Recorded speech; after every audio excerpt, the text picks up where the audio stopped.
we will begin the regular agenda of the special meeting. And the first item is to adopt a resolution forming the Racial Equity and Social Justice Committee, otherwise known as the RESJ. And I would ask for a staff report from Garrett.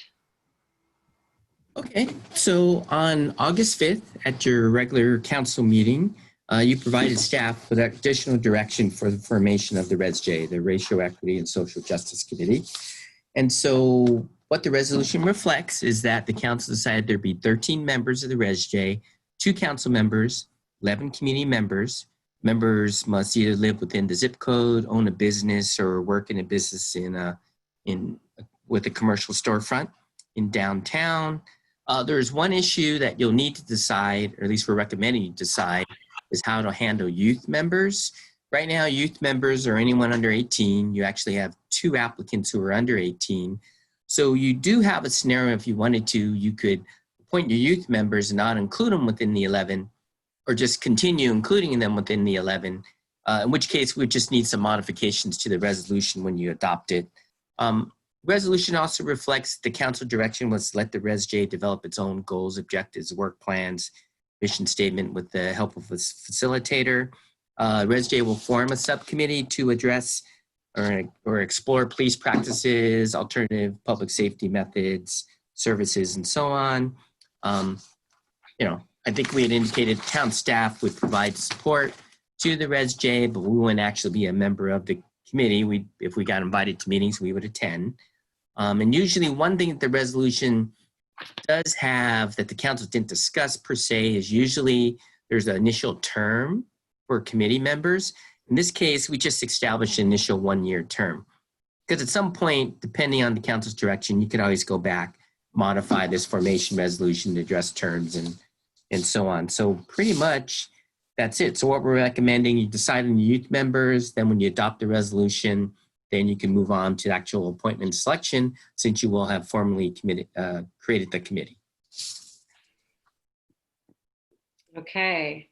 Do any council members have any questions about the resolution itself and item number 1? Stephanie? Yeah, there's a recommendation in here about the term of 1 year, and we didn't actually talk about that. And I just wanted to understand what the initial terms are for the other committees, because I know some of the other committees, the tenure of some of the committee members are very long, and they don't come up for renewal after 1 year. So, and given our discussion later this evening about, taxing staff and our agenda, I don't know that we want to have this come up every year if we don't have to. So I just would like to understand what the term limits are for the other committees. Term limits for the other committees are obviously longer. They range from, and Michelle can help me out here, 3 years, 4 years for Planning Commission, 2 years for the others. But the only reason 3 to 4 years for the commission. Oh, sorry. What was it, Michelle? Sorry, it's 3 or 4 years for other boards and commissions. Okay. And the only reason we made it 1 year, it's not clear to us, and the council didn't necessarily talk about this, on whether or not this is going to be a permanent committee. And so we just selected 1 year initially, so you could figure out, you'd have a year to figure out what you want to do. And then normally, if this were to become a permanent committee, then you would start with rotating and phasing in the terms, because you don't want everyone to expire at the same time. So normally you would do something like, okay, your term's 2 years, yours is 3, and yours is 4. So depending on your committee, not everyone comes up for a renewal every time. But again, the initial 1 year is just to have something in place, and then you could change it later once you decide what's the long-term role of the RESJ. Okay. Any other questions? Barbara? You're on mute, or I can't hear you. Okay, well, I'm just speaking right now. So Sorry, I was quiet.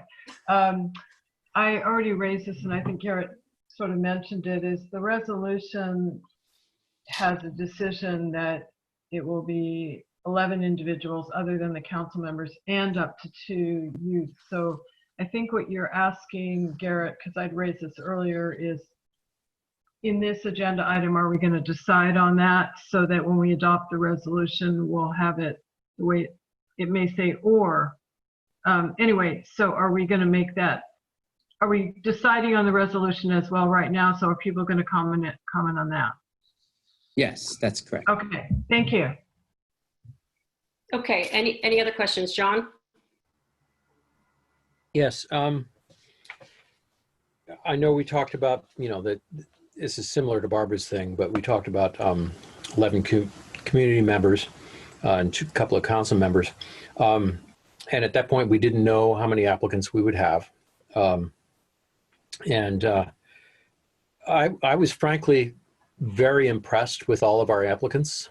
And I know that in the past, for instance, on Open Space Committee, we received lots more applicants who seemed quite well qualified for this.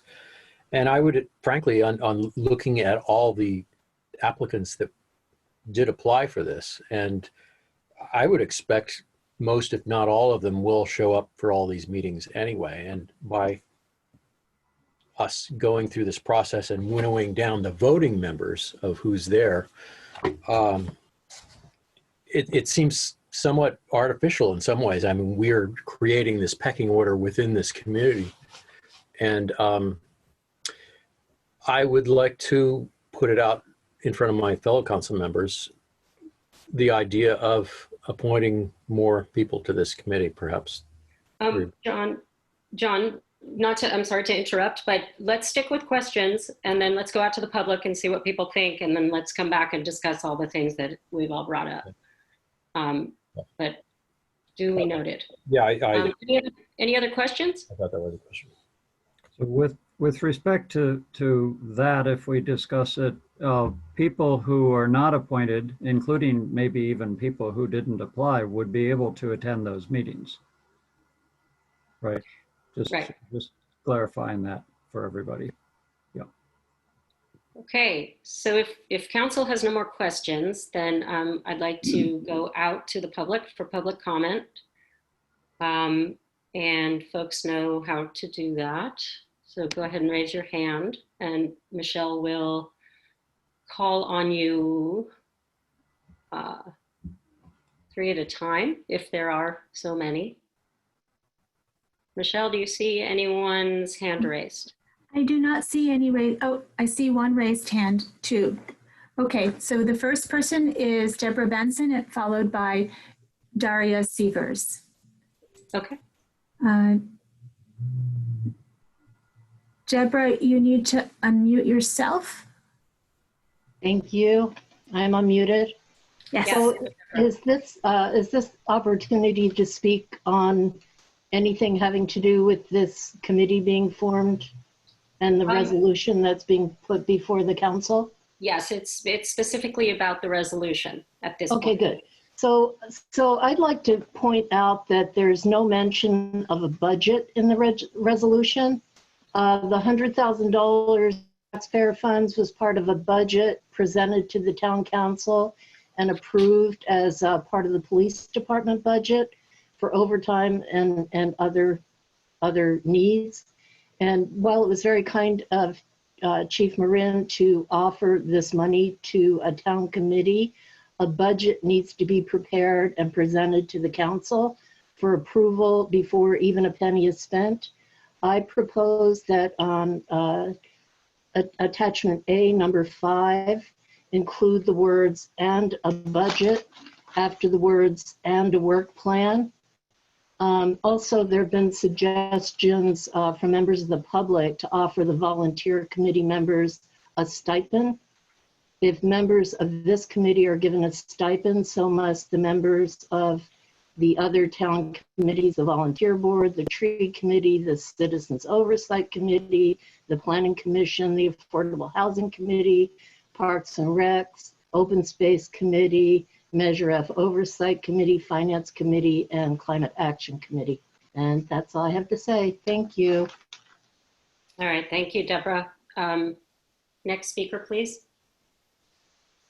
Okay, the next speaker is Daria Sievers. Hi there. I've unmuted you. Hi, Hi. Daria. Hi. I simply wanted to respond. I appreciated Bruce's comment about anyone being able to attend meetings of the ResJ.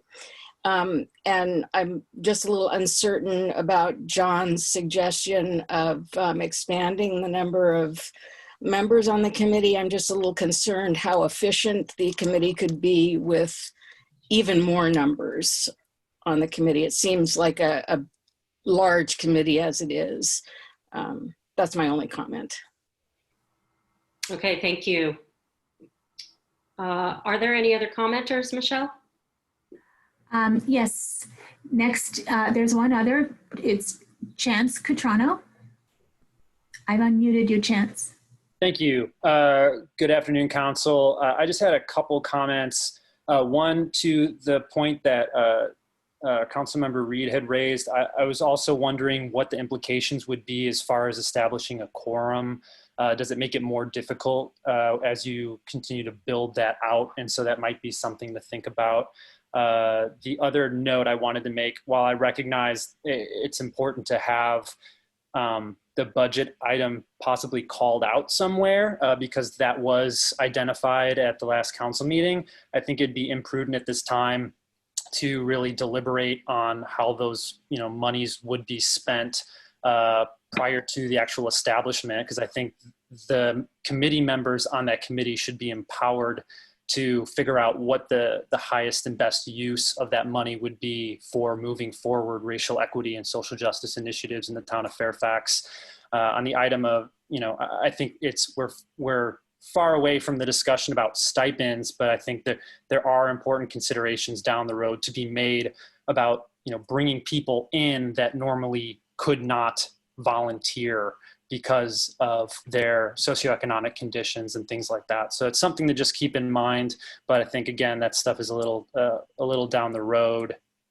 But yeah, those are my only comments. But thank you again for working on this tonight. Okay, thanks, Chance.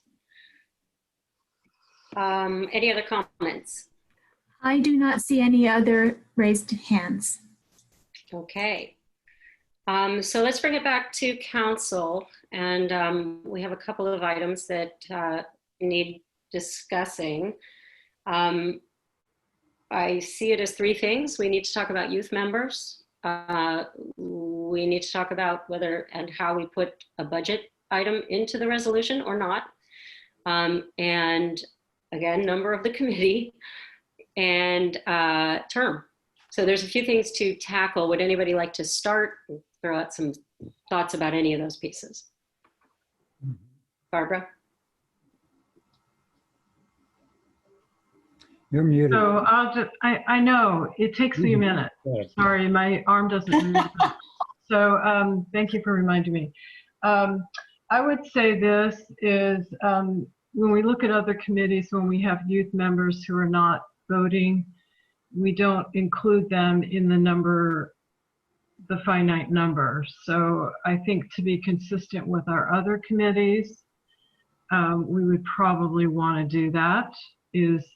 So that would stay at, it would be 11 members plus 1 or 2 youth, and we may decide we want to pick 1 versus 2 just because they're busy or whatever.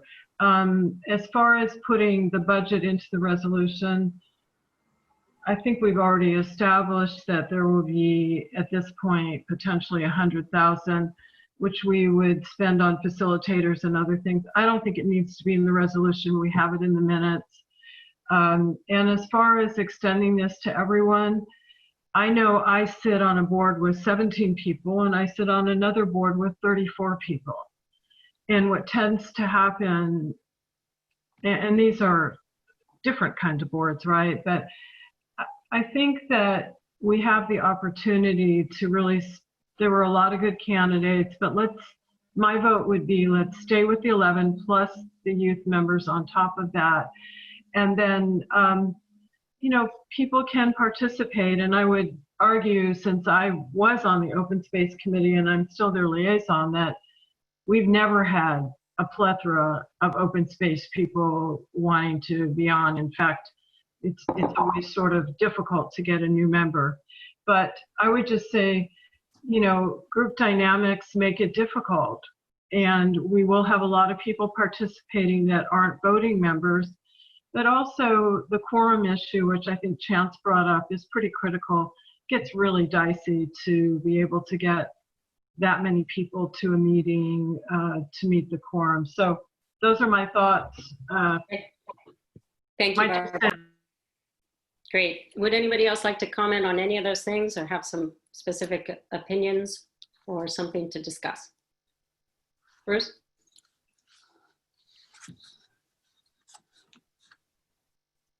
You're muted. You're right. As far as the membership, I have thought about what John suggested, but I think I would be inclined to stay with the 11 plus 2 youth plus 2 council. I think that's a good number because of the issue of getting a quorum, and sort of a similar issue to getting the quorum is really the issue of scheduling the meetings. So you would want to find times for the meetings that would work at least most of the time for all of the members. And when you get to too many members, that gets very difficult to do. So I think that might make sense to stay with those numbers.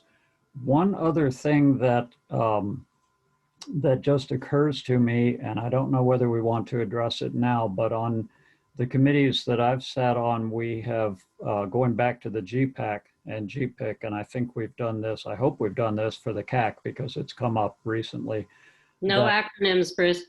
Beg pardon? No acronyms. I don't think people know what the GPIC is. Or CAC. General Plan Action or General Plan Advisory Committee, the General Plan Implementation Committee, both of which are committees we no longer have. But then on the Climate Action Committee, we also did this, I believe, that we established bylaws which gave us a process for a member no longer being on the committee if they missed. In what we came up with was if they missed 3 consecutive meetings, and then the chair, or it could be the facilitator, but in this case, somebody can contact them and see if that was an anomaly or if that was gonna continue. Just because you can end up with a large committee that over time, it gets harder and harder to reach a quorum because somebody is just kind of unofficially dropped out. So maybe that can be tackled if it ever needs to be. It maybe won't need to be, but that's just a thought that occurs to me is what's the process if that happens and it gets hard to get a quorum.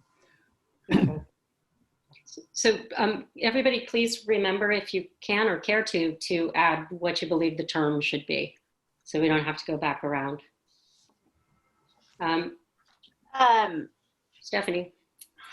Yeah, so I appreciate everybody's comments. I'm supportive of going with the 2 council member, 11 community members plus 2 youth model. And I don't know, I just as well proceed with centralizing all of the information in this resolution. To me, it makes sense to have the $100,000 in here and not have to go find it in the minutes somewhere else. So I would support having it in here. It's not, I think we also have on the record that that's not a recurring budget.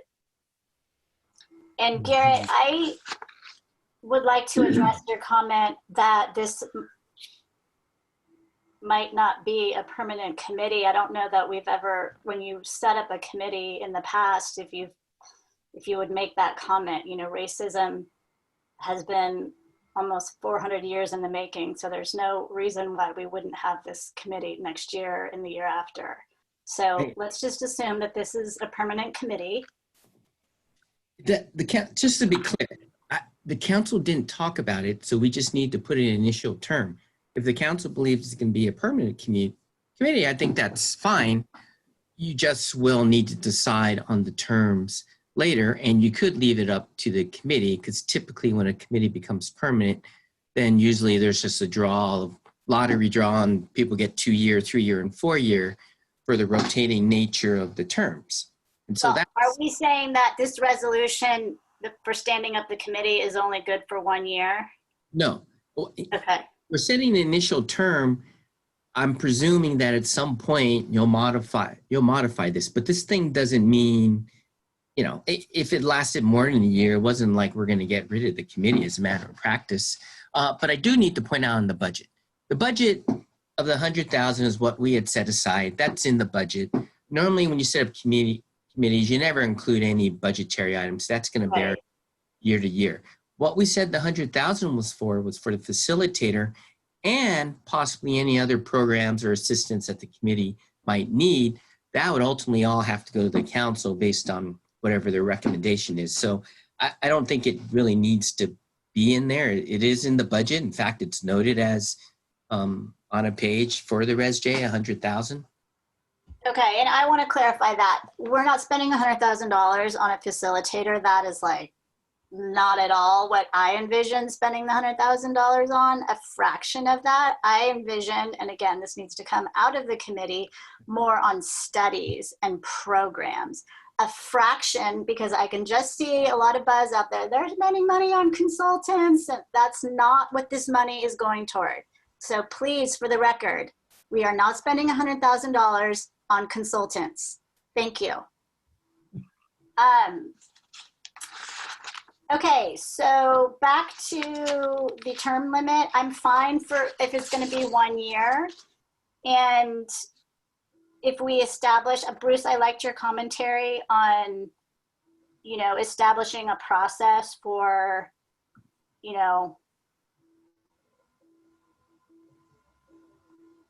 appropriate standards for staying on the committee. And that would include, in our case, we're going to need committee members that have strong collaboration skills and active listening skills. So we can talk about that once the committee is established. Renee, can I just add, I didn't say anything Yes. about the term. Yeah, I think please. initially starting with the 1-year term is a good idea. And, having been on the Open Space Committee, I brought the resolution a few times to change it. And I think the real issue is you want to stagger terms eventually. And I think we did this for a committee where everybody was, climate action at one point was, everybody was on the same thing and we didn't want to lose everybody. So we did stagger those. So I think it doesn't have to wait a year. It could come back in 6 months saying we want to make the terms 2 years, 3 years, or whatever, and start staggering them so that you don't lose everybody all at once. So I would say stay with 1 year for now, and we can always alter that. Thank you, Barbara. That's a really good suggestion. And Bruce? it doesn't, based on other committees' precedent, it doesn't mean that we have to lose people. If their term comes up and they're interested in reapplying, we do that all the time. Council reapplies someone and Right. so. Okay. Excellent. John, your turn. Yeah, I wanted to go last so that people could speak to the idea. And I'm, for the record, I'm perfectly fine with sticking with the same number of, that was originally proposed. It's just with such a wealth of applicants that we have, I thought I would want to respect that. And in terms of forming a quorum, yes, that's a very good point. Let me see. And I'm also in favor of the 2 non-voting youth not counting towards the total. That the budget, I'm fine with not putting it in the thing because we don't do that with other things too. I mean, the budgeting process is something different. So yeah, I'm fine with 11, 2 council members and 2 youth. To be clear, the term, I think that's an excellent suggestion. Whether it's any point at this next year, basically we can turn around and figure out what's appropriate, and if somebody wants a particular term length, we can certainly offer that, but you know, a lottery kind of thing, drawing lots for that is good. And I would very much support putting that in the bylaws, that if somebody's not showing up to 3 consecutive meetings or whatever is appropriate for the, you know, the committee to decide, because obviously, you know, they should influence this. Then they get a call, you know, they have the option to say, start showing up and doing that. But it does makes the space available for somebody who's got more interest than somebody who's scheduling, you know, they thought they had space for it in their lives and then they don't show up for one reason or another. So I think I hit the 5 points. So. Okay, excellent. So I am right there with all of you. So that feels good. Garrett, in terms of the resolution, do we need to do anything to that, or can we speak the new piece about youth members and then go forward? I think it's, resolution says you It's already can, in there. yeah, it's up to 2 ex officio youth members. Oh, okay, excellent. That's in addition to the 11. So Okay. you really don't need to change anything. All right, excellent. So would someone like to make a motion to approve this resolution? Move. Stephanie? I move to approve the resolution forming the Racial Equity and Social Justice Committee. I second. Okay, so we have a motion, Hellman, and second Kohler. Councilmember Reed, Aye. Councilmember Hellman, Aye. Councilmember Kohler, Aye. Vice Mayor Akron, Aye. and myself, aye. So the motion carries.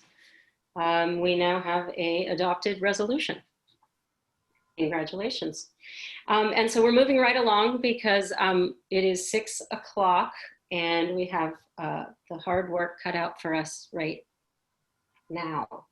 And Garrett, I'm going to turn it over to you for special agenda item number 2, which is to make the appointments to the Racial Equity and Social Justice Committee. Again, it's the ResJ. And we'll let Garrett give us a staff report and talk about the process of how this is going to go. Thanks, Garrett.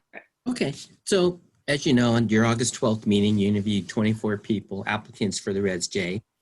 At the time you decided 13 members. Now you've slightly modified that, but you have your 2 council members, which are Vice Mayor Ackerman and Councilmember Hellman. You have your 11 call it members, and you have your 2 youth members. And so some of the things, as you'll note, a virtual meeting and a virtual appointment process somewhat has its challenges, definitely trying to comply with the Brown Act. So we're doing things a little differently than we would have if we did this in person. And so the recommended process that we came up with is to create rounds by which you would vote for people.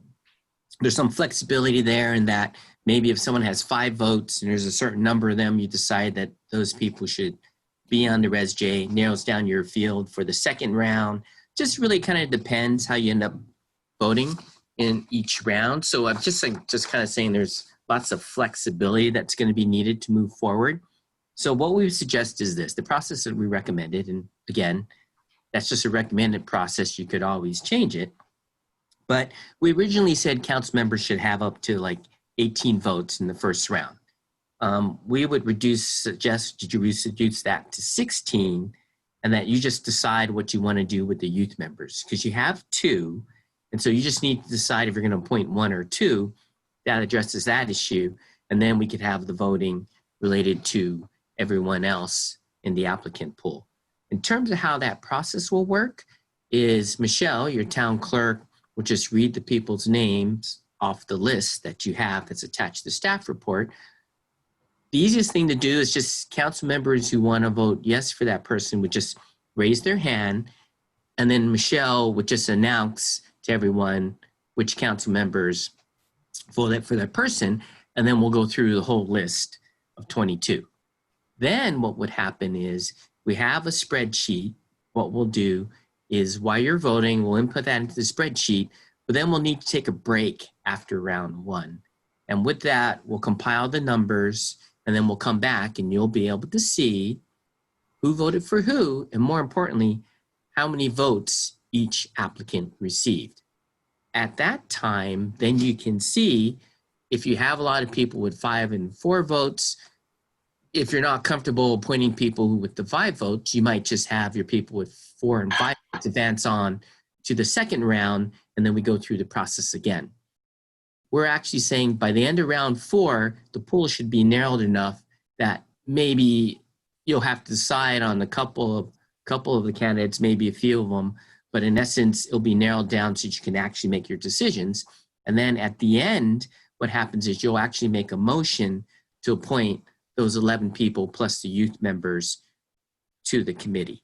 And so it's a process that really depends how you vote in that first round. Once we compile the information, then you'll be able to see it. We'll share it on the screen. And I think we were planning for Michelle to make the announcements of how many votes people got, mainly because if there's call-in people and they can't see the screen, then they won't be able to see what the results are. So it just makes it that much more confusing and complicated as we go through this process. But again, we're proposing this go by round system, and you'll see once we compile the votes kind of where we stand for the next round. Can I ask, are we doing, it appears that Renee can't see the virtual hands. That's why I keep raising my real hand. Are we doing virtual hands or real hands? Oh, real hands. So you would go like this, we could see them, and then we can announce it. Okay, and then one more question. Are we still voting for youth members? Yes, I would suggest in the first round on the sheet, we have a little asterisk if someone's a youth member. Okay. And I think for the council, it could be as simple as if you think you want both people as youth members, then you would just get that out of the way in the first round. Okay. If you're not sure, if you think 1 or 2, then you could talk about it a little bit. But I think it's best in the first round just to address the youth issue. Okay, great. Thank you very much. So if it's 18 in the first round.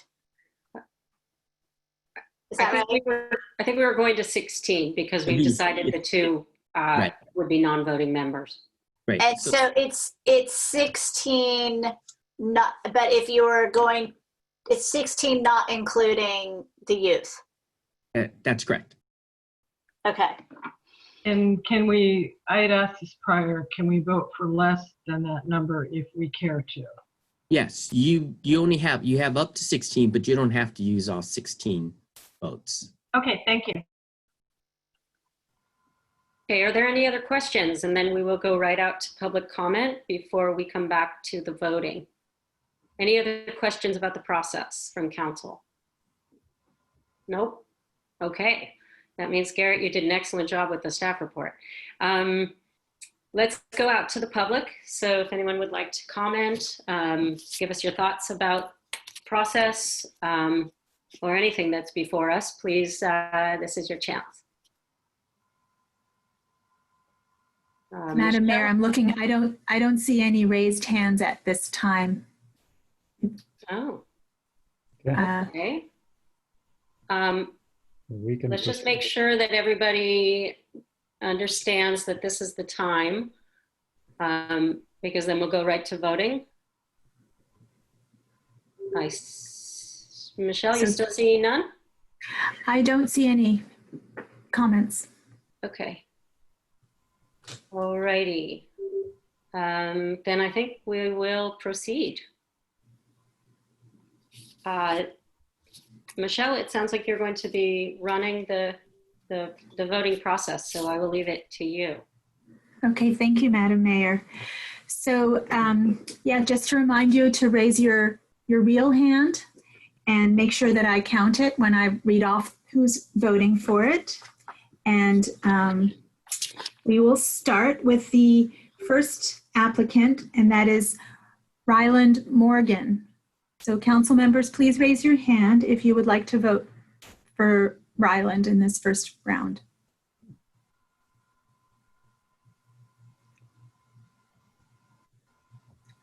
Okay, so for Ryland Morgan, I see no hands raised. 1, 2, 3, 4. Okay, making sure there are 5 of you. All right, thank you. So we will move on to the next candidate, and that is Daria Severs. If you would like to vote for Daria Severs, please raise your hand. I see 1, 2, 3, 4, 5 hands. So that is 5 votes for Daria Severs. Okay, I'm just marking my own sheet here. The next candidate is Veronica Goretz. If you would like to vote for her, please raise your hand. Veronica Goretz. 1, 2, 3, 4 votes. John Reed, Bruce Ackerman, Renee Goddard, and Stephanie Hellman voting yes. That's 4. And I need to mark mine. Sorry, I'm new at this too. Okay. The next applicant is Layli Shirani. Council members, raise your hand. 1, 2, 3, 4, 5 votes for Layli Shirani. So that is unanimous. The next applicant is Patrice Bryan. Council members, raise your hand for Patrice Bryan if you would like her on. 1, 2, 3, 4. That is 4 yeses. John Reed, Bruce Ackerman, Barbara Kohler, and Renee Goddard voting yes. And the next candidate is Sandy Hansher. Please raise your hand if you're voting for Sandy Hansher. 2 votes for Sandy, that is Barbara Kohler and Stephanie Hellman.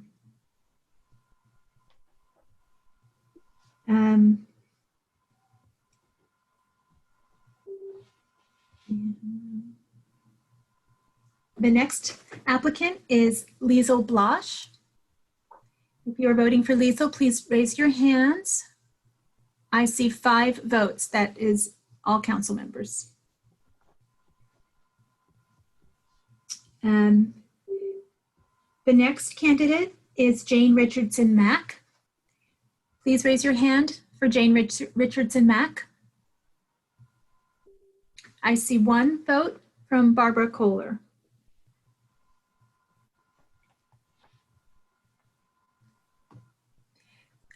The next candidate is a youth member. Would you like me to hold off on the youth members till the end of the list, or would you like to move forward, Madam Mayor? Go ahead. Let's go all together in order.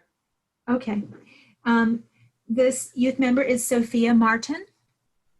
If you wish to appoint her, raise your hand. Sophia Martin. 1, 2, 3, 4. I see 4 hands. John Reed, Bruce Ackerman, Renee Goddard, and Barbara Kohler. Thank you. And the next candidate is Matt Dong. Please raise your hands if you'd like Matt Dong. 1, 2, 3, 4 yeses. John Reed, Bruce Ackerman, Renee Goddard, Stephanie Hellman. Thank you. The next candidate is Tayu Niogi. If you would like to vote for her, please raise your hand. Tayu Niogi. 1, 2, 3, 4. That is Bruce Ackerman, Renee Goddard, Barbara Kohler, and Stephanie Hellman.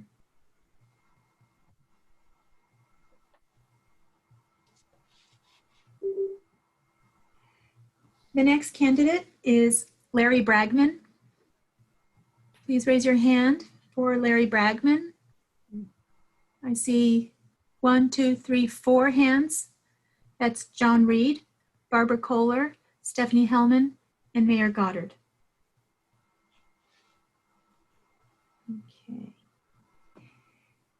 The next candidate is Lilia Ramachandran.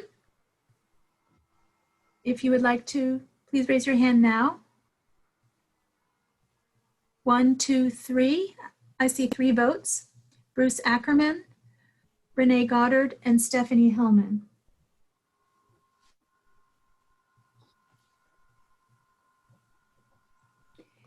Thank you. The next candidate is Iris Meinolf. Please raise your hand for Iris Meinolf. I see 2 hands, Renee Goddard and Stephanie Hellman. Yes. Thank you. The next candidate is Maureen McManus. Please raise your hand for Maureen McManus now. I see 1 hand, that's Stephanie Hellman. Thank you. The next candidate is Amal Jamal. Please raise your hand for Amal Jamal now. 1, 2, 3, 4, 5. I see 5 hands. That's unanimous. Thank you. The next candidate is Sophia Mottershead. She is also a youth member. So please raise your hand if you wish to appoint Sophia Mottershead. 1, 2, 3, 4, 5. That's all 5. Thank you. The next candidate is Griselda Hernandez. Please raise your hand for Griselda Hernandez. 1, 2, 3, 4, 5. That's unanimous. Thank you. The next candidate is Elias Karkabi. Please raise your hand for Elias Karkabi. I see 2 hands, 1, 2. That's John Reed and Stephanie Hellman.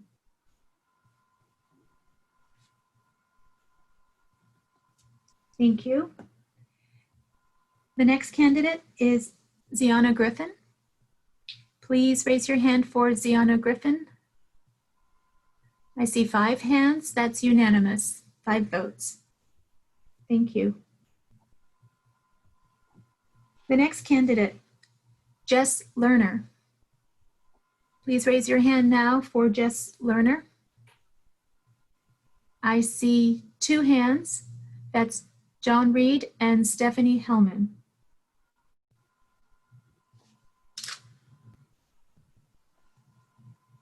Thank you. The next candidate is Alexandra Rosen. Please raise your hand now for Alexandra Rosen. I see 4 hands, John Reed, Bruce Ackerman, Barbara Kohler, and Mayor Goddard.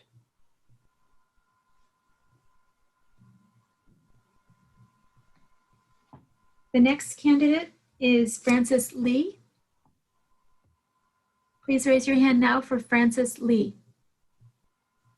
I see 4 hands, John Reed, Bruce Ackerman, Barbara Kohler, Renee Goddard.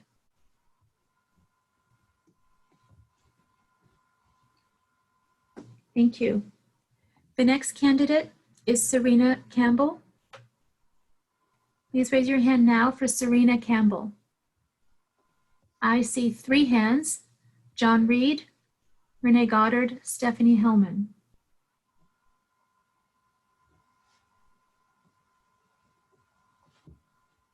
Okay, thank you. That is all the candidates. So I will turn it back over to the mayor. Yeah, thank you, Michelle. Sure. Well, I just wanted to speak to the community for one moment. And that was one of the hardest things that I've had to do in a very long time.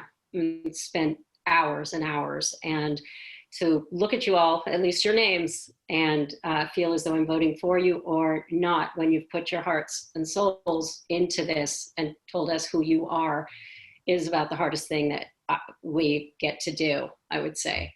So I want to thank you and express my gratitude to everyone who put yourselves out there and shared with us and has stepped up to do this. And if it turns out that you don't end up on this committee, then we welcome your participation in so many ways, but understanding that we can only appoint a certain number. But my heartfelt gratitude for everyone who stepped up, and it was brave. And I think I can speak for my fellow council members in terms of how hard this process is. Absolutely. Very, very much so. Thank you, Mayor. I hope everybody shows up, frankly, because everybody's got good things to say. Okay, so with that, it sounds as though staff needs to take what do you think, 5 minutes? 5 minutes. I just need to double check with the town clerk. I'm pretty sure I got it right. I've already sorted the file and then I just need to transfer it to the computer. Okay. I probably need to do a little counting, but 5 minutes we'll be ready. That sounds great. So at 6:24, just so that everybody's clear, we'll pop back in and hear the results of the first round. So thank you, everyone, again. Okay, terrific. So take us through it, you all. Okay, so I'm going to share the screen. It looks like 7 applicants received 5 votes. You have a certain number with 4 and 3, but you got your youth member in there too. So I'll clarify that in a second. But let me share the screen. Okay, let's see. 1, now. 2, There's, 3, 4, 5, 6. I captured 6. So we have 1, 2, 3, 4, 5, 6, 7. We have 7 people with 5 votes. And what I'd like to do is just have Michelle read those names off. And for how we did this to make sure we were correct is I kept a hard copy, and when you were making the vote, I put it on the screen. Michelle came in, double checked what we had from each of the council members to arrive at this. But so some things before we go there is we counted about 7 people with the 5 votes. So one thing for the council to consider, and of the 7, one's a youth member. So I still think you need to decide whether you want 1 or 2 youth members, because the other youth member received 4 votes. And so that's something we need some guidance on. But originally what we thought for the process would be if you receive 5 votes, if the council believes, since that's unanimous, those 5 should be on the committee, then those 5 would be on the committee. Then for the next round, we would suggest just the people with 4 votes advance to the second round, although you have 2 people with 3 votes. So if you wanted to advance everyone with 4 or 3 to the next round, you could, in order to pick your next 4 or 5 positions. But again, we just need some direction on the youth issue, and that would help simplify the process slightly, what you want to do with the 2 youth members. Okay. Why don't we just appoint them both? Well, let's see if everybody agrees with that. Is that Because if you appoint one, it makes room for another adult member, correct? Your youth members don't count towards your 11. So okay. What happens is it just takes the youth out of the voting. So if you appointed both, then you don't need to vote on them anymore. They're there, and we could just take them off the screen and you wouldn't have to vote on them anymore. does anyone have a different proposal than Barbara's? I think it's a great idea. Yeah. I think the more youth we have, the better. Yeah. Okay, so that answers that, Garrett. Does anyone have a proposal on how they would like to go forward carrying the 4 votes and the 3 votes to the next round? Or Can you just put up the spreadsheet again? I'm sorry. And whether we want to appoint the unanimous 5 vote getters. Well, isn't it a no-brainer that we would announce, we would appoint the 5 vote getters? I mean, come on, we all voted for them. I just have to ask. The reason we would consider not doing that is if anybody among the council members felt like, given the voting as it was, we wanted to change our vote on any of those that got 5 votes. I'm fine with that. So I would be fine with saying that the people who got 5 votes plus the 2 youth members are now on the committee. And we go forward from there. Okay, so everybody weigh in on that. Is everyone okay with that? Fine. Stephanie? We're saying that keep the unanimous votes fixed and appoint the 2 youths. So Yeah. far, that's what we're saying. Yeah. Yeah. Okay. So that's unanimous. So what about determining who goes into the second round? Would it be those who were the 4 vote getters plus the 2 3 vote getters? Or how else do you see it? Stephanie?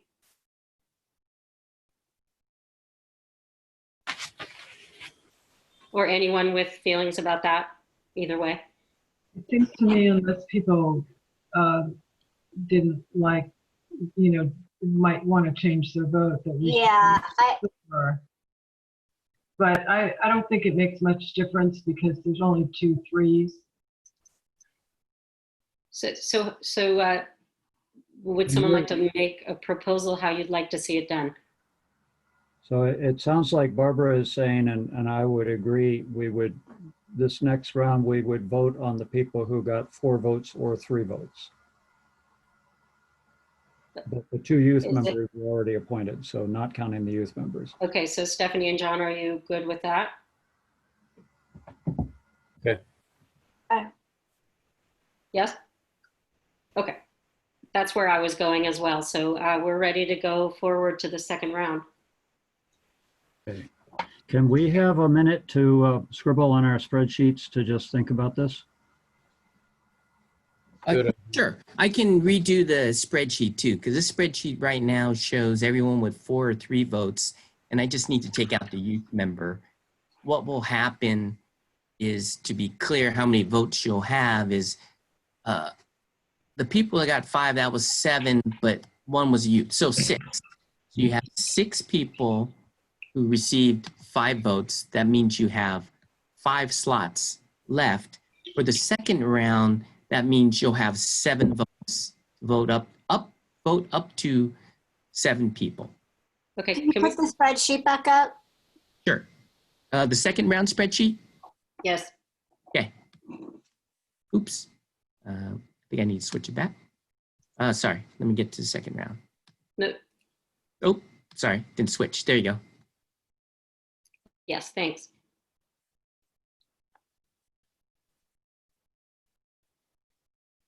But Sophia Martin's on there and she's already in, right? That's correct. I'd have to, if you That's okay. a minute, I just need to adjust this.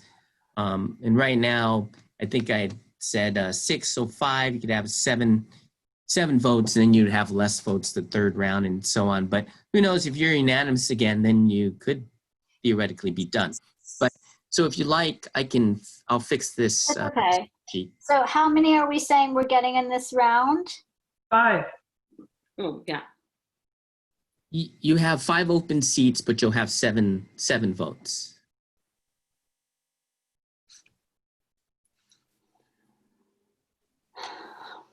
So I'm going to make some adjustments to the sheet.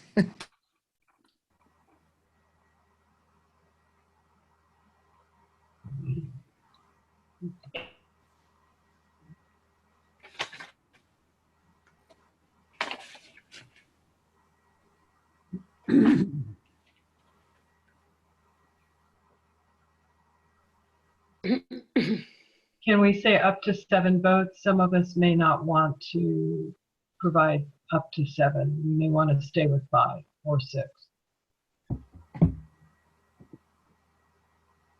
Garrett?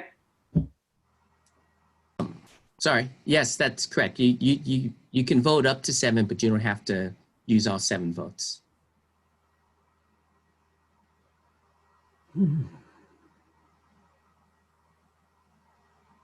Okay. Council, are you ready? I just want to confirm there's 9 total, right? Yeah. Yes. And we can vote for up to 7. Nine. That's correct. 1, 2. Oh, so we have the 3s also. Yes, Oh, God. that's what you have.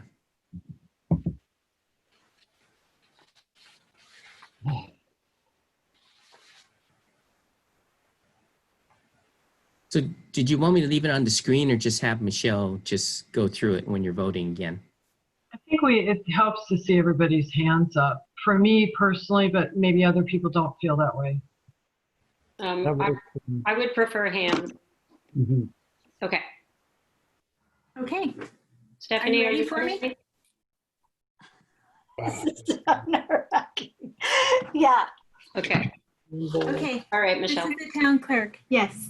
So to clarify, I'm going to read off the names of those applicants who have moved to round 2. There are 9 of them.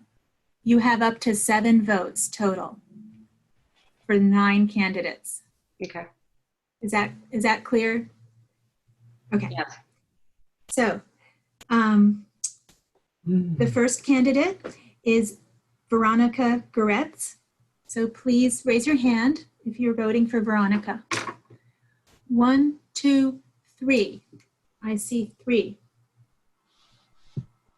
Okay.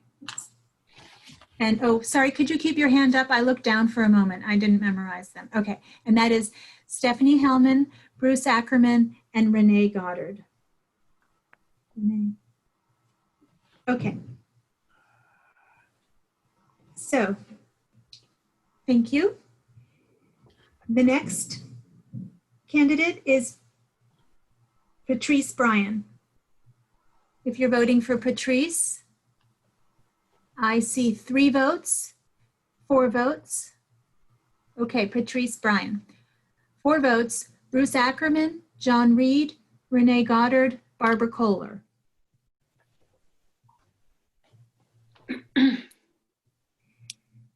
For the next person, we have Matt Dong. He is our next candidate. Matt Dong. If you're voting for Matt, please raise your hand now. 3 votes. 4 votes. Sorry, 4. That is Stephanie Hellman, Bruce Ackerman, John Reed, Renee Goddard.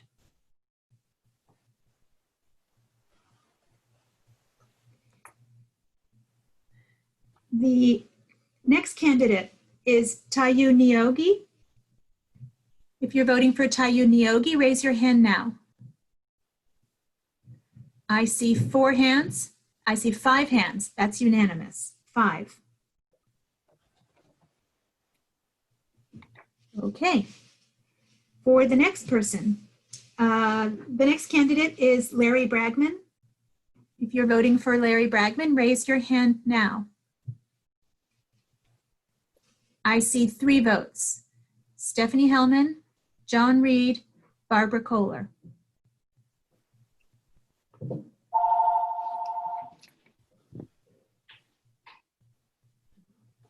Okay. The next candidate is Lilia Ramachandran. If you're voting for Lilia, please raise your hand now. I see 3 hands. Stephanie Hellman, Bruce Ackerman, John Reed.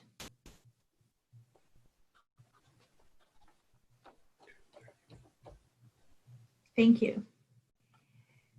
The next candidate is Alexandra Rosen. If you're voting for Alexandra Rosen, please raise your hand now. I see 5 hands. That's unanimous for Alexandra Rosen. Thank you. The next candidate is Francis Lee. If you're voting for Francis Lee, please raise your hand now. Okay. I see 3 hands. Bruce Ackerman, Renee Goddard, Barbara Kohler.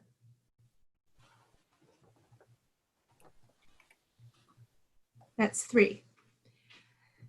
Serena Campbell is the last candidate. Am I allowed to do that? No. You'll confuse the clerk. I see 3 hands. Stephanie Hellman, John Reed, Renee Goddard. Oh, wait, I'm sorry. I think I see 4 hands. Did I miss one? Could we do Serena Campbell vote again, please? Raise your hand now for Serena Campbell. Okay, 4 votes. That is Stephanie Hellman, Bruce Ackerman, John Reed, and Renee Goddard.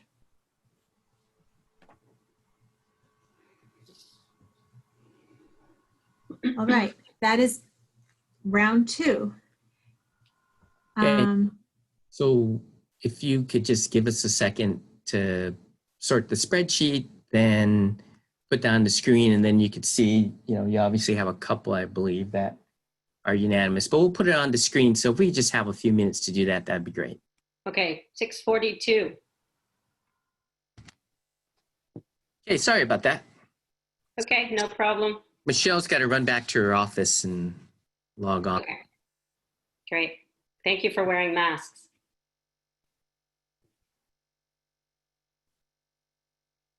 Okay, okay, I'm back.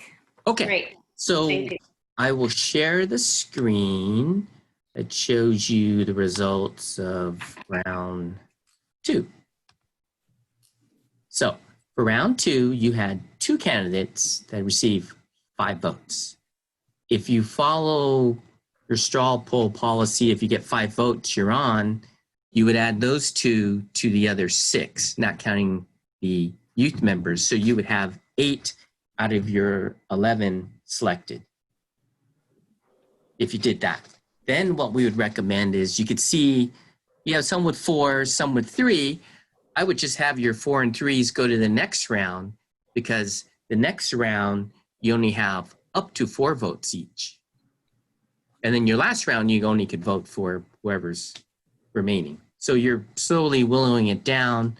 I think you should advance these 7 to the next round and put the people with 5 into the group that have already received 5. At least that's my recommendation. Okay, what does everyone think? You want to show me a thumbs up if you're good with that? Stephanie, I can't see you. You're muted. I'm sorry, I've been here. I've just spaced out there. Yeah, forward, you mean appoint the 2 5s and put everybody back into the voting round? Yes. Yes, and how many are we voting for in this round? So for your round 3, oh shoot, I forgot to copy that into round 3. So I might need another minute. But for your round 3, you'll be voting for the people with the 4. Well, out of the 7, you have 8, so you would get 4 votes. Up to 4 votes. Right. Okay, just give us a moment, please. Okay, Oh, so can you put that back up? Know who they are. yeah, I will. And okay, here we go. Yeah, what I was trying to do is, based on this, I just need to copy this into the round 3 spreadsheet, and then I could just put that back up on the screen for you. Okay. So I just need that should only take 2 minutes. Can I ask a question before you do that? So maybe I was wrong, but I was tallying the votes. And, oh, I'm looking at the wrong line. I'm sorry. I can't follow the lines anymore. Okay.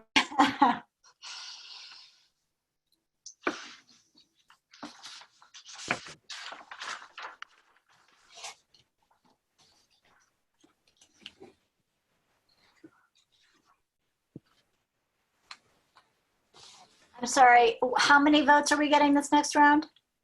4 votes.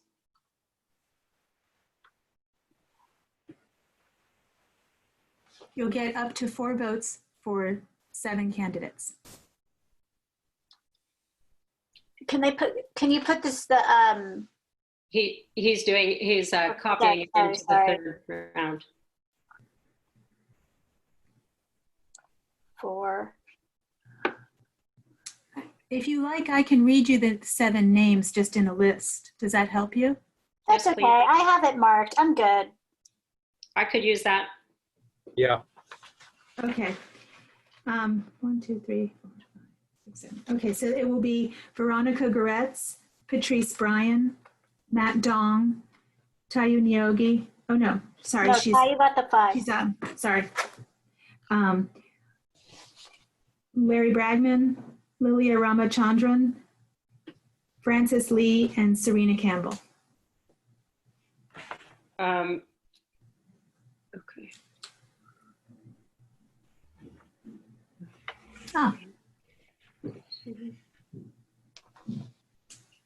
Ah, One more time, go on back, Garrett, please.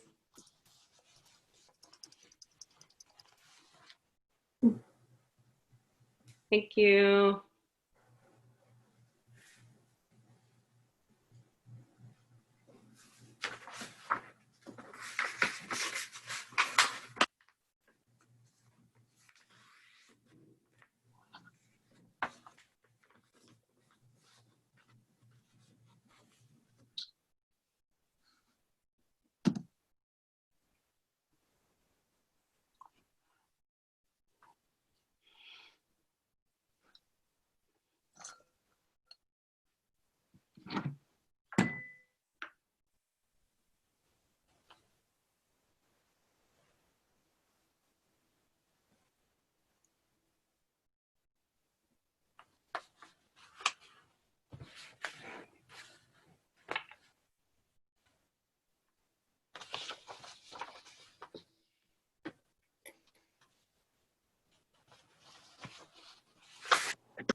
Okay, are we ready? Sorry, I got lost in my list.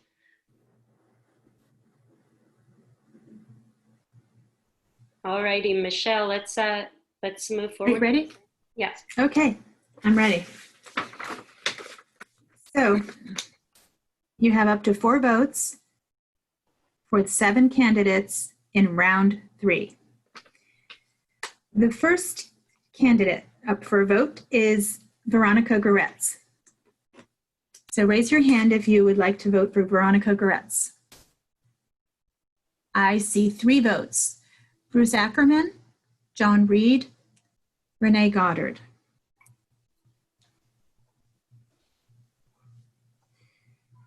Okay, thank you. The next candidate is Patrice Bryan. Please raise your hand for Patrice Bryan if you're voting for her. I see 2 hands. I see 3 hands. Patrice Bryan, 3 hands. Bruce Ackerman, John Reed, Barbara Kohler.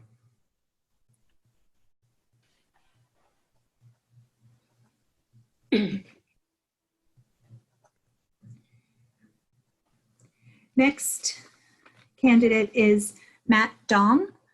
Please raise your hand if you're voting for Matt Dong. I see 2 hands. Stephanie Hellman, Renee Goddard.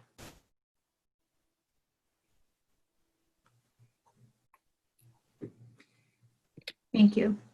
Okay, next candidate, Larry Bragman. Please raise your hand if you're voting for Larry Bragman now. 3 votes. John Reed, Stephanie Hellman, Barbara Kohler.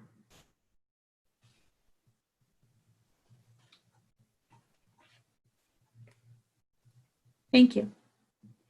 Next candidate, Lilia Ramachandran. If you're voting for Lilia, please raise your hand now. I see 2 votes, Bruce Ackerman and Stephanie Hellman.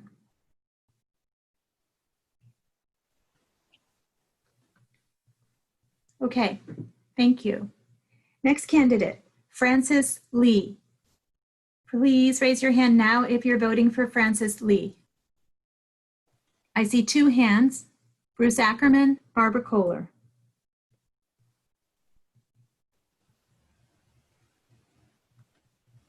Thank you. And the final candidate, Serena Campbell. Please raise your hand now if you're voting for Serena Campbell. I see 3 hands, John Reed, Stephanie Hellman, Renee Goddard.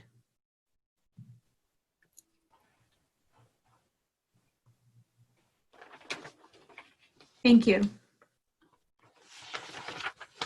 So I will let Garrett describe the next step.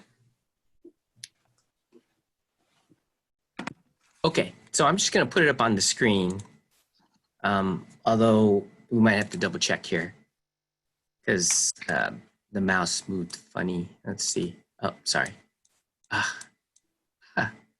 Everything's in the way. Sorry.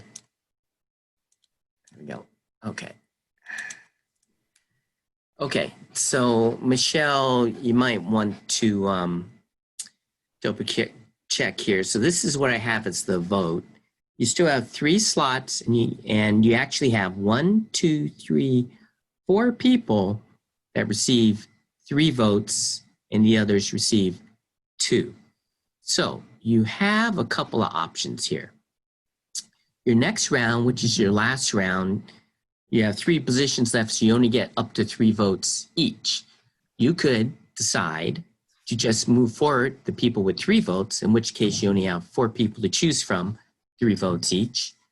Or you could say, well, since we only have 3 votes, it's not particularly clear, you can go through this round again with the 7, but you would only have 3 votes. And then you could look at that point, you could then see who has the most votes, and then you probably have to talk about it if it's not particularly clear to you.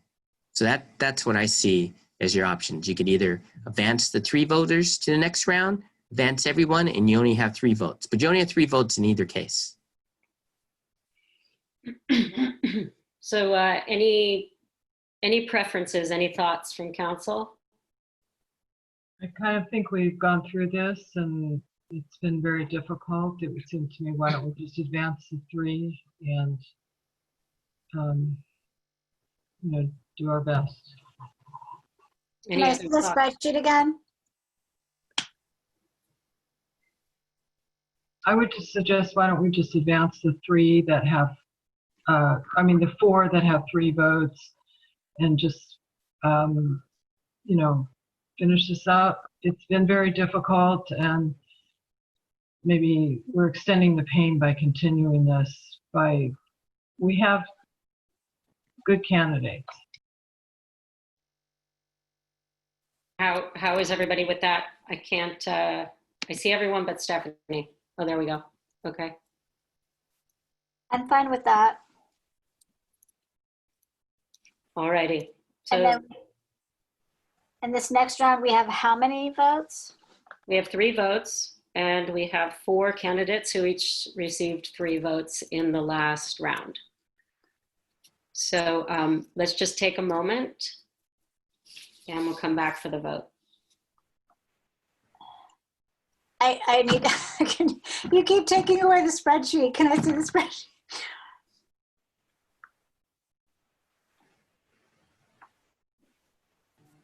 So it's Serena, Larry, Patrice? and Veronica, is that right? Yeah. Okay. And we have 3 votes. Yeah.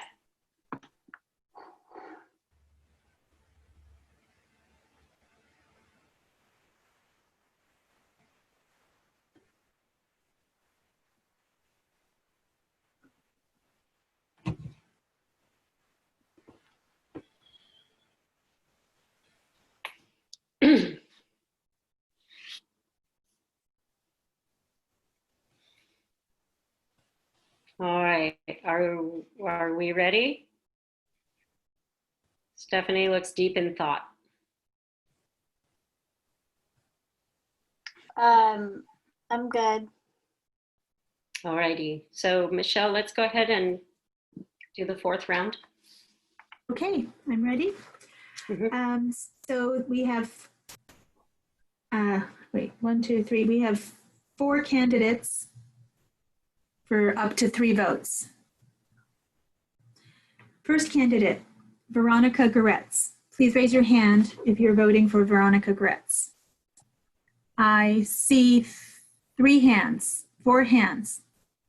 Okay, this is Veronica Goretz. 4 hands. Bruce Ackerman, John Reed, Stephanie Hellman, and Renee Goddard. So that was 4 votes for Veronica. The next candidate is Patrice Bryan. Please raise your hand now if you are voting for Patrice Bryan.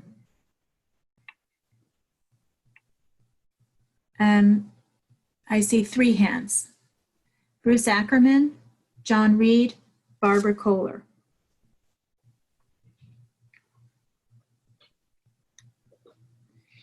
Okay, thank you. The next candidate in round 4 is Larry Bragman. If you're voting for Larry Bragman, please raise your hand now. I see 3 votes: John Reed, Stephanie Hellman, Barbara Kohler. Thank you.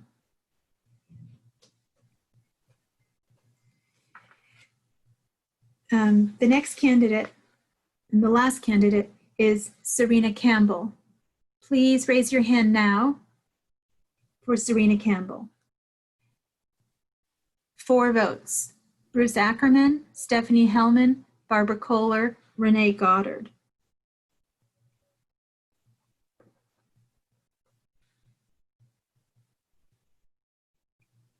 So that was, oh, hi. Andrew Lee, you might want to turn off your video. And Linda, we're just in the middle of our special meeting still. I'm good. Sorry. Thank you. We're almost there, everyone. Almost there. Okay. So you are left with your 4 candidates have evenly split between 3 and 4 votes. So to talk. in that last round, did everybody vote? Did everybody use all the votes they could have? Yes. So I think that maybe that should have been the process. So it was not the process all the way through. I know, but I think in this last round, because there's such an opportunity for a tie, we should do that. Well, maybe if I can help a little here. So you have a couple of people with 4 and you have 2 with 3. And so you have 3 spots left. If you have 2 with 4, which is a super majority, is the council comfortable with appointing those 2? In which case you have 1 slot left, then you could just talk about it. You could do another vote of the 2, and you obviously can only vote for 1 person, so that would break the tie, if that's what you would like to do. I don't follow. So I think he's just saying if we want to advance the 2 that got 4, and then we just have a discussion on the other 2. Yeah, so I'll put it back on the screen. So if you follow that the majority, a super majority is 4 out of 5, you could say, okay, Serena and Veronica will be appointed. That brings your total to 10 out of 11. Then you only have 1 position left, and you could just vote again. Each have 1 vote on Patrice and Larry, and whoever gets the most votes would win. I guess if you're split 3-3 again, then what you would do is you would just need to talk about it. So Garrett and Renee, we've both discussed how it's not really appropriate to discuss the candidates. And we wanted to steer away from that for obvious reasons. And so when I say discuss the candidates, it would just, at this point, someone may say, well, I feel strongly about this person, the other person's fine. I just think that you're going to have to if you're going to have a 3-3 tie again. The easiest thing is you vote, and you see what happens. You each get 1 vote. You have to vote for one or the other. What about my idea? To go back? Yeah, and force the 3 votes. Using You can. We could do that if everyone's okay with that. I think that's better than the other options.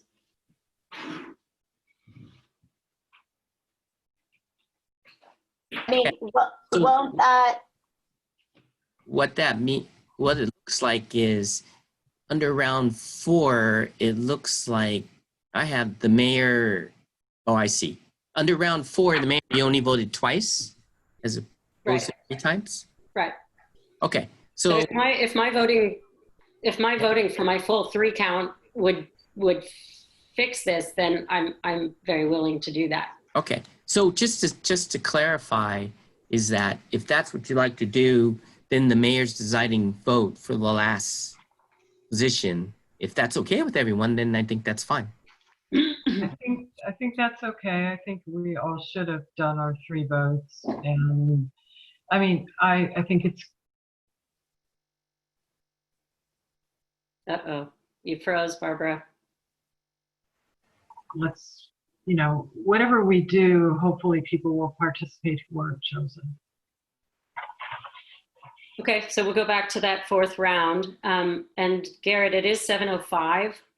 So shall we complete, or by recommendation that we open the regular meeting?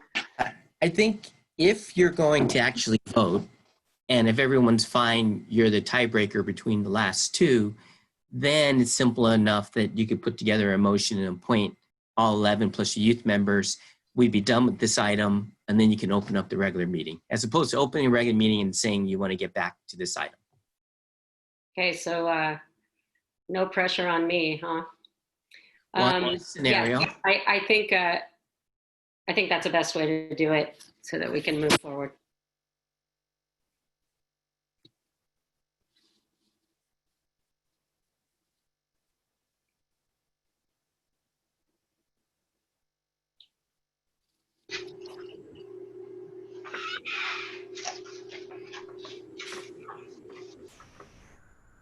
So So Renee, can you just vote? Just tell us your vote. But then, I mean, I don't I'm think sorry, I was waiting for a whole formal process through the fourth round. we already did. We all did our vote. understand. So I think it's your turn. I understand. Okay, so my third vote then would go to Patrice Bryan.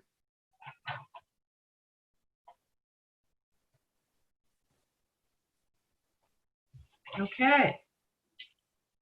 Yay.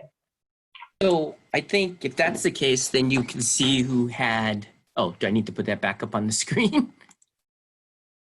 Actually, maybe it's easier if Michelle can just announce who has the 4 votes, which is you added Patrice, but maybe Michelle could just do that. And then what she could do is when you make your motion to appoint, she could just announce the names of the 11 appointees and the 2 youth members, and your motion would be to appoint the 11 and the 2 youth members. All right. Okay.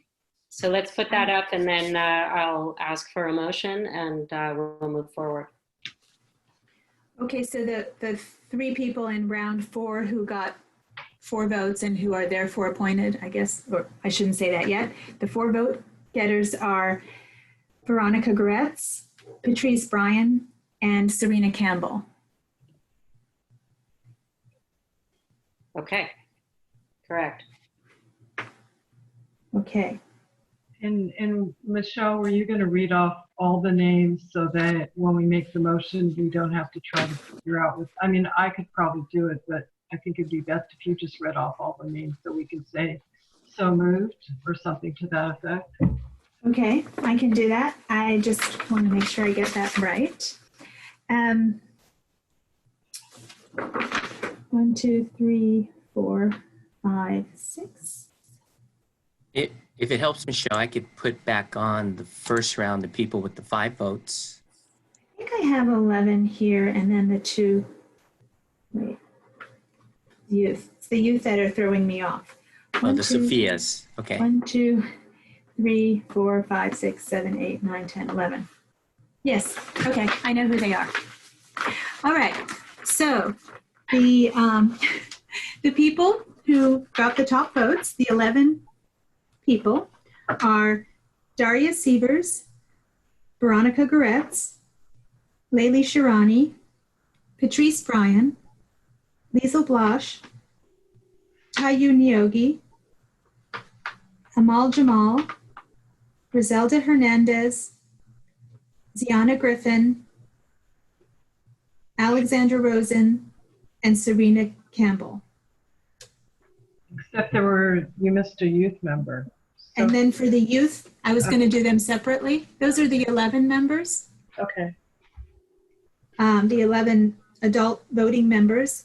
The 2 youth members are Sophia Mottershead and Sophia Martin.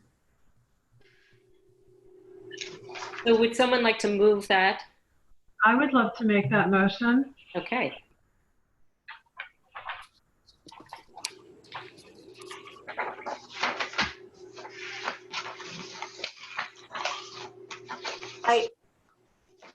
Is that it? A motion to Are you going to appoint? make it? She hasn't Are made you it. going to make it? I made the motion, so moved. So all you need to say is second if you like it. Okay, terrific. Anyone want a second? I'll second the motion. All right, so we have a motion Kohler and a second Hellman.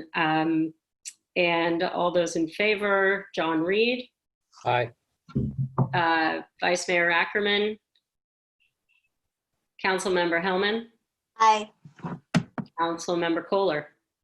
I think Bruce needs to turn on his mic so it can be heard for the roll call. Oh, sorry. Aye. Okay, and myself, aye, and so that motion carries. And with a deepest gratitude to everyone who stepped up. That was absolutely brutal, an amazing pool of candidates.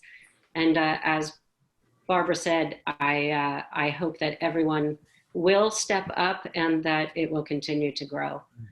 So thank you all for really quite an amazing process from start to now, the new beginning. So with that, I will adjourn the special town council meeting, and we will call to order the regular town council meeting, September 2nd. It is 7:11, and we'll start with a roll call, please. Yes. Councilmember Kohler. You're here. I'm here. I'm sorry. I was That's okay. looking at my papers, trying not to lose them. Okay. Councilmember Reed. Here. Councilmember Hellman. Here. Vice Mayor Ackerman. Here. And Mayor Goddard. I'm here. Hi. Okay, thank All you very present. much. So I am looking for all of the instructions for how to participate tonight. I'm just going to go back over this just for a moment. As you know, that all the information is printed on our website, www.townoffairfax.org. You can watch and stream that live. You can also go to the Community Media Center of Marin, which is TV 27. That is, channel 27 and channel 99, AT&T. And your call-in options, you can call by phone, 669-900-9128. And the meeting ID is 820-8293-2551, and press star 67 to hide your phone number. And if you're here live on Zoom, go ahead and raise your hand icon, and you'll be added to the queue and called upon. And if you're calling in, press star 9 during the public comment, and you'll be added and unmuted when it is your turn to speak. I want to begin the meeting with something that was not, and this is an oversight, that the land acknowledgement was not printed on the agenda. So I'd like to start with the land acknowledgement, which states that the Fairfax Town Council acknowledges that we are located on the unceded ancestral lands of the Coast Miwok people of present-day Marin County. We honor with gratitude the land itself and all of its ancestors past, present, and future. The meeting protocol is that the mayor shall maintain order at the meetings, and the council and the audience are expected to refrain from using profane language and or ridiculing the character or motives of council members, staff, or members of the public, and to maintain the standards of tolerance and civility. Please turn off, no, sorry, you don't have to turn off your cell phones. That's just what we always print here. We will be reviewing the agenda at 10 p.m. to ascertain which items will be continued to another meeting, and anything that we haven't started by 11:30 will be continued to an adjourned or a regular town council meeting unless the council votes to suspend the rule. Announcements tonight, there are vacancies on boards and commissions, and as always, the applications are available online or at Town Hall. The Climate Action Committee has up to 3 vacancies. The Tree Committee has 1 vacancy.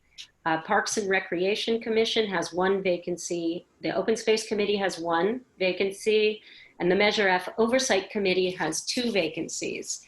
We realize that 2 people have applied for the Measure F Oversight Committee. We will continue to collect applications through September, and we will hope to review applications or conduct the interview process at the October meeting. So just wanted to make sure people understood that if you have already submitted an application. Please remember that the Fairfax Food Pantry continues to serve, and I believe that they continue to have increased numbers. I'm sure someone out there might correct me if it has leveled off, but it is in full swing. Please make sure that you have enough food and make use of that pantry should you need, and it's at the Fairfax Community Church. Quick update on the mobile showers. The mobile showers continue at the community church on Saturday mornings. There will be an official change of day for those mobile showers, and that will be advertised. They'll be moving to Thursday evenings because of a staffing issue with Downtown Streets team. To date, 121 showers have been taken. It's about an average of 10 showering people each week, and 8 new people have entered a system to receive wraparound services from the county by having those mobile showers be their point of entry, should they choose and want or need the services. I'm going to open the meeting at this point to open time, but before I do, I want to make a correction for the letter that I wrote in last week's newsletter. I made a grave error, and it wasn't an error because I was mistaken of the information. I wrote in my message to the community that Jacob Blake was killed by the police, and that is not the fact. The fact is that he was shot and paralyzed, which is equally tragic, but I wanted to correct my error. So for the record, I apologize for that. That is not a good error to make in these times. So moving on, we're going to start with open time for public comment. Each member of the community who wishes to speak will have 3 minutes. Please watch the timer. It is in one of the boxes that you may be seeing at this point. This open time is to address matters that are not on tonight's agenda. So please be mindful of that. And I'd like to open it to open time for public expression. So if you have a comment, please raise your hand or call in. And Thank you, Madam Mayor. We'll move forward. Yes, thanks, Michelle. There are 3 hands raised: Barbara Petty, Jody Timms, and Bert Barch. So we'll start with Barbara Petty. I have unmuted you. Barbara, you're muted. Can you unmute yourself? Sorry. Hi, Barbara. Hi, everybody. I'm calling in today regarding the town parcels. And I'm calling because I have spoken to at least 2 town council members and emailed the town manager over the last year and a half regarding the unsafe. You don't have headphones, I can bring them on. I'm hearing a lot of feedback. I don't know if you guys are hearing. Is that David Parisi? If it is, please mute. Oh, you are muted. Okay, thank you. Go ahead, Barbara, sorry. Well, that's okay.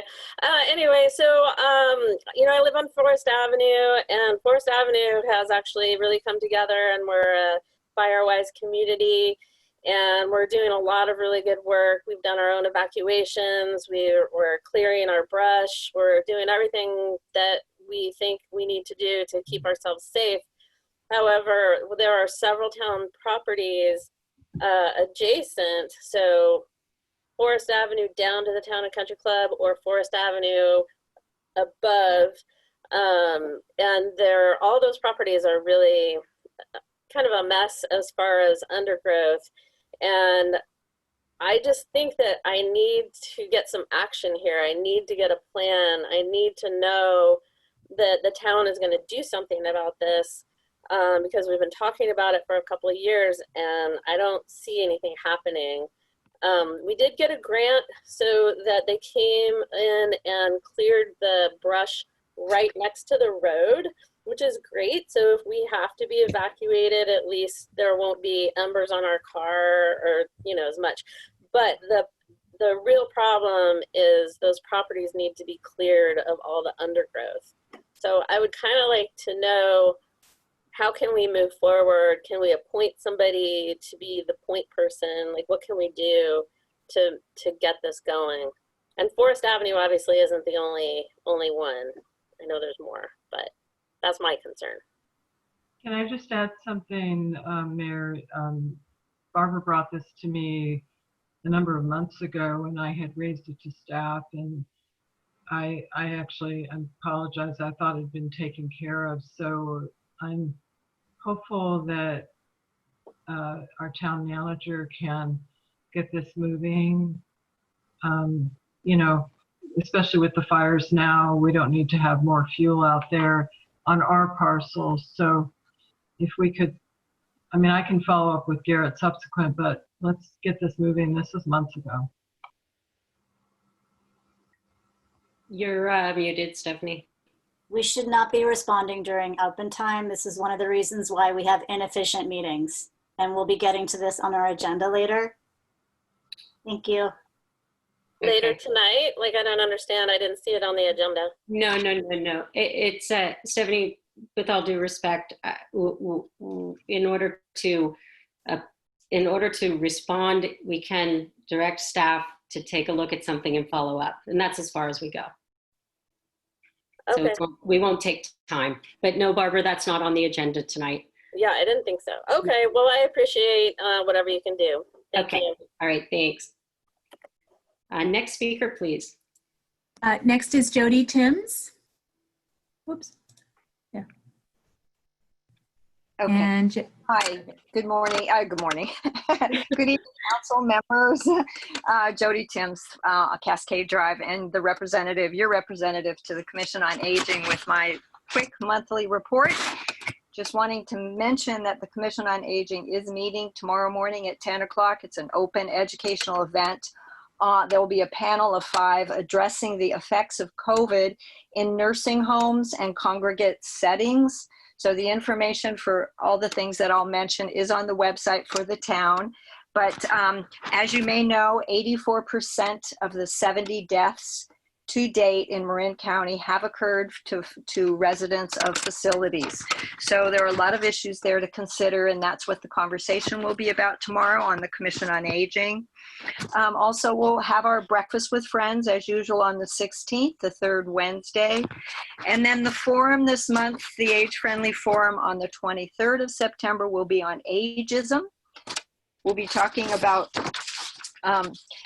what it is, barriers, challenges, and building our capacity to respond to ageism. And next month, the forum will be on Medicare. October is the open enrollment period. So if you have questions about Medicare, that will be our forum in October. The last thing I want to mention is this year for our 3rd celebration of folks in Fairfax who are 90 years old and older. Obviously, we won't be having a party or a dinner at the Women's Club, but we will be delivering baskets to those who want to be honored who are over 90. The baskets will have masks and birthday cards and flowers and certificates. So we are pulling together the names of the folks that we're aware of who are 90 and older and contacting them to see if they are interested in being honored. So we'll have a post on Nextdoor, but if you know someone who's 90 plus who you'd like us to contact, we use the voter roll or a list that we've had for a while to gather some names. But if you know someone and would want to be sure that we invite them, you best to probably just email me at jodytimms, JODYTIMMS @comcast.net. And that celebration this year will be done again in collaboration with Children for Change. So that's it for this month. Thank you. Thank you, Jody, as ever, for all the hard work. Next public comment or next open time speaker, please. it's probably Valerie. I think I've unmuted you. It is. Okay, so this isn't going to be easy, but I have to say, Renee, I see there's posters around town promoting the re-envisioning of police.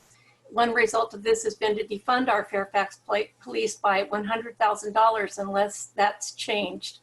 I'm wondering if you're aware of the growing potentially violent conflicts in our community and how you plan to address them. This reminds me very much of the fiasco you and John Reed created, turning a major evacuation route into a one-lane road and then walking away from it, leaving the newest member of the council in charge.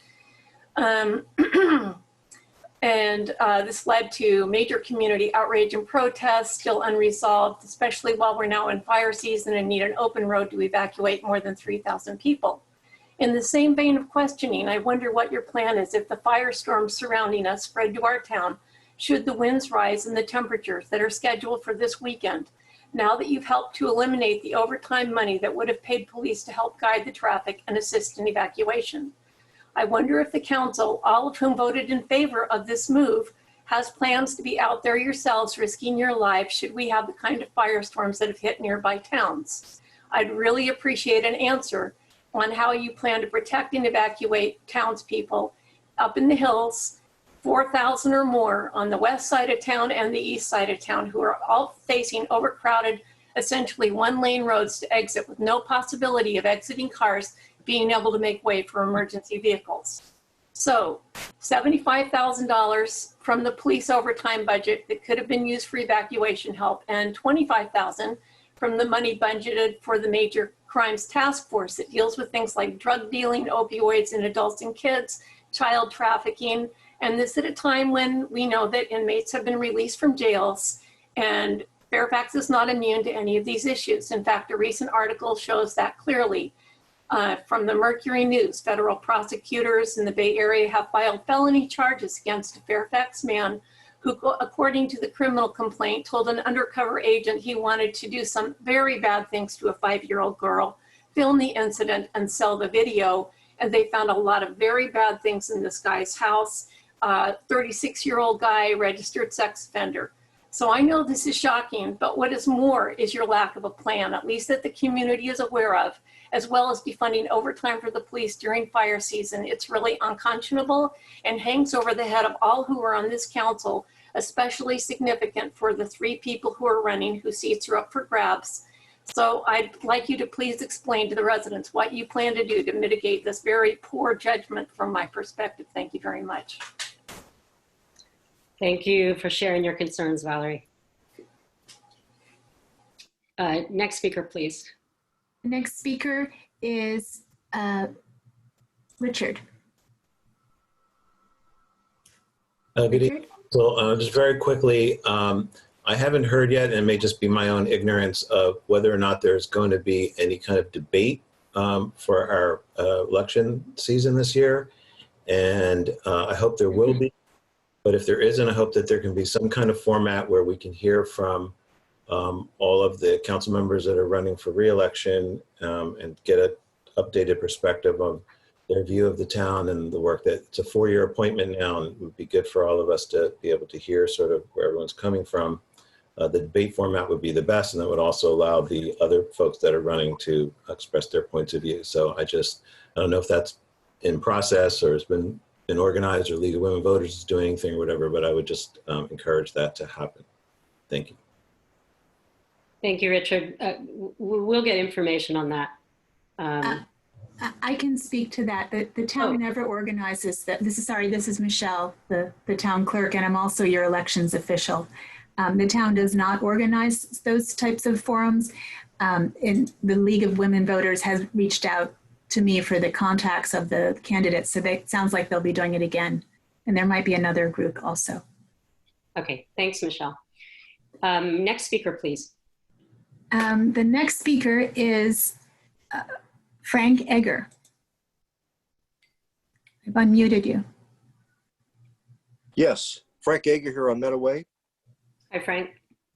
I was contacted by a senior citizen at the Bennett House last week, very concerned about the loss of electricity in some of the units and some of the issues there.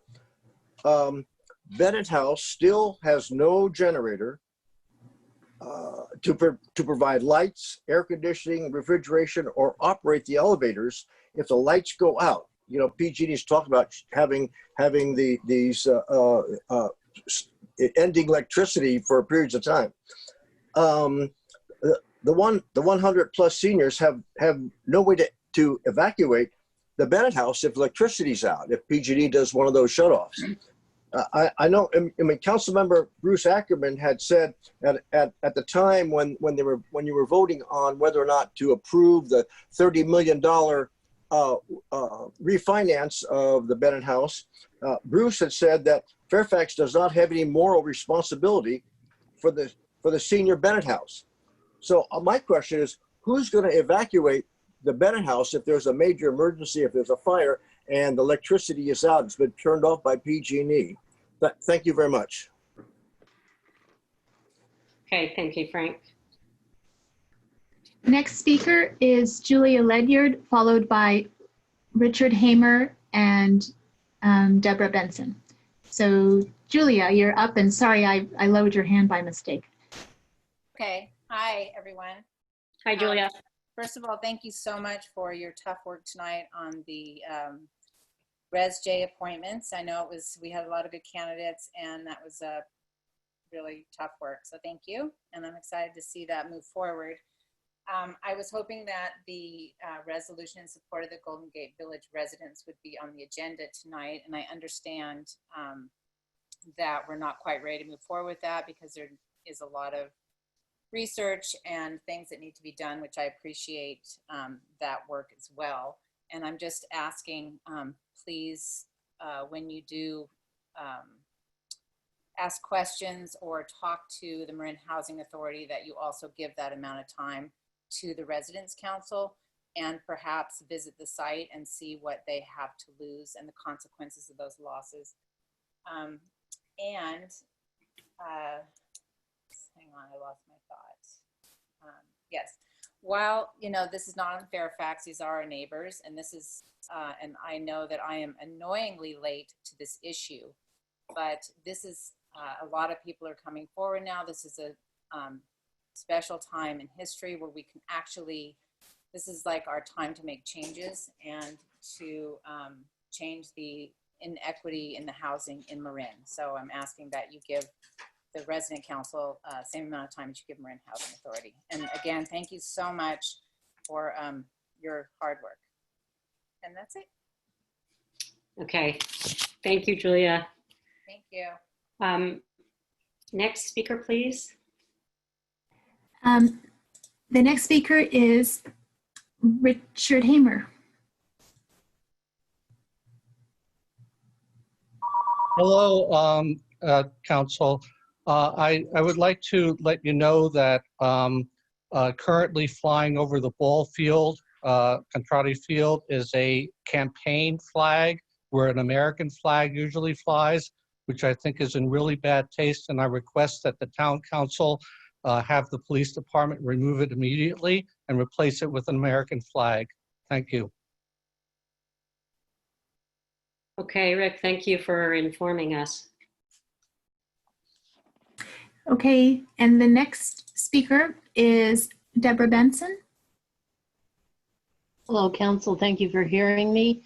At the July 1st, 2020 meeting, I spoke to something that bothered me, and I was responded to, and of course I get my 3 minutes and couldn't respond back. It's still bothering me.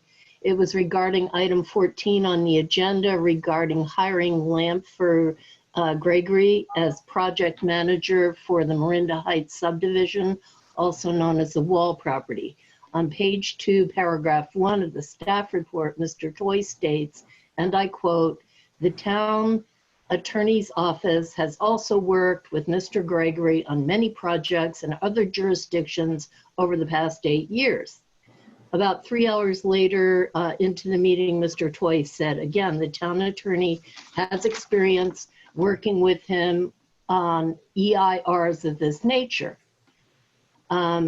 Then Attorney Colson came in and said, I personally have worked with him in other jurisdictions on EIRs, again, quote. Then she goes on to describe his personality and positive attributes. In public expression time, I spoke and said that project manager being chosen because they have a relationship with the town attorney is too close a relationship.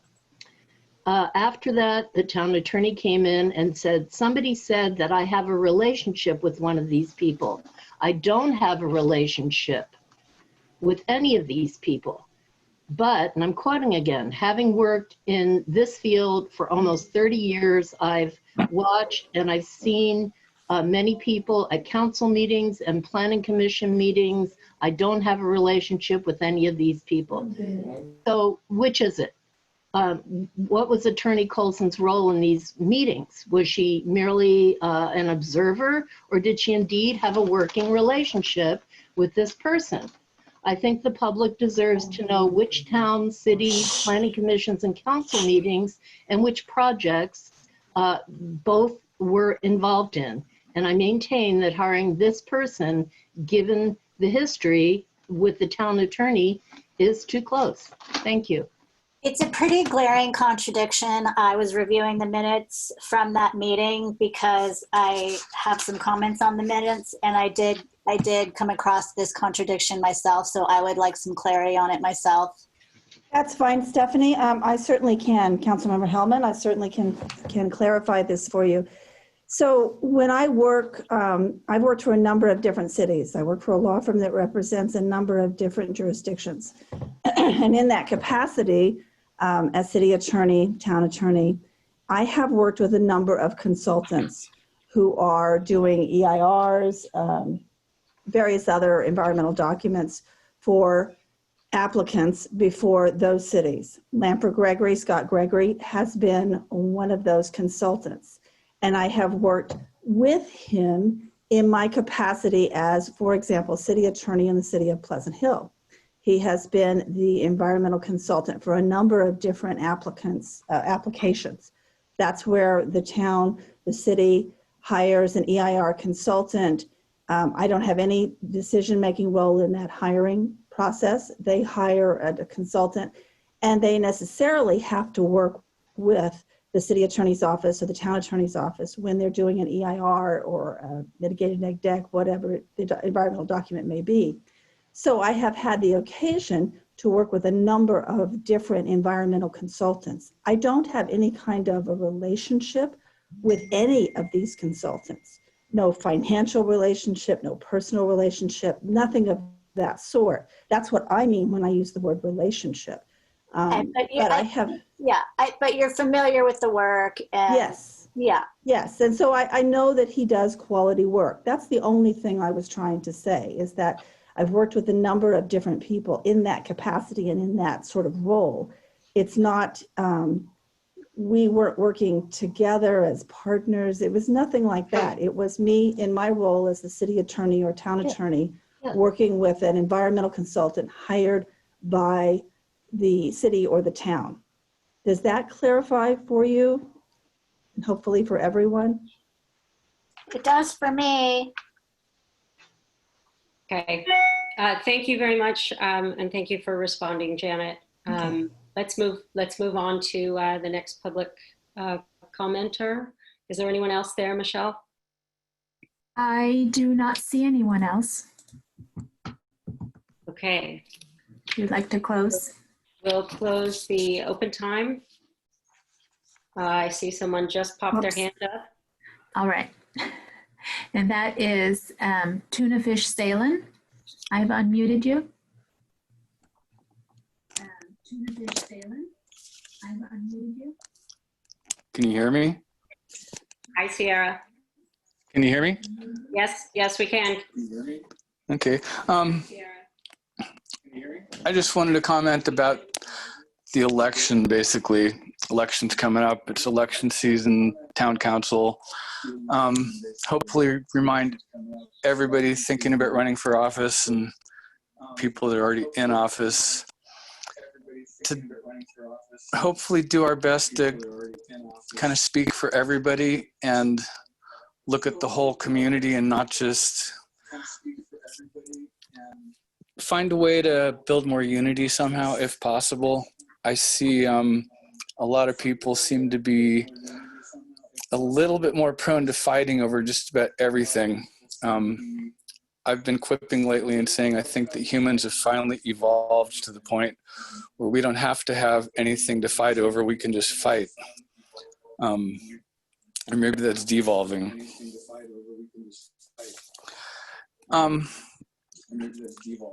So I see a lot of us just fighting over pretty much everything.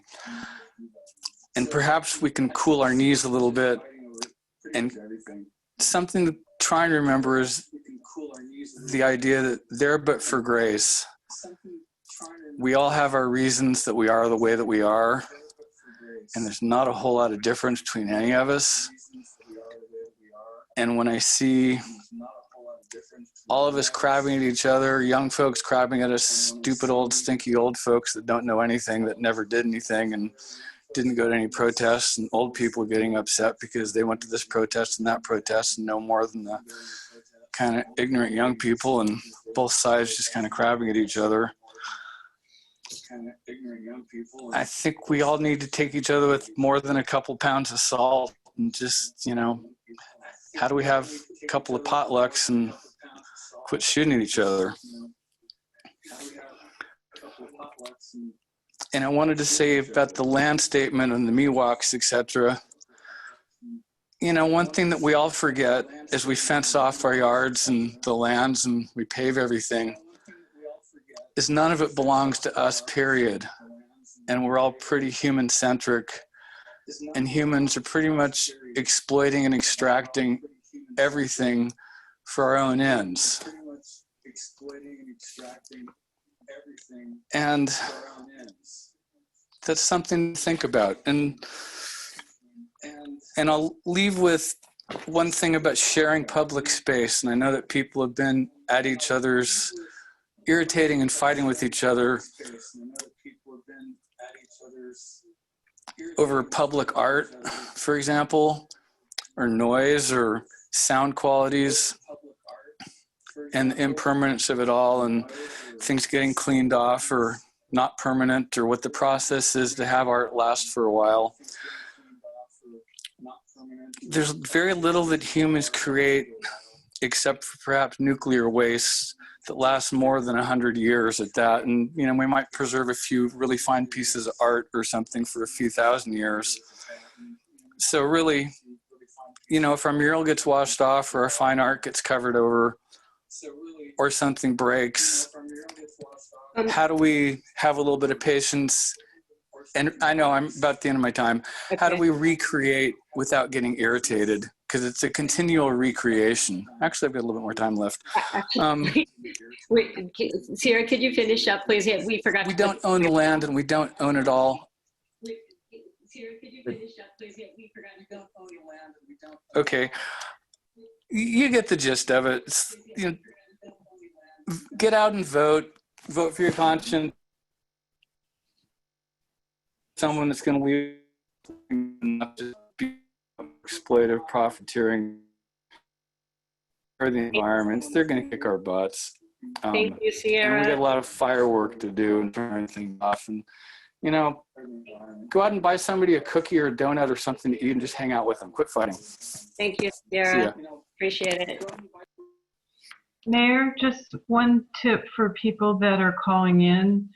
They should turn their streaming off, or because that's why we were hearing the feedback. Okay, I wasn't sure where that was coming from, but good reminder. Are there other speakers for open Yes, comment? there are. We have a call-in user 3. I am unmuting the person on the phone who's called in. Okay. I think it's Kathy Flores. Okay. Kathy, if you can hear me, your own phone appears to be muted. You could try pressing *6 to unmute your phone.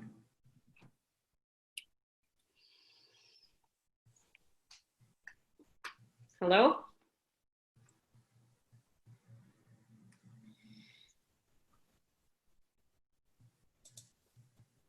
If we have more, perhaps we could move to the next person and maybe Kathy will get in. Okay. The next person is. Oh, here she is. Oh, here she is. It worked. Kathy? It's not Ed. Yeah, hi. Hi. It did, finally. Okay. Hi. Good evening, Fairfax staff and town council. I'd like to bring your attention to something that appears to be unnoticed by you. I see increasing amounts of vandalism and graffiti that is going unaddressed on our town property. I also know that we have had a spat of mail thefts, but I have not heard any discussion of these issues at the town council, and I'd like to know why. Perhaps you have not noticed the stickers that are plastered all over the stop signs on Bolinas and Broadway. They're on utility poles. Since when are problems like these not addressed? Is it being investigated? What are you going to do about it? All of this just adds to the broken sidewalks in the downtown area and the streets that have gone unrepaired over the last 10 years. Why is the town manager not held accountable and made to address these things? Who is responsible for maintaining our town? Because it looks like no one is. Thank you. All right. Thank you, Kathy. Next speaker, please. The next speaker is Matt Query. I have unmuted you.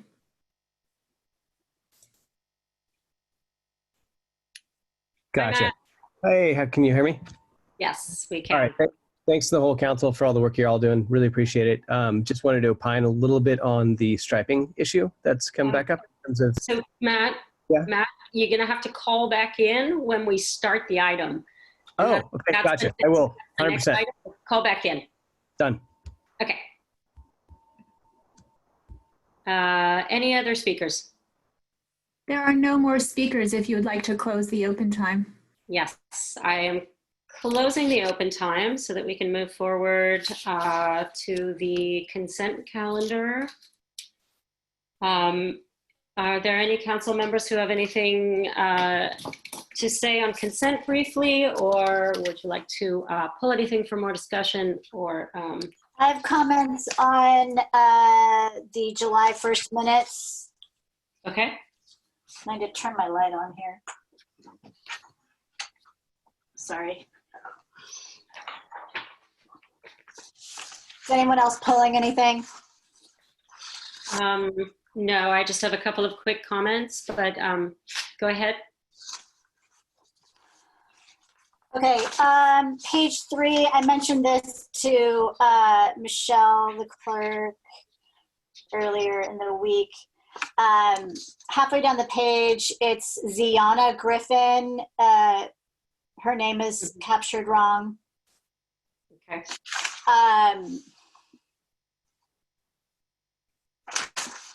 And then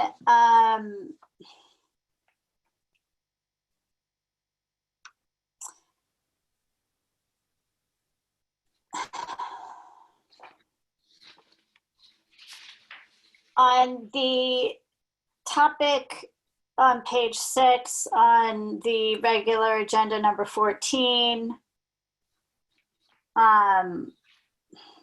Wait, are you still in the minutes? Yeah. Oh, okay.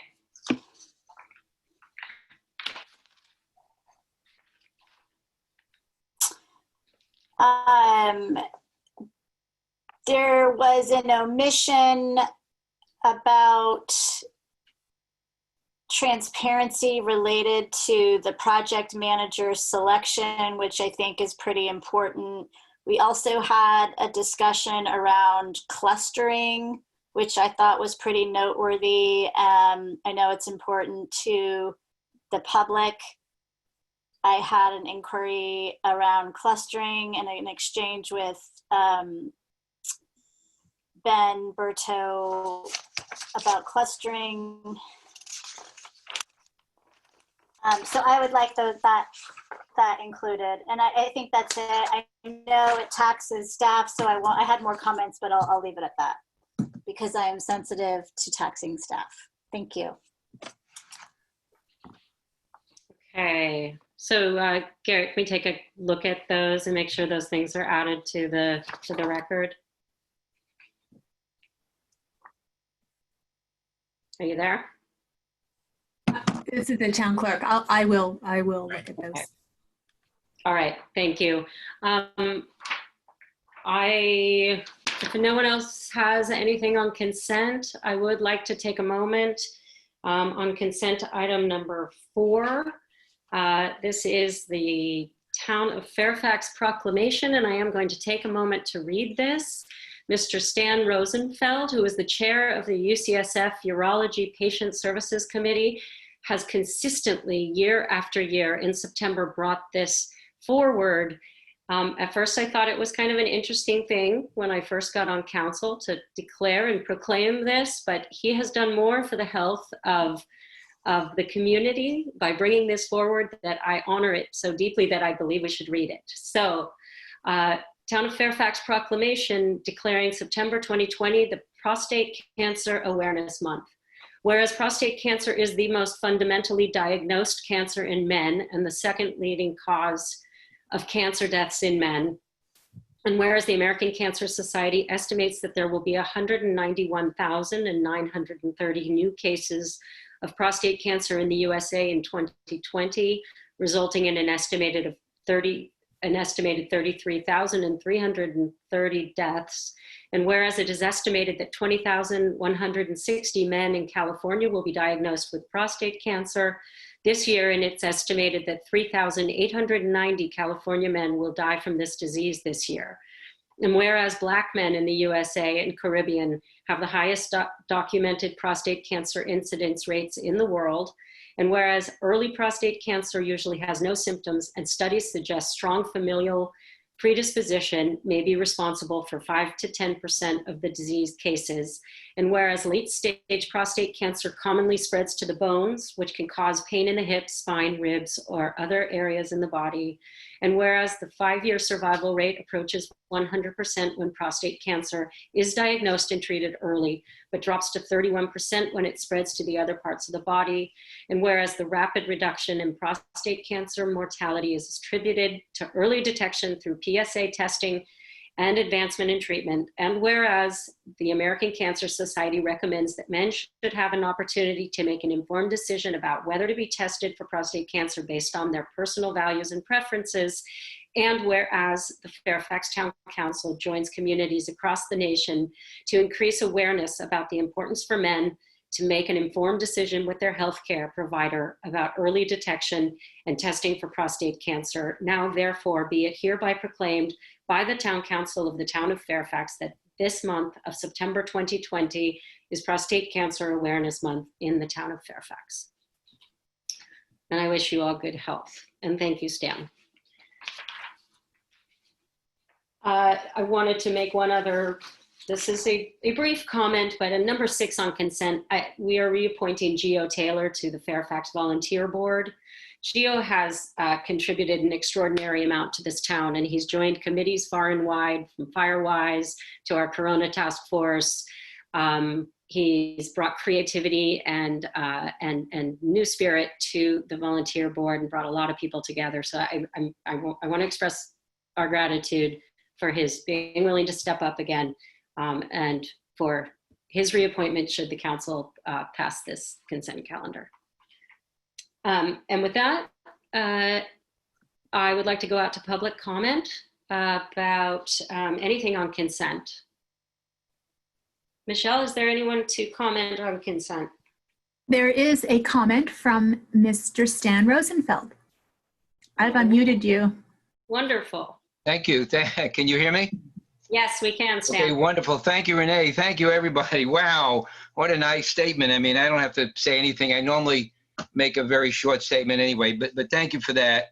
Thank you for the announcement. Thank you for the praise. And I'll just say one thing this year that maybe I haven't said before, and that is we all know how important it is to know your PSA and how early detection saves lives. But there's this word going around that had been going around, it's changing a little bit, that you don't need to know your PSA after you're 70 is a typical age that they say. But they don't say that anymore. They're getting smart. And what they're now saying, and these are all the major medical associations and doctors here at Marin General Hospital, UCSF, they're saying don't use your chronological age, use your physical age. And so that when you don't think that you're going to live any longer than 10 years, then you can stop measuring your PSA. If you think you can live more than 10 years, keep measuring your PSA. Thank you. All right. Thank you for the information. Take good care. Thank you. All righty. So bringing it back, would someone like to make a motion on the consent calendar?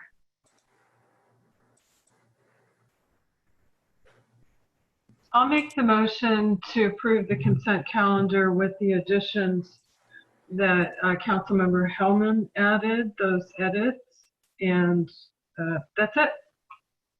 Okay, is there a second? I will second. All right, so we have a motion Fuller and a second Reed. Councilmember Hellman, Aye. Councilmember Puller, Aye. Councilmember Reed, Aye. Vice Mayor Ackerman. Okay, and myself, I vote aye.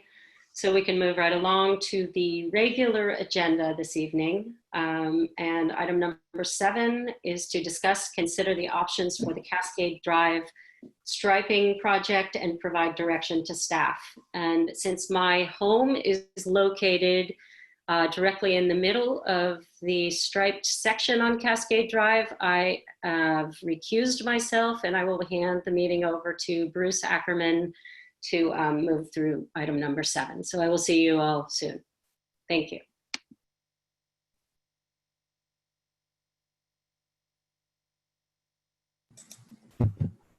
I'd forgotten that that was going to happen. Okay, so shall we begin with the staff report? Garrett? Sure. Now, rather than go over too much background, I thought I would just touch on really the last time the council discussed this was January 15th. And at that time, the council received a report from the Cascade Working Group. You may recall that you appointed Councilmember Reed and Councilmember Hellman to this working group. At that time, what was talked about is we made some adjustments to the striping relating to some reductions of the fog line. What we also indicated to council that there would be one more meeting of the working group, which was actually held on Saturday, February 8th. At that meeting, what we had indicated to the group that we would conduct a community survey, online survey, and have a monitoring period. So obviously, initially, we thought we would report back to the council probably in April and May, obviously with the results of the online survey as well as the monitoring period. Obviously, you know that lots of other things have happened since that time, other pressing issues, priorities for the council. And so we're here to you in front of you tonight. What I thought I would do is maybe go through the online survey results, then talk about the options available to the council if that's what you'd like to do. So the survey, obviously we started in March. At that time, we did get a lot of results. And then obviously as time went over, we didn't get as many people to take it. We did kind of re-advertise in the newsletters and to the neighborhood. But at the end of the day, we closed it August 27th, and you had about 177 responses. Now, of the 177, 105 were registered responses. Registered just means we know where people live, they fill out the info, and they can't really vote more than once. So of the 105, 101 were Fairfax residents, 4 lived outside the community. Now, of the 72, those are unregistered. Again, that just means we don't know exactly where people live, although we did have some questions on the survey to that intent if they lived in the Cascade neighborhood. And then, you know, and it's probably, just so you know, it's highly unlikely, I would think, that anyone voted more than once on this survey. But that being said, attached to the staff report, we included the results from registered and the registered unregistered. And because there's really not a whole lot of significant difference, probably less than 2% in terms of the responses between the two, combining registered and non-registered, we just decided it'd be easier if we only talked about the combined survey, which was the 177 responses. And so that's what we did. And so if you go through it, questions 1 and 2 talked about if people lived in a Cascade neighborhood or if they lived on Cascade Drive. Of the 177, 113 said they lived in the Cascade neighborhood. And of those 113, 73 said they lived in Cascade Drive. I'm assuming that people who said they live in Cascade Drive also answered they live in the Cascade neighborhood. So question 3, we asked those people who do not live in the neighborhood how often they drive on Cascade. We had about 51 respondents, which would indicate they don't live in the area. And of that, 20 people responded they drove in Cascade at least once a week. Question 4 was trying to get an idea of whether people felt safer or less safe driving on Cascade than before the striping project. 54% or 94 of the responses said they felt less safe. 21% or 36 people said they felt safer, and about 22% said it felt the same. So question 5, we asked, did you feel safer or less safe walking or bicycling along the Cascade? This one's interesting. It's a little different than the driving. 37% or 65 responses said they felt less safe. 31% or 53 said they felt safer. 16 said, well, it felt about the same. Question 6, we wanted to gauge what people felt about the project, which is how, in this case, we asked if you liked it, disliked it, strongly liked it, strongly disliked it. Anyway, 58% of the respondents, or 102, indicated they strongly disliked or disliked the project. Approximately 30% or 53 respondents indicated they liked or strongly liked the project. 21 people were neutral or unsure about how they would answer. Now, question 7 asks for preferences regarding the project. And so approximately 41 or 71 of the respondents indicated they selected the option, eliminate the striping, restore to the previous condition. I think this one's also interesting in the sense that, in contrast, 38% or 66 people said make the striping permanent or add a dashed line in the curved areas. And then 14 said monitor the project. Although I have no idea if we did the survey again, how people would change, or if people who monitored the project would vote one way or the other. And I don't know how much that would really change. I think what's interesting on this question is that 71 had people, well, actually what I think is interesting is that initially, if you recall, in question 6, 102 respondents said they strongly disliked or disliked the project. However, only 71 responses said eliminate and restore to the original striping. One conclusion would be you would think if you strongly disliked it or disliked it, there'd be more closer to the 102 as opposed to the 71. Of the choice, make the striping permanent or dashed line, that was 38% or 66. So you're looking at 71 to 66, so pretty split. Again, I don't know how people monitoring it would have voted. So that's just kind of a interesting kind of number when you try to compare likes and dislikes versus what they'd like to see. Question 8 talked about modifications to the project. We actually attached that in attachment C. Maybe if you read those comments, that might shed some light on responses to question 7. Question 9 addressed the monitoring period. I think that's somewhat of a moot point in that originally, project's been there since November. We made the last change in January. So really it's been, 7 months since January, or 8 months actually. Well, roughly 7 to 8 months for a monitoring period. Question 10 talked about any other comments people wanted to have. About half, we received 89 responses. Again, that's in the attachment. And so the one thing we always try to point out to council when we do these surveys is it isn't scientific. It's really just a tool to gather a little more information for the council in your decision-making process. But what that all means in terms of your options for this evening, one is you could decide to remove the striping project and restore it to its previous condition, which is got a double yellow center line. I guess the caveat there is there may be some things you'll want to retain, like signage, maybe the fog line in the flat areas that kind of shows where the cars park. That doesn't really impact that per se because the yellow line's still there. Maybe that's something you want to keep. But anyway, the concept is remove the bulk of the project and restore to previous condition.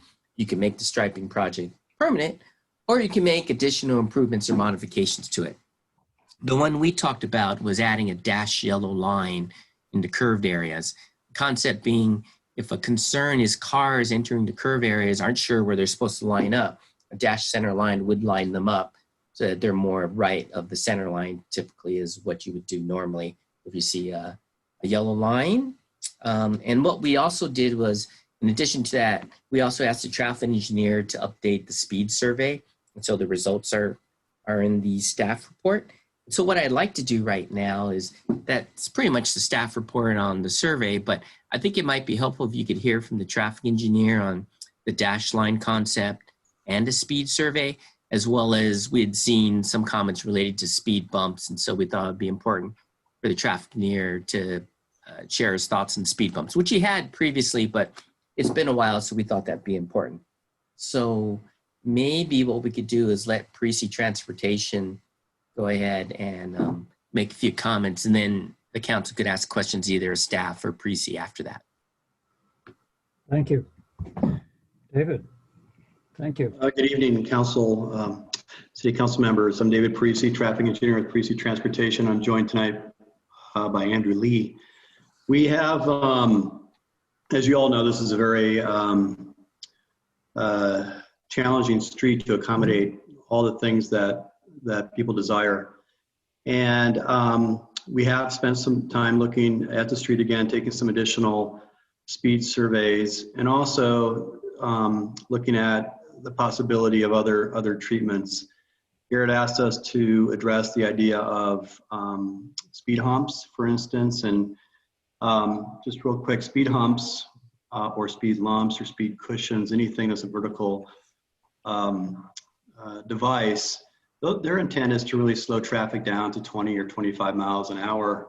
The current 85th percentile speed is in the 20 mile an hour range. So compared to existing conditions, that really wouldn't get us there. And also, they're typically not applied on curvilinear streets that are curved as much as the street is horizontally and vertically. Andrew Lee's joined me tonight. Andrew led some new speed surveys. And Andrew, would you mind bringing us up to date on what those results were? Yeah, so we went out with our radar gun to take samples for the speed observations out there at one location, approximately 252 Cascade Drive. And we were also provided speed sign data that was collected by the Fairfax Police Department. They collected samples at 2 locations, also 252 Cascade, and then approximately 176 Cascade. The observation at 252 was confirmed with our observations, which are that the average speed is approximately the 85th percentile speed is approximately 21 miles an hour, and the average speed is approximately 19 miles an hour. And the speed observed. Could you repeat that? What was 21?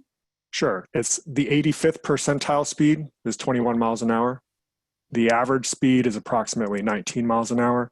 And this is essentially the same result for the speed surveys that were collected back in 2019 after the project had been installed. And just to add to that, Andrew, these speeds can justify the posted speed limit, the reduced speed limit that's out there today. Correct? Correct. Yeah. The speeds observed by the Fairfax Police Department near 176 Cascade are a little bit faster. And the issue with that, or not issue, but it's just that the geometry of the roadway there is a bit different. It's the downhill straight section out of Cascade that goes into the flat section where the double yellow center line picks up. So to recap, the speeds observed that were justifying the speed survey back in 2019, the results we collected this year, last week, are about the same. Can I ask what the highest speeds were that you were seeing? Sure, let me see if I can get that.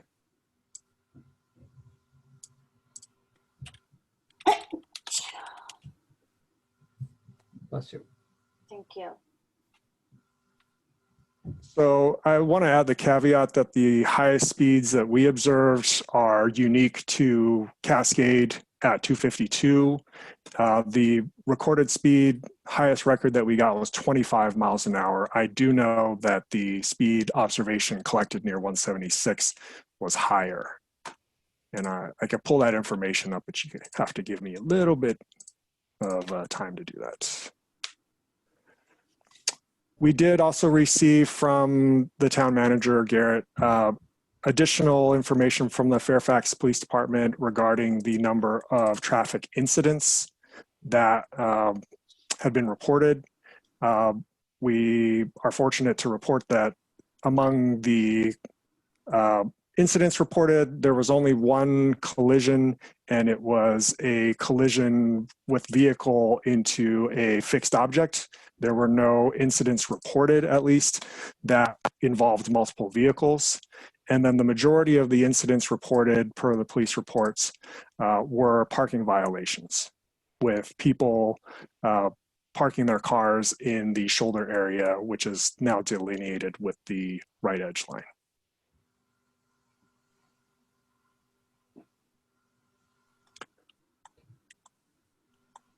I can also add that the concept that we show with the dashed yellow line, these are candidate locations, but the proposals are for curved areas where there are sharp curves along Cascade. They would not be a continuous dashed yellow through the entire extent of the corridor. Approximately 100 feet or so of dashed yellow in each location. And the resulting lane widths between the edge of roadway and the fog line is approximately 8.5 feet. So we went out and did some measurements for the roadways between the very edge and the fog line, and it generally was about 17 to 18, 19 feet. So the resulting lanes being about 8.5 feet for each of these locations in the narrow curved areas.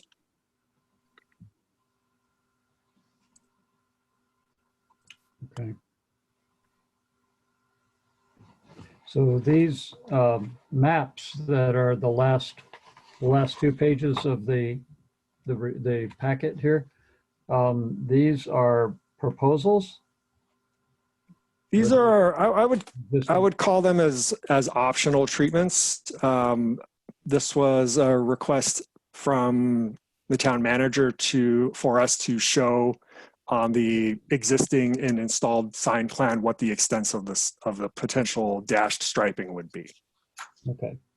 So you're saying that these, as it's shown on the map, these 2 areas where the curves are that you've shown on the maps that could be striped, or you've shown the measurements, that those measurements would allow a car width on both sides of the center line, if we were to put a center line there. That's correct. And is that without moving the fog lines, or with that with the existing fog lines that are in those curve areas? That is with the existing fog line, so not moving the fog line. Right now, the lanes are about 19 feet wide. Mm-hmm. Excuse me, 17. I'll add a little bit to that. So that, as Andrew mentioned, that the narrowest lane widths around the curves would be about 8.5 feet wide. If the existing plan was supplemented with the dashed yellow lines through those curves, again, that would just provide guidance for drivers.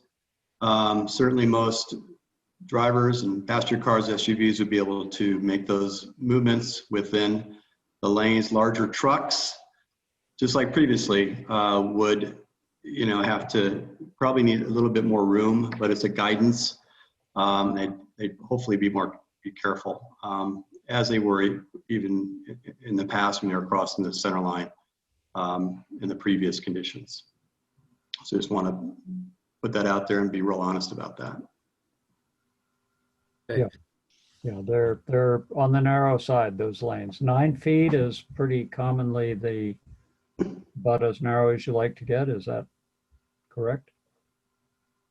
Oh, it depends. I mean, Marin has, we have roads with 8.5, 9 foot, 10 foot, 11 foot lanes. It's it's always a challenge on these hillside roadways. So as Andrew mentioned, if we were to retain the shoulder line what is left equidistantly, and a minimal width would be about 8.5 feet wide, which would accommodate 2 passenger cars, 2 SUVs passing each other, the occasional UPS truck or Amazon truck. The drivers are good. Hopefully they're going to know they just need to be careful, just like they were previously going around any corner. So that is that's a condition that drivers need to, you know, that these that would certainly occur, and folks are used to, I think, and a lot of them are in hills. But we're just showing an option of something that could be supplemented under the existing conditions if it is retained. Clarify. When around the stop sign area, which is where Laurel hits Cascade, did you consider putting any yellow dashed lines at that location too? Because turning from one street to another might be an area where there might be some surprise of cars coming the other way. Or is that not present just because that wasn't part of the request by Garrett, or what's your thought on that? So it's pretty common at unsignalized intersections, stop sign controlled intersections, to put a no passing zone where the lanes meet the intersection, and it could be 25 to 50 feet. I'm looking at the Laurel and Cascade intersection, and while there is a fair amount of tree cover, it's not on a curved section, and so that didn't rise as a area of concern. I did see a few vehicles run the stop sign, and so there may be an issue about sign visibility and landscaping, like trimming back the trees to improve the visibility of the signs. But in terms of the alignment, this is where the fog line essentially goes away, and we are left with the full width of the intersection as it was before without the shoulder striping area. So we can certainly consider adding it, but this was not one of the issues that came up when we were discussing it with the town manager. Yeah, I mean, just anecdotally, just looking through a lot of the comments and hearing some of the emails that we've gotten over it,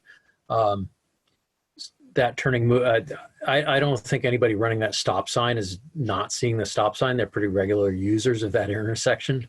But one of the things that people talked about was coming up to that intersection and then having somebody moving through that intersection, you know, effectively making it a curved turn out of it. But ending up on the wrong side of the road. You know, so it would be a close call.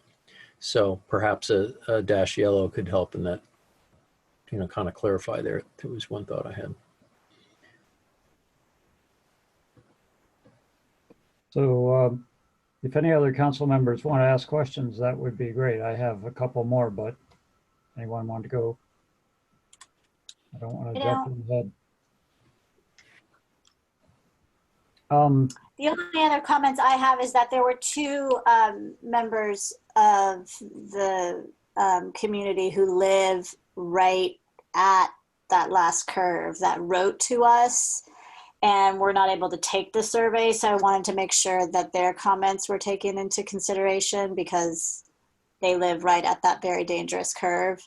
So I wanted to make sure that the whole council saw those 2 emails that came in the last couple of days. But I don't have any other questions.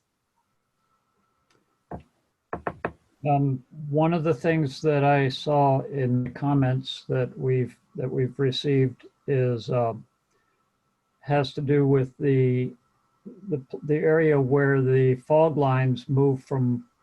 Essentially, the purpose of the fog lines, as I understand, was to create a space for pedestrians and bicyclists that's delineated. And there's one area where the fog line moves from one side of the street to the other, and therefore pedestrians or bicyclists, if they're using that area, would need to jump across the street. So can you show, is that on either of these maps, and can you comment on whether there's anything that can be done to address that issue? So the fog lines as installed are shown on the plans. So those plans do show where they switch from the downhill side to the uphill side. During the discussions at town council last year, we did hear anecdotally, at least from a resident, that where those fog lines are located were also where she herself, the resident, walked on. And our placement for those fog lines was based on how steep the hill was on each of these segments. And the rationale there was that where it was particularly steep, like for the uphill side, where there was not a place for a person walking to get out of the way of an approaching vehicle if one were to approach and at a high speed, for instance.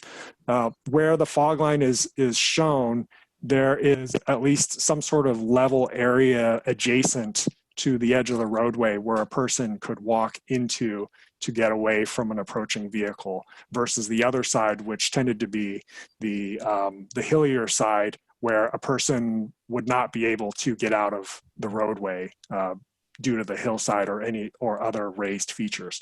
And so I would be welcome to hear people's thoughts about whether or not the placement of that fog line is appropriate per their own use, but it had been at least confirmed by one of the residents earlier in the year, or last year, excuse me, when we were discussing this item, and it essentially confirmed our rationale for placing it where we did. Mm-hmm. Yeah, that makes sense. Thanks. Any other questions? And then we can go to the public. Yeah, just to,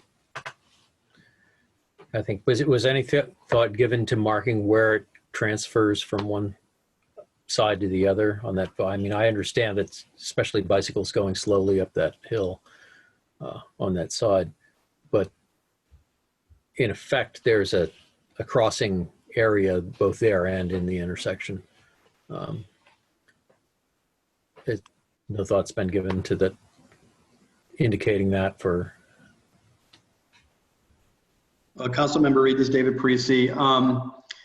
You know, there is no sidewalks or ADA compliant facilities on Cascade, and that's what would be required to do crosswalks or anything like that. So what we complemented the project with were pedestrian warning signs, and the intent, which I think has been realized, of slowing speeds so that non-motorized users on the street could have a more convenient and safer experience when crossing the street from one side to the other. So we know that users want to be on one side or the other at different times, depending on where they're traveling. So it's hard to predict. But overall, we found it to be kind of a complete street approach. Again, this street is hard to do everything that we would like to see it do, just because of the topography, the width of the street, the two-way traffic, the lack of bike lanes and sidewalks. So, you know, we tried to develop as most of a balanced situation as we possibly could. Okay. And my only other question has to do with, you know, it's just clarifying things. One of the things that was talked about earlier in terms of the fog lines was the ability to make them dashed or not, and in terms of liability and things like that, maybe came into question. But I guess if there was a fog line there, there was a concern that there was too much, like a false sense of security by a pedestrian using that, knowing, you know, thinking that they had the sole right to use that area since it was a solid line. And I know that in some places where there's fog lines coming up to an intersection, for instance, on Sir Francis Drake up to Oak Manor Road, for instance, there's a dashed fog line indicating that, you know, it's kind of a shared area. And I was wondering if there was any legal basis that could be used in this area. Yeah, I'll be happy to comment on that. And I think we did so several months ago. The solid lines designate a shoulder. And on roads such as this that have no sidewalks and based on the characteristics, that shoulder legally can be used by pedestrians. A solid line means that a driver cannot enter that shoulder without being cautious and making sure that they're not entering that shoulder with other users. And a dashed line, however, will invite the driver and definitely makes it into a shared zone. Many of those dashed lines you see on Sir Francis Drake and other parts of the county are actually bike lane areas where they right turns where drivers enter a bike lane, a cyclist may go straight. It's really a conflict zone, and we want to avoid that and just follow the vehicle code to the nth degree, and that's why these are designated as shoulder areas. Okay, thank you. Bruce, I have one question. Yeah, go ahead. I noticed that Chief Moran and Lieutenant Tabaranza are on this call, and I'd like to ask Chief Moran, as a police officer and what they see in traffic, about what their feelings are about the safety of this route, or how you kind of see it, knowing it beforehand and now. Just, I'd like to hear kind of your thoughts on how it's working from your perspective, or just what your thoughts are. Thank you. Thank you, Councilmember Kohler. Well, interestingly, no one's ever asked me that question until tonight. I will say that if we're talking about opinions, which obviously we all have opinions, I think it's not safe. I think it's safer the way it was. Having said that, we've done several speed surveys on our own with our portable speed signs. Lieutenant Tabaranza coordinated several stop sign operations at the Cascade and Laurel intersection. And obviously there's a lot of opinions on both sides of this.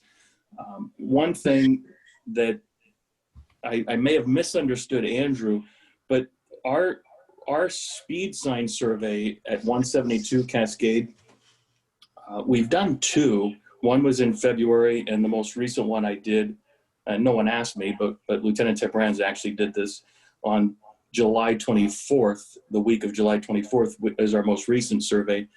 And again, I may have misunderstood Andrew, but our speed sign wasn't collecting the data heading into town at 172 Cascade. It was collecting data heading into the Cascades at 172 Cascade.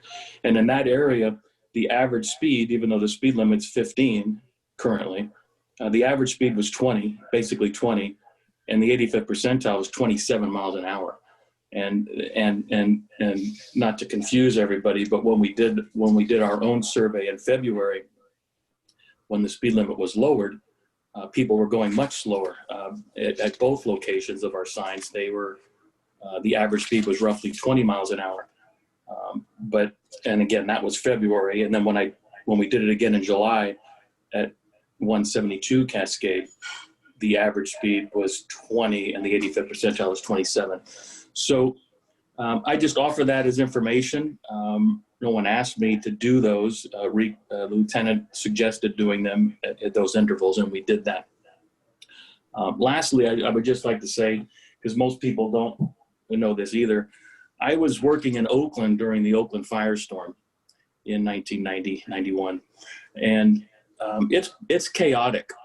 I was up in the hills, and I watched firsthand what happened as people were trying to get out, and the fire was burning across the roadway. It's chaos. And many of those streets didn't have a double yellow line. Again, if we're talking my opinion, having a center line and separating the lanes makes everything more orderly, whether it's an evacuation or just in general. It's more orderly to have that separation and keeping people on their own side of the road.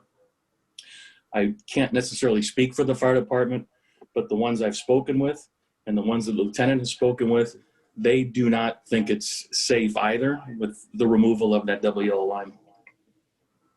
There's also, Oh, I'm sorry. yeah. I had a follow-up question. Go ahead. And lastly, with the center line, as the town manager mentioned earlier in the staff report, as this process evolved, we added a bunch of red zones and no parking areas. And the reason we had to do that was because once you remove that center line, it created a situation where cars could end up parking where they never could park before, because the double yellow center line was like our dividing line for keeping 12-foot clearance, which is the town ordinance. You have to keep 12 feet of clearance. So if a car parked on the side of the road and they were within 12 feet of the double yellow line, they were technically in violation. Without that double yellow line, people could start parking places, which they did, and not be in any violation. So we had to work through some of those issues as they occurred.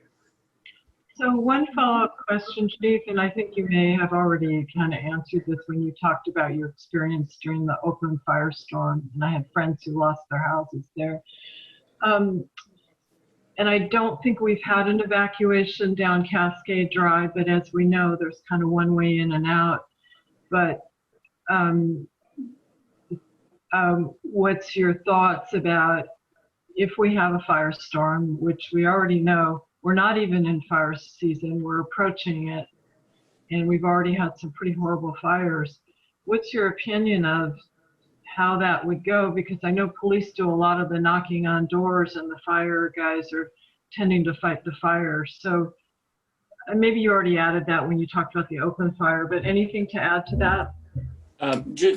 Just maybe to reiterate, based on my experience and what I think would happen with the Cascades, if you have hang on a second, the separated lanes, other than chaos, people will generally stay in their lane and get out. Now during a mass evacuation or chaos, which is what I experienced in Oakland, they were just all over the place. The fire trucks, the police, we could barely get in because everybody was coming out. Logically, that's what would happen in the Cascades. But absent a mass emergency and a mass exodus, the center line would help keep people within their lane, leaving the Cascades, leaving room for the fire department and the police to get in. The fire department, obviously, to fight the fire, the police to help people get out as well as help evacuate. Well, thank you very much, Chief Moran. Okay, if there are any other questions, if there aren't any other questions from council or any other comments from Chief Moran or Lieutenant Tamburanza or folks from Parisi, shall we just go to public's comments? Okay, sounds like it. Let's open up for public comments. Michelle, can you? Sure. Yes, I can, Vice Mayor. I see 4 hands up already. First is Bert Barch, then Richard Applebaum, and then Tuna Fish Salen. So I will start with Valerie. Hi, thank you very much. Chief Moran, it is so good to see you. I wish you were at council meetings. There are so many things that we would love to hear your opinion on, and we never do anymore, and I'm not sure why that is. Your testimony is so very important here, and why you were not asked your opinion before the work was done at all. I guess we could ask John Reed about that since he's actually sitting here, or we could ask Garrett Toy because he's here. But we would really, it's sort of beyond public comprehension, actually. And those of us who in weighing in have been begging for that center line to come back for the very reasons that you say, because it's just a no-brainer. And clearly, the guy with the brain was not included on this, and I'm really, really sorry about that. It feels very disrespectful to me. So we're glad you're here. No matter how this latest survey was spun, and there was a clear attempt to spin it, the results from the majority of the residents say, put our road back together. It's not safe the way it is. It was a stupid, stupid move, and it needs to go back. I think we've known what town sentiment was from the very first meeting that Renee called in the dark at the Cascade Park the day after the election. So I'd like to know how much the town has spent on this so far, including all the fixes that had to come at taxpayers' expense. And I'd like to hand it to Fairfax Cascade resident and former council member contender, Deborah Benson, for staying on this issue and finally getting some answers that we were promised months and months ago. So the last thing I wanted to say is it's very interesting that we're considering speed bumps in this area. As we were told on Dominga, that isn't something we can even consider, even though we have constant running of stop signs, speeding, all kinds of stuff. It just hasn't not happened. So why are we allowed to consider it for the Cascades, but not for Dominga Avenue? We've been asking for this for over 20 years. We've asked at many council meetings. We had a resident who did a poll, found out that all the residents around here wanted it. This resident has now moved to another neighborhood. But it's just, you know, I don't get what goes on here, but I feel like there's a high degree of incompetence. And I'm just going to say that flat out. Thank you.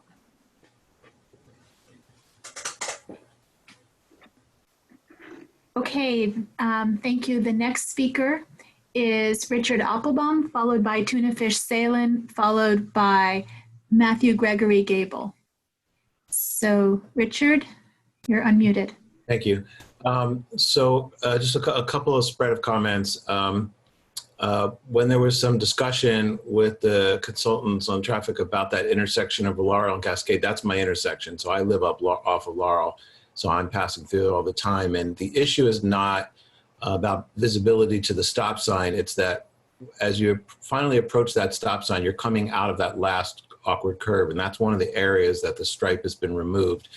And so there's not just the perspective of which direction you are on Cascade, but for those of us that live up above Laurel, our only way into town is coming down. So we're always making a left turn onto Cascade right there. And so the very first time that I encountered it, not knowing that, you know, any changes were going to happen, I was like, it was kind of startling.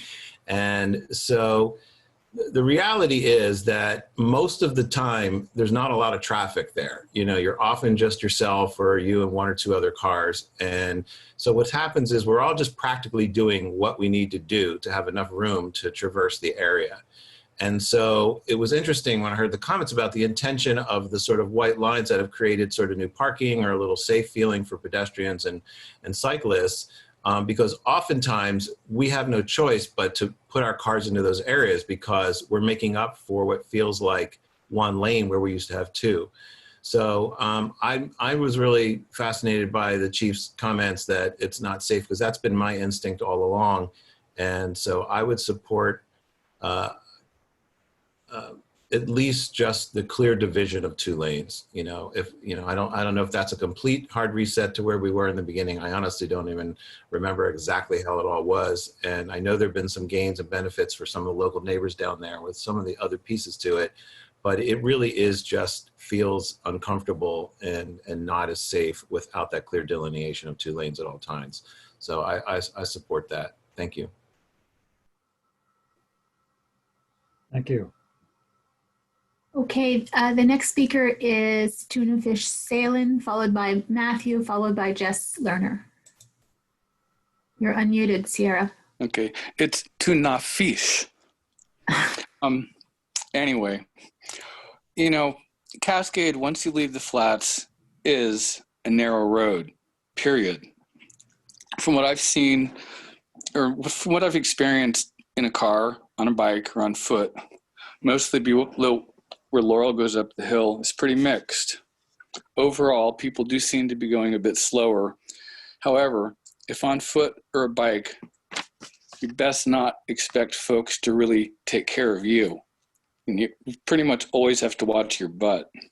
Always, always, always. If you're on foot or on a bike, there's just not any room. It's like if two cars are coming down the road, especially with, you know, all the big SUVs we have, people don't know where their right, you know, passenger side edges are. Plus they've usually got mirrors that are sticking way out. So if two cars are coming towards each other, you know, cars are always going to go away from the center line where their driver steering wheel is, and they're going to go off to the side. And given the bigger cars, you don't know where your edges are. It's the soft tissue that's going to lose out. It's the bikes and the humans. I guess what I'm getting at is I really do support center lines, especially on the curves, because people really don't know where to go and it gets muddy. Let's see. I've also seen a lot of people walking and biking with earphones and earbuds, and they're mostly oblivious to the cars and expecting to be seen. That's just downright stupid, but I think that the fog lines give people a false sense of security. Somehow and I don't take them that way, but I think a lot of people do. The fog lines are basically, they're permeable. So people, you know, if they're coming towards another car, they're going to go into that. Let's see. Got through that. And basically anybody on the curbside is in danger when two cars are coming towards each other. I do like the striping for the most part, and I really don't have that much experience past where Laurel goes up the hill. Center lining on the curves is really useful. Center lining for most of the streets really useful. Driver education is useful besides, like, you know, wacky taxi or whatever people learn to drive on, you know, video games. Signage is really helpful. But, you know, the real issue at the end of the day is Cascade is a really, really narrow road. There's just not much room. I mean, how well thought out was a neighborhood when many of the lots were given away with a newspaper subscription, I think in the 1920s. Anyway, good luck, thank you, and have fun.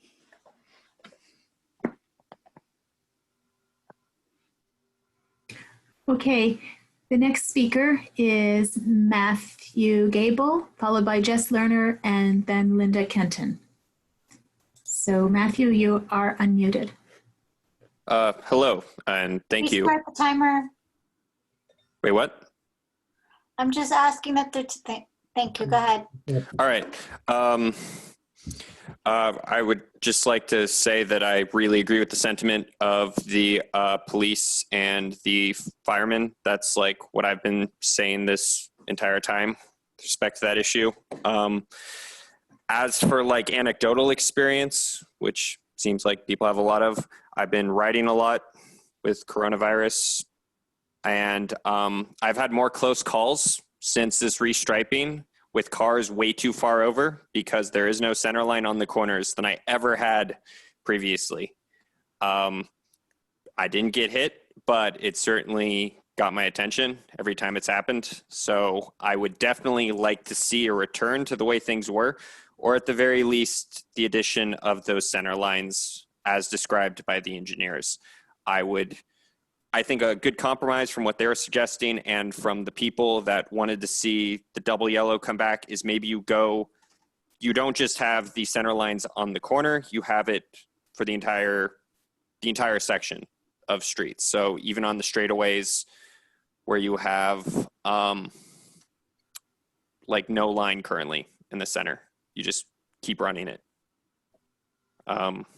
But then that might satisfy both camps, for the people that wanted to see double yellow return everywhere and the camp that like things the way they are now.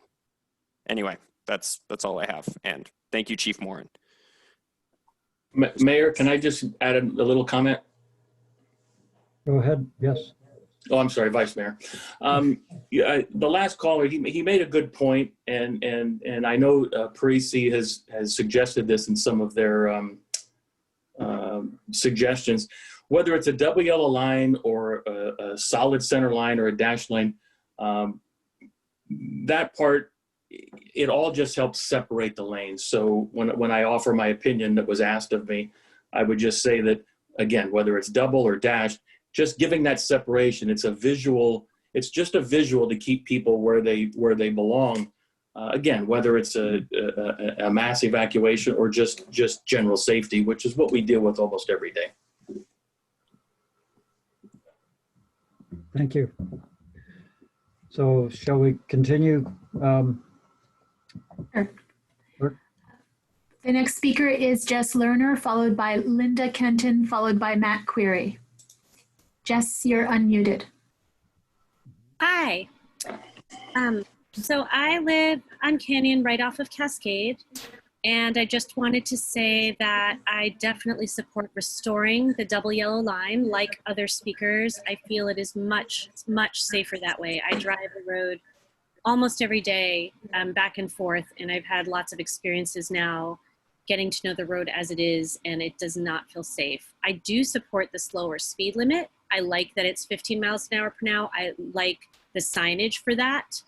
But above all, I feel like the safety issue and the issue of evacuation, when we're clearly in a very serious already fire season, that is the most important thing to be thinking about. And having that double yellow line is really the only way to go, I think, that feels safe.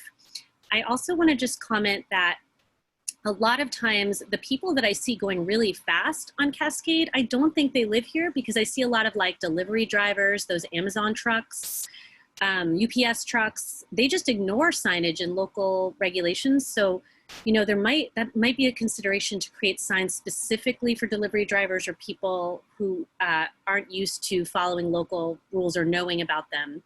And I have been on, like someone else said, I've been very scared about close calls with potential head-on collisions, like seeing SUVs coming in my direction and then having to swerve suddenly. And like Richard said, often using the parts of the road you're not supposed to use because you don't really have a choice.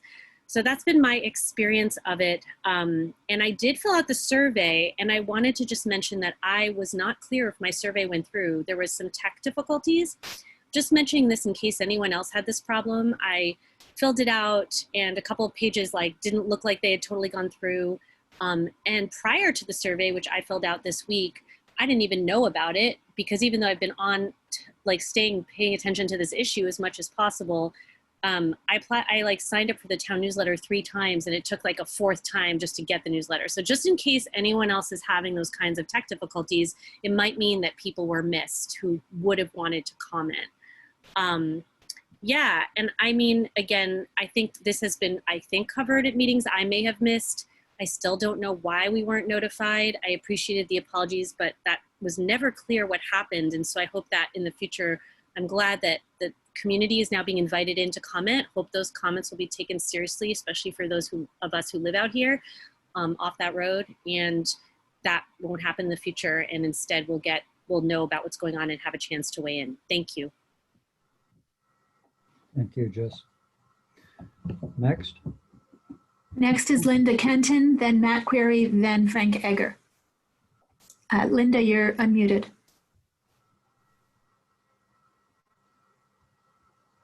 You can hear me okay? Mm-hmm. Awesome, thank you. Thank you for your time, Vice Mayor and members of the Town Council. I wanted to share my experience, which was that in particular during the depths of shelter in place, I walked up and down Cascade almost every day during that time. And I've never felt safer walking on our street. It was amazing. People really did slow down when they saw me and my dog or me and my son. And I feel like that has continued, that there's been a nice effect from that people are paying attention. And some of the previous speakers have commented on that false sense of security and, close calls. And I can't help but feel that, people are still driving too fast, perhaps. If you turn that corner and you're surprised, well, maybe you're still going too fast and you need to slow down. And as someone else said, we don't feel like we're behind a wall as a pedestrian or as a cyclist, that, there's some secret shield there protecting us. We all walk defensively and very aware that cars are coming. and you still do have to be aware of what's happening. And the other thing that I wanted to comment was, you know, the reality of living in a box canyon is that if we have to be evacuated, it doesn't matter if there's a center line in any way, shape, or form. Everyone's going to be going in the same direction. And I think we just have to expect a certain level of chaos. And that's just given, as we've seen, you know, what has happened in Paradise and up in Sonoma County. So I don't want that false sense of security for the residents of Cascade. Suddenly there's a center line and everything's going to be neat and tidy and orderly for an evacuation, because that's just not going to happen. You know, you have a hard job right now, and, you know, I will definitely support whatever decision you make, because there are valid points, you know, all around. But I did just want to share, you know, that was my experience as, you know, a pedestrian. And we are trying to be more bike friendly and more pedestrian friendly in general, in the Ross Valley in particular. And so anything we can do to support our walkers and our bikers, I think, is a really good thing. So thank you all very much. Thank you. Next speaker is Matt Query, then Frank Egger, then Sylvie Ladine. Matt, you're unmuted. Cool. Well, thank you, Council, for having me. Thanks to Chief Moran as well, too. And I got to say, I agree with what Linda just said. A lot of this is my primary concern is safety. I have noted that cars have started slowing down a lot more. I live where the road narrows, and it's just too fast. It is, you know, if anyone jumps out or anything falls down, people are swerved. Someone hit a tree a couple of years ago, not paying attention to their driving, just at that bend where it really narrows a Cascade. Every time I drive home to my house, many times where there is a yellow line, people readjust because they're already over coming at me, even by the Triangle Park. So it's really, this is not a wide road. I think the main issue is speed, and the main issue is we lower the speeds across the whole thing, then we're going to have much more safety across the whole. There's always going to be people that are going to speed no matter what. But I do, and I have noted that speeds have slowed down since this change. People are more aware because it's disrupted their normal, you know, ability to just fly down a place they know inside and out. But there's still people who are speeding, I'd say plus 45 on some of these stretches. So, like, you know, I live where people gun it up the hill to get home, and a lot of that has got to be with, you know, I've seen that. I really appreciate the Chief Moran in the team really putting a speed sign out there, but I've seen that thing not even tick on when people are going super fast. I'm not even sure if it's guided right. I've seen it miss a bunch, and my neighbor across the street yelling at people because they're just flying down the street. So I just think as a community, the intent there, I really appreciate what people tried to do with this. If adding dashed lines at the center helps people, great. I do think, though, we've got to look at like the speed across the whole. And I mean, for me, like, put a camera there. I mean, it's like some people, if no one has a consequence of speeding constantly on this thing, and if we're agreeing all that the speed should slow down, let's make some consequences, you know, have someone post it for a bit. You know, I know the Chief Moran in the police department mentioned last time that it only lasts for a while. So let's make something permanent. I really appreciate everyone's work across the whole. I respect everyone's opinions about, you know, kind of how this is there in terms of safety first, community first, and looking at where we can really adapt for this. But again, the whole thing comes down to speed. I really appreciate everyone slowing down in the recent months, and maybe it's because we're not commuting to work as a whole. Like, this community is less of it, and it's no one's as bent up about getting home because they spent 2 hours commuting. That's probably part of it too. But I do appreciate what everyone's been doing for the speed side. Appreciate everyone's work on this from the council to the chief as well too. So thank you. Thank you. Next, Michelle. Next speaker is Frank Egger, followed by Sylvie Ladine, followed by Jody Timms. Frank, I've unmuted you.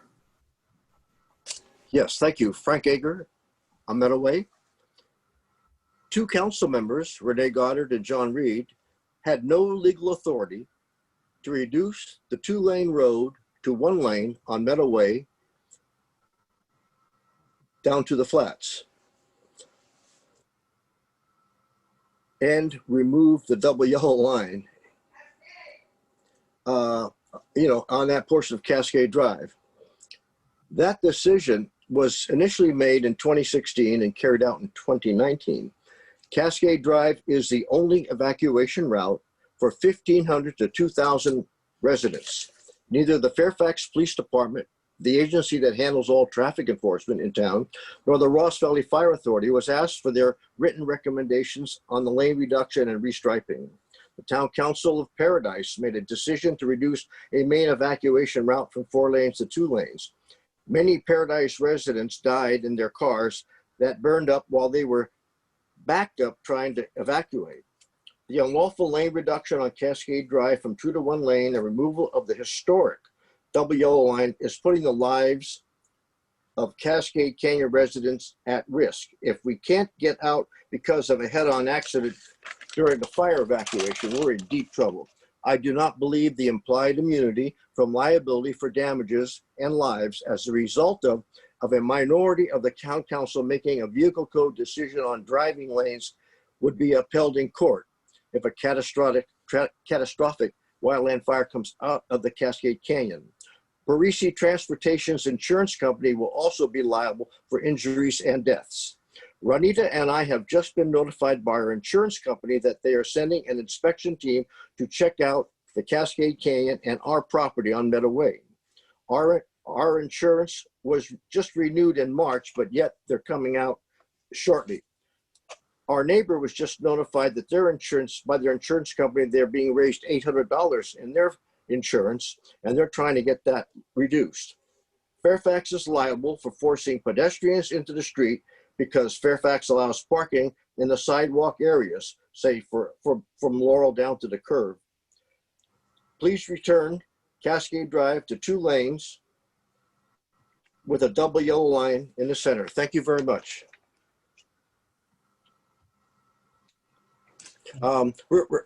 Renita may want to speak, but she'll come in and raise a hand if she does. Okay. Thank you. Thank you.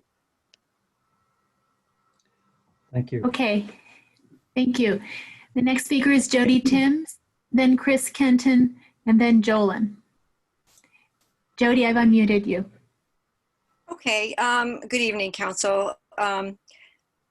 I just want to say that, originally I've lived on this road for 25 years. People speed and they go way too fast. And with the whole thing marked with a center lane, people crossed over that lane on a regular basis going way too fast.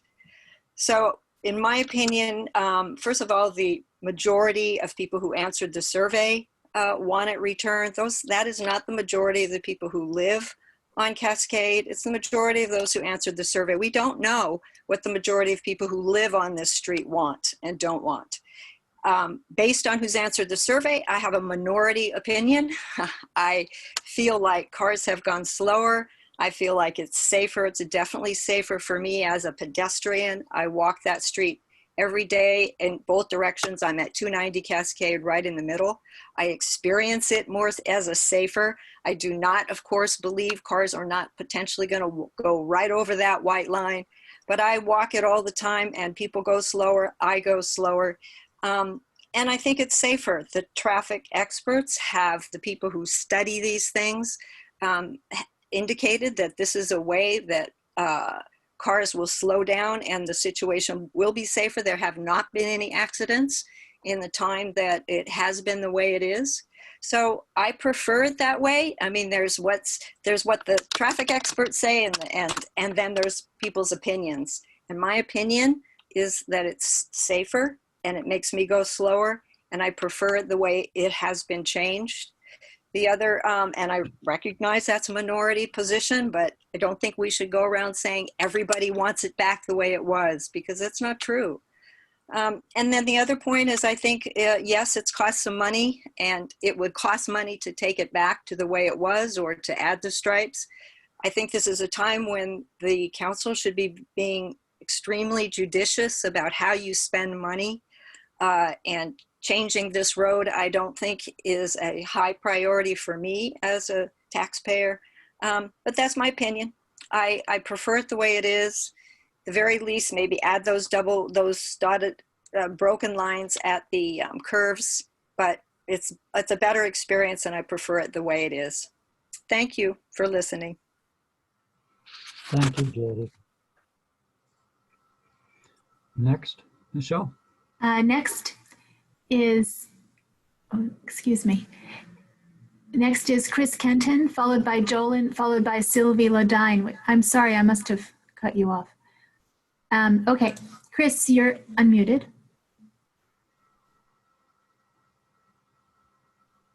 Hi, can you hear me? Yes. So one thing I want to reiterate is something that Jody mentioned in her comments, that 30% of the people who responded to the survey self-reported as being from outside the neighborhood. So taking that into consideration when looking at what the majorities were in terms of turning things back to normal, I think is important. We don't know what the real number is. I think one of the reasons why people are saying it feels unsafe is because drivers simply refuse to slow down. You know, no matter what we do, we've tried things in the past, people just refuse to slow down. So given the fact that people refuse to slow down, the experiment of squeezing the lanes to create that kind of confrontation that causes people to slow down on other neighborhoods, streets, San Anselmo Avenue, for example, people know that they have to slow down, let other cars pass. They're not doing that in the Cascades. So that doesn't leave us with many options if the objective is to slow speed. So I agree, if people are going to refuse to slow, there probably should be a center line. I would argue strenuously against a double line. I think you're just inviting people to look at it as a highway road instead of as a neighborhood street.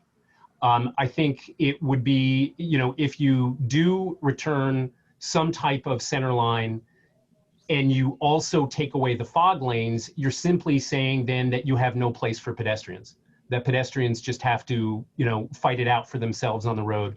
I think it would be interesting to look at what would happen if you did keep it on one side of the road instead of having that crossover, which I think is confusing to cars when they see them squeezed on one side and then on the other. I really appreciate the thought that went into that by the engineer, that they were trying to give space for pedestrians to get out of the way. I think you just need to keep that in balance with what it seems to be doing in terms of making cars feel like they're moving from one side of the road to the other.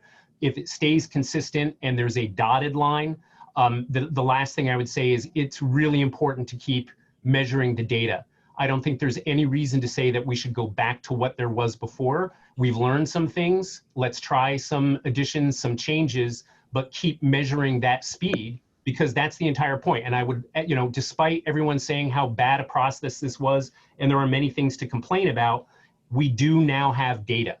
And going forward, we'll be able to use that data to benchmark changes that we make. If we just go back to everything that was before, and you find that speeds go up because people are, you know, just putting their wheel on that line and speeding through the Cascades, we're kind of left back at ground zero. So if we just look at making some changes, like looking where to put that line, maybe adjusting the sides, that would be a way to move forward. Thank you. Thank you, Chris. Good thoughts. Next, Michelle. Next is Jolin, followed by Sylvie Ladine. Jolin, you're unmuted. Hi, you can hear me? Yes, we can. Yeah, so my name is Joel and I live on Cascade. I agree with Chris. I think we should listen to the data basically. I've walked and biked and driven Cascade for 23 years now. And that was before lockdown. And during that time, many times I've feared that I would be hit by cars, speeding, especially around the corners. Being in lockdown at home, I've taken my dog for walks almost daily up and down Cascade Drive. And you can imagine that's a lot of walks. Anecdotally, I can tell you that cars are slowing down more around the dangerous curves, and I feel more safe with the new striping. And this feeling appears to be backed by the data gathered by Andrew Lee and the Parisi team that show that there are fewer incidents now with the current striping, or at least no collisions. What I want to emphasize though is that from what I understand, traffic experts have studied the street and determined that the new striping is safer. So most would probably agree that safe streets are a matter of public safety. And I think the town should follow the recommendations of these traffic experts and follow the science by keeping this new striping in place. My understanding is that the new striping incentivizes people to slow down. That's part of the point. And from my observations, it is working. So if people are still speeding, it might just be a matter of time for people to learn the system.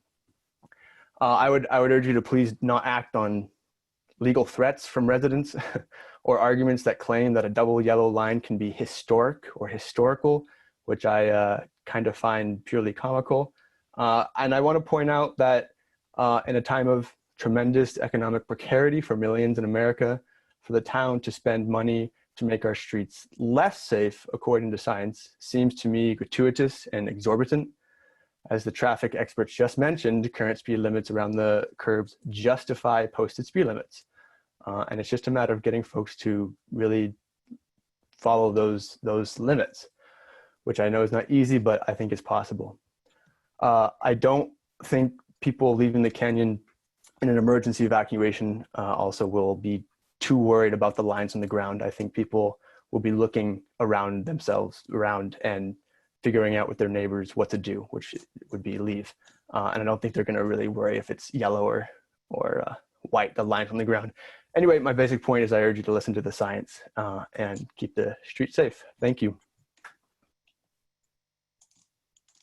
Thank you, Chris, or John. So next. Thank you. Next speaker is Sylvie Ladine. Sylvie, I'm getting a message that you're using an older version of Zoom and you can't speak. Do you want to try calling in on the telephone? Let me grab the number for you. It is 1-669-900-9128. And if you look at the agenda on your computer screen, you'll see that number and the instructions. So if you wouldn't mind trying to dial in, thank you. The next speaker after Sylvie is Deborah Benson. I've unmuted you. Hello, Deborah Benson, Fairfax. I would like to say, first of all, that the survey, the online survey results are not the point. This is all after the fact. We were not asked or informed before the fact, the residents, nor was the police department, nor were the, other than the two members of the town council, Mayor Goddard and John Reed, who got this whole thing started. The survey doesn't represent the neighborhood. Only whomever might know about the survey, have computers, be tech savvy.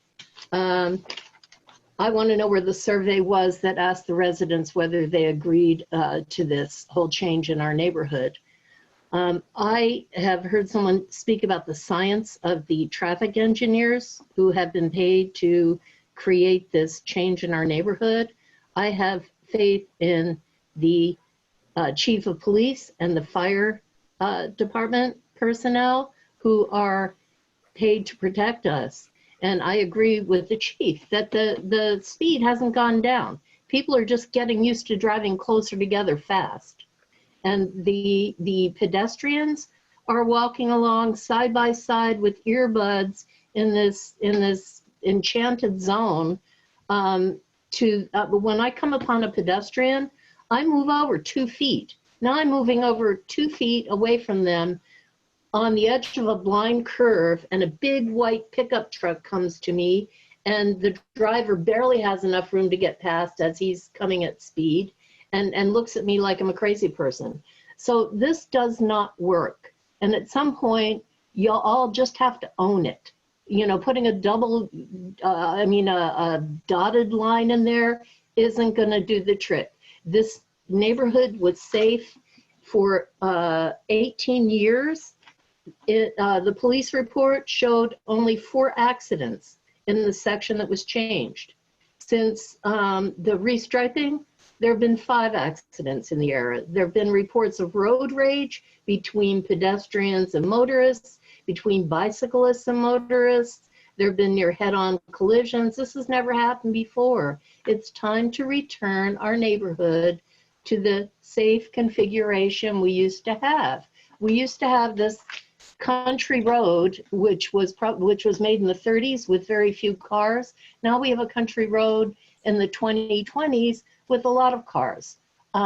Pedestrians, myself included, would step aside here behind to be sure that we were safe walking. If we heard a car coming, we'd step up away. Now, nobody does that anymore. It's just, it's not safe. And I plead with you to give it up and return this to the safe configuration we had. Thank you. Thank you. So next. The next speaker is Steve, and after that is Stephen Ledine. Hello. First, I wanted to thank Barbara for using common sense and asking the police department to speak on the matter. The funny thing about common sense is it usually comes free versus hiring outside consultants to give advice on a road that they're not really familiar with in the first place. We all know the process was bad. 71% of the residents in the survey dislike it. And I would say 99%, if not 100%, disliked the process. I think fire evacuation should be the priority. Council is the most urgent and pressing need for the residents of Fairfax. It's going to take a year-round commitment to try and make our community safer. Regarding the data for the speeds, the data is junk. Without data prior to the changes to the road, it means nothing. Hearing one of the other speakers say that a car is going 45 miles an hour on one of those curves seems impossible, at least in the vehicle I drive. So maybe the impression while you're walking of cars driving by is more than it actually is. We were incorrectly told many things during this process. We were told someone was killed on these curves. They were called dead man's curves. We were told this wasn't a lane narrowing project. It is a lane narrowing project. We've lost road space. It is an unsafe obstacle course that we have to drive to leave our homes and come home. The rules are unclear. I keep hearing different things on every one of these meetings. You can't drive over the fog lines. You can drive over the fog lines. Well, when the UPS truck is bearing down on me, I drive in the fog lines. Hopefully someone's not pushing a double wide stroller the other direction that thinks it's a magical wall and it's going to protect them. Parking is a huge problem. The cars at 252 is continuously parked on top of the no parking signs all the time. I have personally reported it several times myself, and the same car is always parked there. Listening to Chief Moran, sorry if I mispronounced your name, it can't be enforced without the center line. We need the solid double yellow line. Without the double line, cars will think that they can cross the line when they go around the corners. They can pass over a double yellow line. The road has been safe for the 26 years I've lived out here. People need to slow down accordingly, as has been said. And let's hope that we can get the road back how it was. Thank you. Well, that was good. Thank you. Next, Michelle. The next speaker is Stephen Ledine. I'm hoping it's Sylvie. I've unmuted you. Hi, this is Stephen Ledine. I would like to have a turn to speak, but I'm going to give it to my daughter now. We're having technical problems. But then I guess I'll just get back in line and raise my hand again, please. Thank you. Here's Sylvie Ledine. Hi, my name is Sylvie Ledine. I am 14. I live at the end of Cascade. I would like to say something about the Cascade striping. Me and my sister ride this road on our bikes often. The stripes were put by professional traffic engineers to stop cars from going fast. Some people came to complain to the council, so the town moved the lines over and some cars started going fast once again. But it was still better than before. Moving the lines over undid our intended purpose of slowing the cars down. You forgot why we did this in the first place, to make our roads safer for walkers and bikers like me and my sister. So I think we should move them back to what the professionals evaluated carefully to make our roads safe. I also really care about climate change and my future. I hope you do too. In order to make a difference, we need to not focus on what the cars want, but the option besides cars. Not just in the Cascade project, but project to come after that, and the one after that, and the one after that, one after that, that still, and so on. Thank you. Thank you, Sylvie. Michelle, would we like to just let Stephen speak rather than disconnecting and getting back, since he might be the last speaker there? Yeah, we can just reset the clock. Okay. Thank you. Stephen. Okay, great. Thank you. Am I still coming through? Yes. Great. Thank you. I know a lot of people are sharing here on different points of view, and I just really want to kind of get down to what is this project about and what are we talking about? The words about feeling safe have come quite a bit. Words about fire evacuation have come.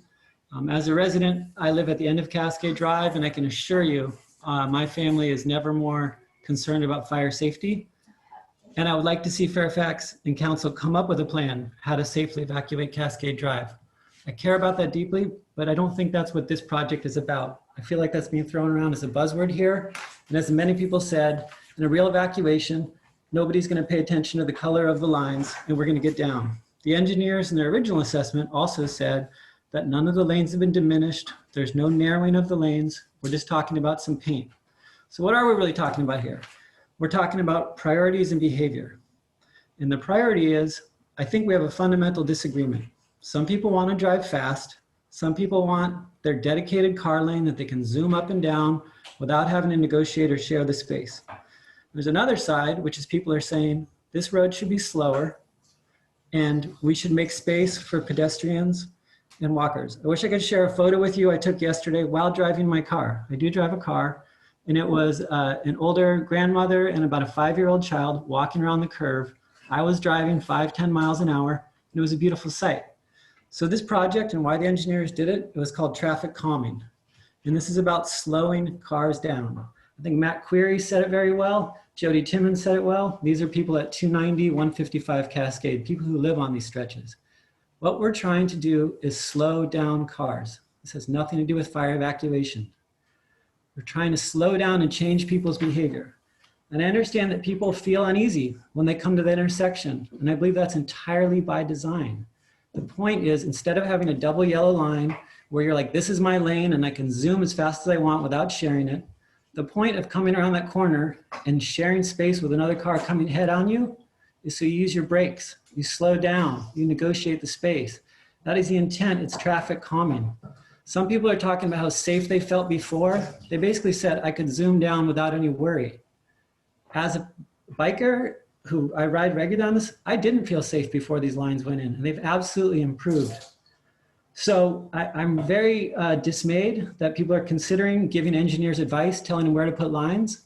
On our national stage, we're seeing, do our leaders pay attention to the experts, to the wisdom, to the Dr. Fauci's, the Birks?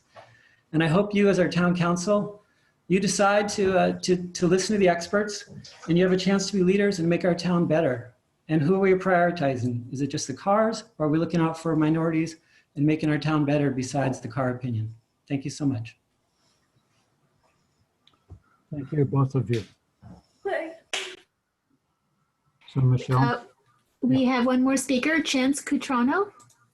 Chance, I've unmuted you. Thank you. Good evening, Council. I just wanted to chime in quickly as I have been listening to this and looking through those surveys that were posted and the attachments. And I'd have to agree with Stephen on principle that, you know, it's getting back to basics as far as what we're trying to actually do here.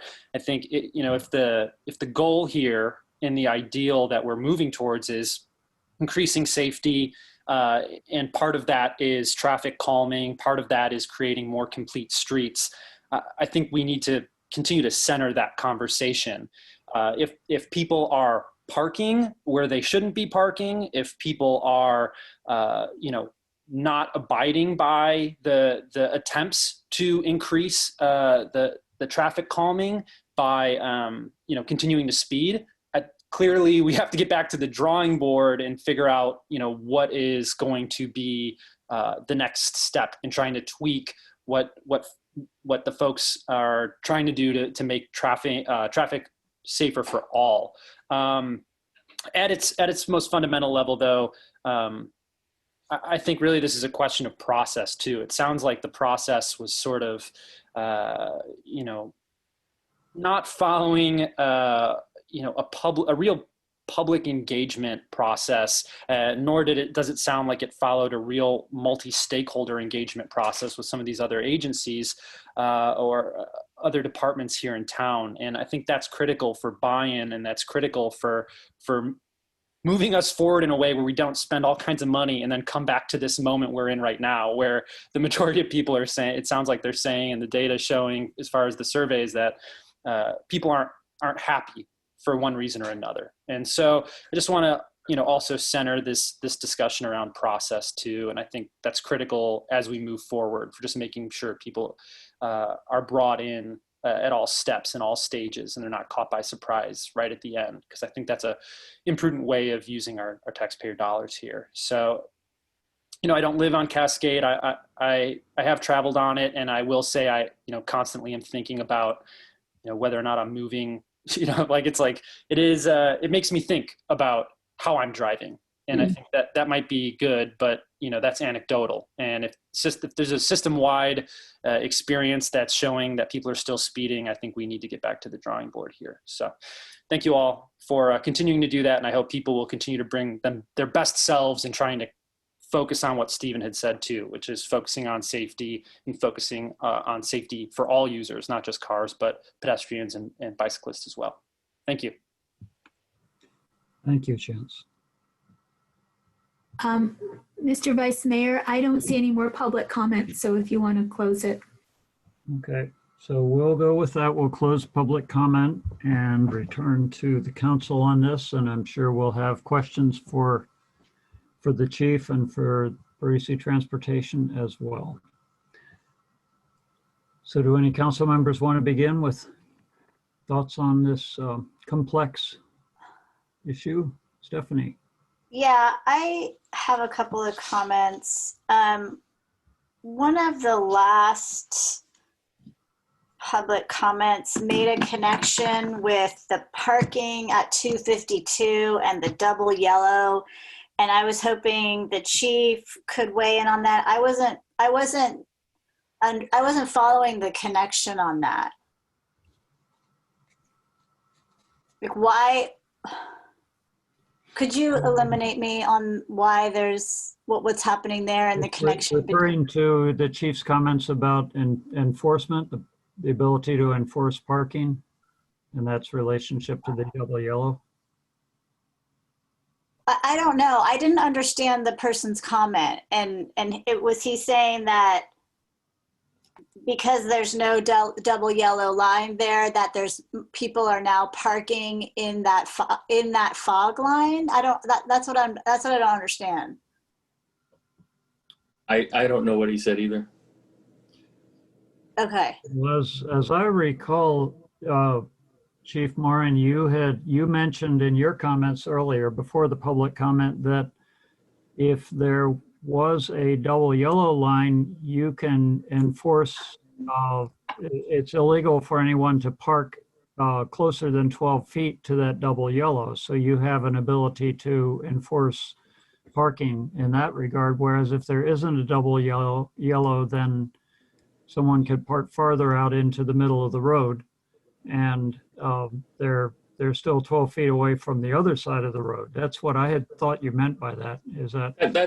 Yes, you're correct, Vice Mayor. That's what I said. I don't know. I don't really recall what the Councilmember Hellman is asking about the caller.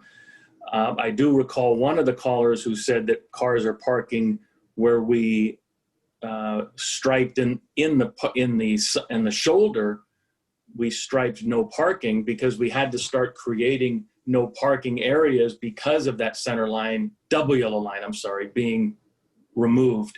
So maybe if that's the right caller, I think that's what Councilmember Hellman is referring to. So to recap, when a double yellow line is in the road and we get a parking complaint or we're enforcing on our own, we measure from the shoulder of the road, the usable portion of the roadway, to the double yellow line. If there's no double yellow line, then we measure from the shoulder of the roadway where the car is parked to the complete opposite side of the roadway. So without a double yellow line, it does create the idea, or it does create more parking. And that's why we, after the striping project went through, we went through and started painting red where we could, and there's not a lot of curbs there, or we painted in the shoulder area, no parking areas. Did that answer the question? Yes, that's very, very helpful. This is what I needed help with. So in the scenario with a dashed yellow line, what would be the situation there with parking allowance? Well, the dashed yellow line, we would not then measure from the dashed yellow line. We would go back to what I previously said. We would measure to the opposite portion, the other side of the roadway, the usable portion of the roadway. I think that's how we would do that. So it would be similar to the current state. Yes. Okay. So people could still park there. I'm sorry, Stephanie, I'm not sure I get this. Well, so okay. The dashed yellow line there, people could still park there and they wouldn't be in violation. Is that right? I think that's what one of the gentlemen correct, because of the double yellow that the law says you cannot cross that unless you're turning into or out of a driveway. Cannot make a U-turn around the double yellow. So the double yellow is like a dividing line if we're talking about parking. So the car parks on the shoulder, we measure from the usable portion of the shoulder, even though there's the fog line and there's been discussion of whether you can cross it or not. You can cross a fog line and use it as a usable portion of the roadway. So if a car is parked on the shoulder, even if it's partially on the dirt, partially on the pavement, we measure from the usable portion of the roadway to the double yellow line or to the complete opposite side of the roadway if there is no double yellow line, because again, that double yellow line by law says you cannot pass that. So that becomes the usable portion of the roadway for our purposes for parking issues. Having said that, if it was if a dashed line was installed, if that was if that's the way it was or that's the way it would be, then we would just have to find creative ways to eliminate people from parking, which we've already done at the town manager's suggestion, which was a good one, that we had Public Works paint in the roadway, the shoulder, no parking in areas where we didn't want them to park, that they now could, again, because that double yellow line was gone. Okay. And they're not, and remind me, people are not supposed to be parking in the fog lanes today. They can, as long as they're maintaining 12 feet of clearance. Well, that was revealing to me. So because I heard people in the comments talking about what kind of yellow line, and it sounded like the commenters were saying that the preference would be for a dashed yellow line, but then that leads to this enforcement thing. I had not been aware of that. But anyway, I'll let other council members continue to ask questions. This is getting more and more complicated. Barbara. Well, I have more comments, but it's fine. Stephanie. What's that? Go ahead, then. No, I just want to, I guess, reiterate or echo the support related to the commentary related to evacuation. I absolutely think we need some type of marker out there on the road for evacuation. I have needed to evacuation. I think I've shared with this council, I was in New York City for 9/11, and you don't know what your state of mind is going to be. And as many physical markers that you can have, the better. And so I'm very much in favor of having something out there to delineate. And we can talk about whether that's dashed or going back to the double.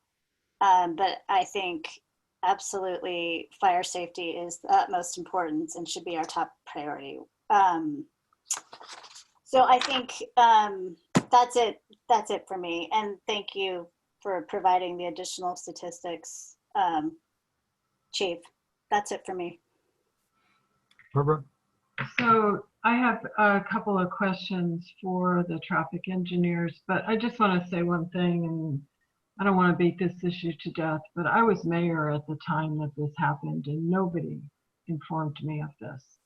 And so I know Stephanie came on the council shortly after that, and that's when we had this. And so I wasn't informed that it was going to happen. And usually when you're mayor, as Renee well knows, you get even more calls. And I only found out because a resident told me about it, and then other residents contacted me. But I would just say this too. I am a scientist, I'm not a traffic engineer, but maybe I missed it, but I didn't hear anything definitive from the traffic engineers saying that removing the double yellow line necessarily create a more safer environment. What I heard, and maybe I missed it, was more about the speed. And one of the things I feel really strongly about is fire safety needs to be a real priority for us. But I think the speed issue with the change in the speed limit may be what's causing some of that. And we know a lot of people ignore speed limits, particularly a 15 mile per hour, which is kind of hard to do, but not on that road, at least not for me, and I don't drive it all the time. But I would just say this, my question is for Andrew Lee and David Parisi, is did I miss something? Because I didn't hear anything definitive that said it's necessarily safer because we removed the double yellow line and put in the fog lines and all that. What I heard was really about what you've monitored on speed, and we don't necessarily know if that's related to, we don't know necessarily what that is specifically caused by. So David or Andrew? I'm happy to address that. It's been proven in traffic calming, or proven traffic calming technique is by narrowing a roadway and removing a center line, that this will reduce and can reduce traffic speeds. That's been proven nationally, internationally. And that's one of the techniques that we looked at deploying and obviously recommended for this project, with the added attribute of providing a shoulder area. Our after studies of the speed studies showed that speeds have been reduced because of this, particularly at the locations that we monitored and recorded the speeds, not once, but twice, including recently. Those prevailing speeds are what posted speed limits are based on. So the current reduced speeds allow us to certify what's called an engineering and traffic survey, allowing the posted speed limit to be 15 miles an hour. We feel, and we know that without the measures that were deployed, which includes installation of the edge line and removal of the center line, that speeds would increase. And it's very likely that a posted speed limit of 50 miles an hour would no longer be eligible, and the roadway would have to go back to a posted limit of 20 or 25 miles an hour. And can you explain why that's the case? Yeah, because it has to go back. Because posted speed limits are based on an engineering and traffic survey, which is based on the prevailing speeds, particularly the 85th percentile speed and other factors that are prevailing at the time. You can't arbitrarily set a speed limit. Speed limits are set based on the speed conditions of the traveling public. So the speeds have come down. It's enabled us to certify a lower reduced posted speed limit. So we do feel from a safety perspective, slower speeds have increased safety in that regard. Okay, and just one more. Can I add something? Was that, it was 25 beforehand, right? I believe Yes. the posted speed limit before was 25, yeah. Okay, thank you. I'd like to add something, Councilmember. Regarding speed and its relationship to safety, slower speeds result in better safety outcomes when it comes to both people and vehicles, but particularly for people walking and biking. There's a study that's out there that says that for somebody walking, if they get hit by a car at 15 miles an hour, they have a 10% risk of a severe injury or death. That jumps up to 25% at 23 miles an hour, and then it gets up to 50% at 31 miles an hour. So relationships to speed and safety is actually quite pronounced. I do also want to set the context for the assignment that we were given that resulted in the project, which was to look for opportunities to come up with a way to set aside pedestrian walking area. And in the prior meetings that we had, folks did mention the Joe Breeze plan, which was a pretty well thought out plan that involved set asides for walkways, cantilevered sections, but ultimately that plan would have needed, at least in some sections of Cascade, to reduce the width of the roadway in order to create a pedestrian path. And so recognizing the issues about emergency access, the resulting plan was a bit of a compromise, which was to not physically narrow Cascade, but rather to set aside a shoulder area that didn't provide 100% of what we were looking for when it came to a set-aside area for pedestrian pathway, but got us part of the way there, and indirectly it got us at least some of the benefits to safety in reducing vehicular speed. Okay, thanks. I think one other aspect of the Joe Breeze plan is well thought out, et cetera, would have been quite a bit of money, probably more on the millions, potentially with all those sidewalks, which would have been great, but we could use those in other areas too. So thank you for adding that, Andrew, and thank you, David, for clarifying. John? Okay. Yeah, I've got, I guess, a question for David or Andrew, which is, can a double yellow line be supported with the current configuration of white lines that are there, or did you pick a dashed yellow rather than a double yellow for a specific reason there? I'll start out on this. Again, we looked at what could happen through the curves, so I'll address that real quickly.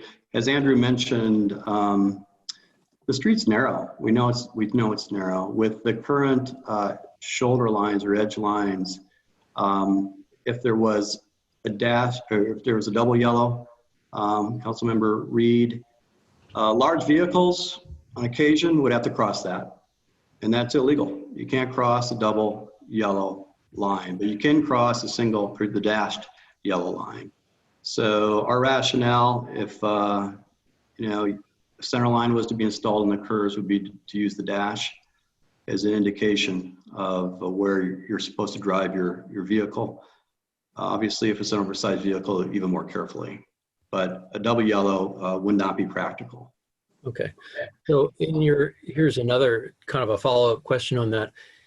So if there's a double, I mean, that roadway with the white lines, for instance, on the tight corner that's just after Laurel, for instance, I believe that corner is it's about 19.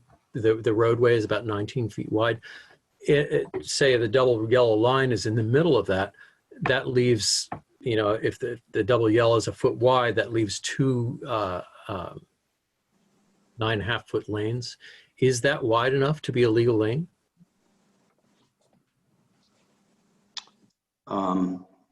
Andrew, do you want to tackle that? I mean, typically we have lots of 9.5 foot lanes with double yellows in Marin. We'd have to Councilmember Reed, probably what we want to do is take a look at the typical vehicles and track it through there to make sure they can be making those turns at that curvature.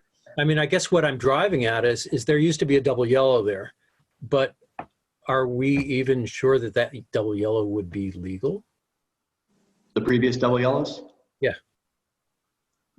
It's a good question. I mean, I could jump in there. For AASHTO guidance, American Association of State Highway Transportation Officials, the legal widths of lanes go as low as 9 feet, but there's even exceptions beyond that for rural areas, of which this is sort of on the bubble as to whether you'd consider it that. But in terms of striping a double yellow, our professional judgment would be to stripe something that is to be functionally enforced, and for an 8 foot lane where a lot of vehicles are 6.5 feet wide, but getting up to these larger SUVs or delivery vehicles that are approaching 8 feet, they would be on that line regularly. And that's never our intent, to implement a condition that would be regularly violated. It makes the police jobs harder to do. So that's why if we were looking at a line that sets some sort of alignment, particularly through the curves, we thought the dashed yellow was better because it provides the flexibility and doesn't put the driver in a situation where they feel like, I can't cross this on a legal basis. The dashed yellow allows that flexibility, and frankly, the shoulder stripe provided that flexibility as well to allow for vehicles to cross into it when the need arose. Okay. Yeah, I mean, I guess this is, and Chief, it looks like you're ready to weigh in here too. I mean, do you have a thought on that? I just wanted to say that David and Andrew, they're exactly right. I agree with them. So if you were talking about a non-double yellow line, a separated dashed line, they're exactly right, because the road is so narrow that you do force people to go over it, and it is technically illegal. Obviously, we wouldn't enforce that when people have to go around a double parked car, an illegal parked car, but it is technically illegal. You cannot cross that double yellow line. So just on the concept of a dash line versus double, I agree with them completely on what they just said. Yeah. Yeah, I mean, I guess I'm asking this just to kind of establish that, you know, perhaps that double yellow that was there previously, you know, wasn't the best idea to begin with anyway. I mean, obviously it gives you some parking enforcement support, but that's kind of the questions I've got. But I would like to have a number of comments here, especially since I was involved with this from the beginning. I believe when, I think you were there, Andrew, also when Renee and I and Andrew, David, and Garrett met and walked this area in 2016. And I think there's a big problem with the process within Fairfax that we had, which Garrett, you know, to his credit, completely took credit for and apologized. But basically with Renee and I know, along with Barbara, I did not know any particulars about this project beyond that conversation that we had, like where we were saying, well, you know, see if you can come up with some ideas, and traffic calming was definitely what we were talking about, lowering speeds and making it safer for pedestrians and bicycles, things like that. But unfortunately, with this process, and we've heard all about that, this is a problem, that fell apart. The police were not consulted. The council members didn't know anything about it. And so it was kind of a problem from our end of it. and so everybody was very surprised when this happened. So that was very unfortunate. I hope that, you know, we've all learned a lot about that, and people need to talk about this ahead of time and get all the factors in. Let me see. It's in looking through the comments that were made on the survey, those are very telling. I mean, people were mad at the council and at the town for putting this together without talking to people. It was a surprise for everybody, and, you know, also for the council members involved. And it was very unfortunate, but unfortunately that is water under the bridge. We can learn from that and go forward. It's interesting looking at the traffic calming techniques too. I've been talking with a number of people about this. Psychologically, people get angry when they want something and something's in their way, and they're being frustrated with it, and so they'll get angry, which is natural. A lot of these traffic calming things are based on behavior in Holland, which I suspect is a little different in that they take away, one of the techniques in Holland is they take away all the lines and people don't know what to do, so they slow down. Here in America, especially, you know, the last few years with some of the politics going around, both locally and nationally, but particularly nationally, people are angry. They're mad, and they want what they want, and they're very polarized, which is also very unfortunate. I myself would really love to get away from that, but that's something else. I mean, I think that basically people driving cars are scared of a head-on collision, and that's very natural. It's natural to slow down when you're scared of that. People were mad that the double yellow line went away, and so they feel less safe driving through there at the speed that they used to be able to go through.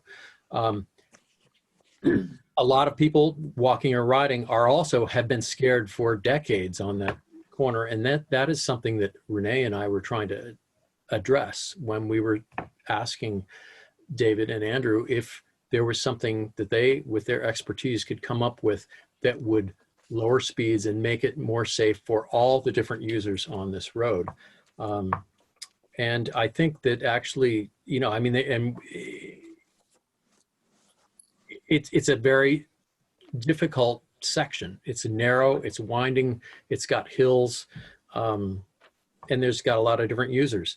And so I commend them for coming up for this attempt. And obviously it's not perfect. And this process that we're going through right now is hopefully going to bring us to something that's better, that will work for people.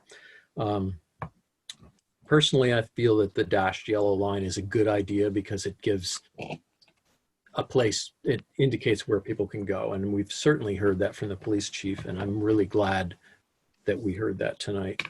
I guess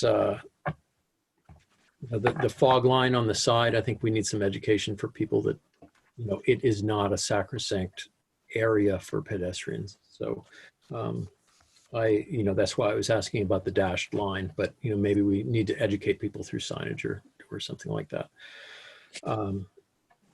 But I just wanted to be able to explain that process a little bit more and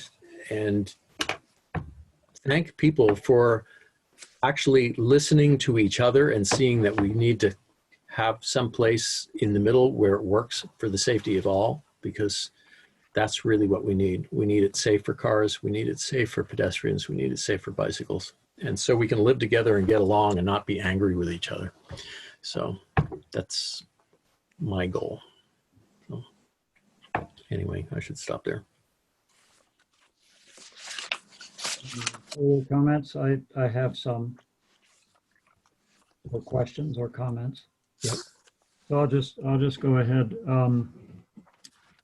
Just very quickly, I'll say that I just wonder, and I don't know whether anybody has a comment on this. I'll just speculate that possibly one of the reasons that people go faster on Cascade, given the conditions, than they do on, for example, the street that I live on, which has no lines of any kind whatsoever, and we seem to do okay is because it's a long street. And so going 15 miles an hour for that long a distance seems like, you know, you just really want to speed up and get home or wherever you're going. So I just wonder whether that's part of the issue here. But I heard some things in the comments. Of course, I heard a lot of contradictory things among the comments. Different people want different things. One commenter eloquently said that we should listen to science, and yet here we are on the town council trying to do traffic engineering, and really we have traffic engineers right here in the room.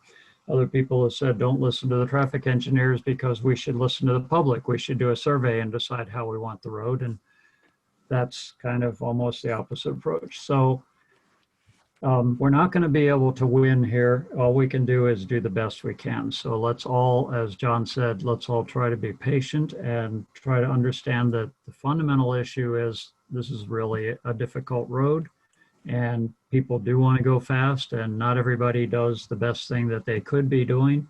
And we're trying to get a lot of results out of this. One question I heard is why can't, referring to speed bumps, it sounded like that commenter was thinking that somebody had just said before the public comment period tonight that possibly we could get speed bumps on there. So I wanted to clarify that. Are we, because I've definitely heard that speed bumps are kind of out of the question due to the fact that the fire department does not like speed bumps. Is that still the case, or is there any possibility of speed bumps? I think David Parisi said that they're not used on curvilineous streets as well. Yeah. I'm happy to add a little bit to that. Please do. Maybe appropriate. Yeah, I think, again, there'd be some blind corners, but also on steep grades, it can actually launch cars. So those are some of the comments I mentioned earlier. Also that they're designed at their parabolic shapes to allow vehicles to go over comfortably at 20 or 25 miles an hour. We're already there for the most part. Something I didn't mention though was that they are typically frowned upon by emergency responders, particularly ambulances, paramedics and whatnot, that may also have, you know, patient and very sensitive equipment in the back of those type of vehicles, particularly on collector roadways. So that's another reason you don't see speed humps on streets such as Cascade. Okay. All right. Yeah, thank you. With regard to the chief's comment about evacuation, I believe he was referring to the Oakland Hills fire and his personal experience with that, referring to the chaos. So one comment was that a center line wouldn't be helpful in an evacuation because people are obviously not going to worry about where the line is. But as I understand it, or as I would envision it, not being a traffic engineer and not having evacuated anybody, that the reason that what the chief was saying was that the chaos is the issue, and that if you have some kind of marking that, for example, if you've got people coming down the road, the majority of the traffic is of course coming out of Cascade in a situation like that, but you've got some very critical traffic going into Cascade, emergency vehicles, first responders. And so the question, it would seem like the thing where where markings might be helpful is if you can avoid a situation where cars are slowly coming out of Cascade and there's lots of them, but they're in the middle of the road, and then you can't get everybody off of the middle of the road because they're all kind of jammed up and you can't get a vehicle up the road. So is that a correct assumption as to what you're referring to, Chief?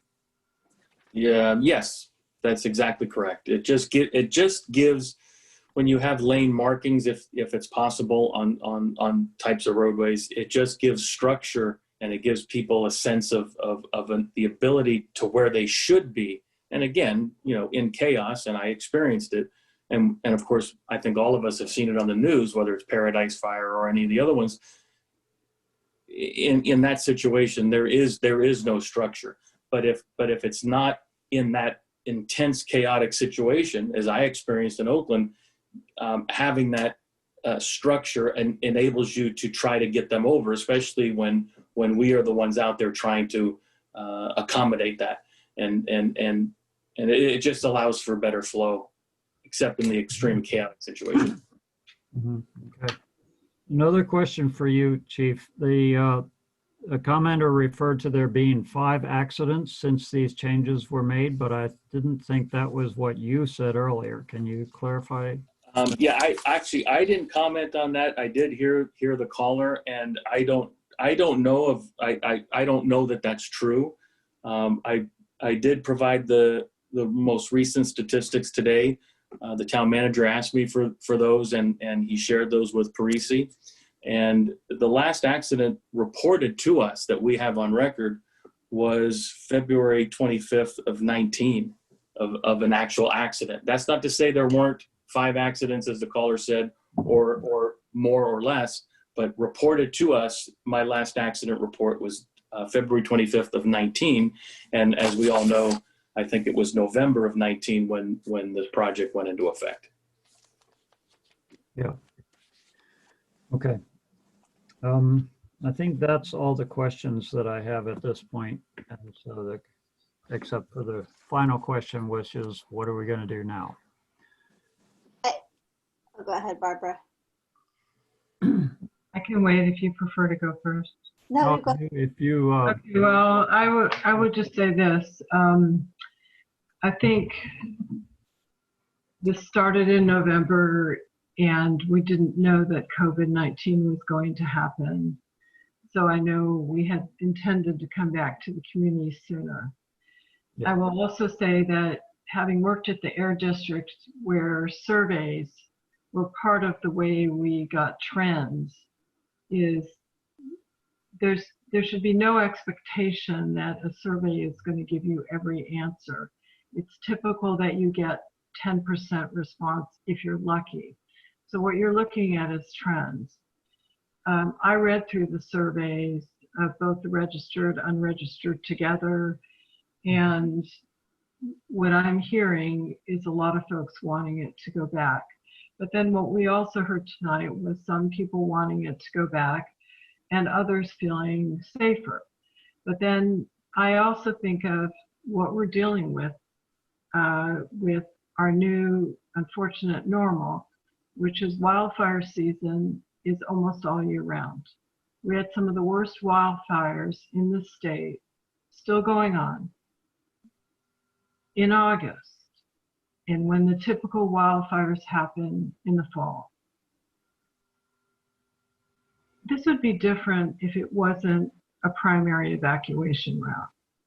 I think there was good intentions in trying to do this, but my feeling is this, and I think sometimes, you know, maybe I'm too quick to speak, but I feel that after listening to everyone, listening to our traffic engineers, listening to our chief of police, who has real-time empirical experience, as well as, I don't know what he said, 37 years being a police officer dealing in Oakland, San Rafael, and here.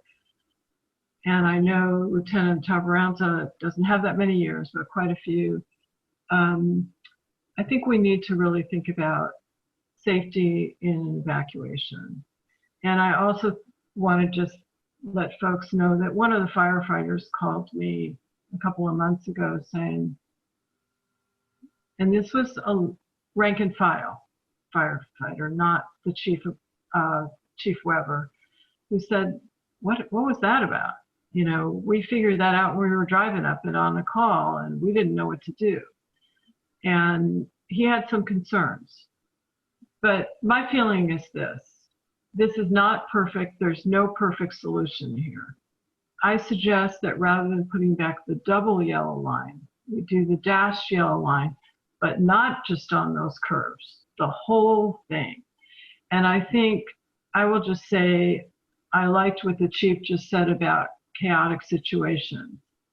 We've all dealt with chaos in our lives, and particularly Stephanie during 9/11, is that having some semblance of control or structure really helps. And so I think the dash yellow line through the whole area would be good. I would advocate for keeping the 15 miles per hour. And I'm not sure about the fog lines because I think they've added sort of a layer of confusion that people don't know what to do with them. I don't know. So my thoughts would be potentially leave them or get rid of them. I'm not sure. But I would also say this, is that some people have brought up the issue of funding. Look, we spent, I don't know what we spent, 25, 30,000 on this. Parisi's, a lot of their time was covered by some It's in the staff report, actually. It's on page 5. I think a lot of it was covered. Look, it sounds like just over 2,000. Well, but we paid for paint and such, and so there was a little more than that. That's why I'm bringing that up. But I think, you know, there are things where we have said, and I think this is very critical, we're going to spend 100,000 on the ResJ committee, whatever we use that for. I think we're looking at fire safety. And so if we spend another 25,000 on some paint, we should do that. That's important. So my thoughts would be, let's go back to not the double yellow line, the dash yellow line all along that way to provide some structure. I'm not sure about the fog lines, but I know even for me, they're confusing. So my suggestion would be to potentially eliminate them and leave the 15 mile per hour for now. And let's go back. And I want to just say for those people who were advocating for months, put it back, put it back. They waited a long time, and some of that's just because of COVID. We didn't get back sooner. That's my thoughts, or my 2 cents. Thank you, Barbara. John, Stephanie?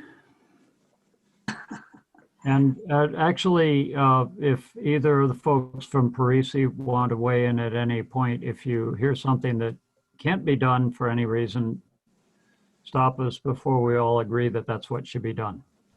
What about if we all go through our deliberations and then have them weigh in? Okay. So Stephanie, you wanted to? I think she summarized pretty nicely, actually. And fire evacuation is the utmost concern. We've established that the speed is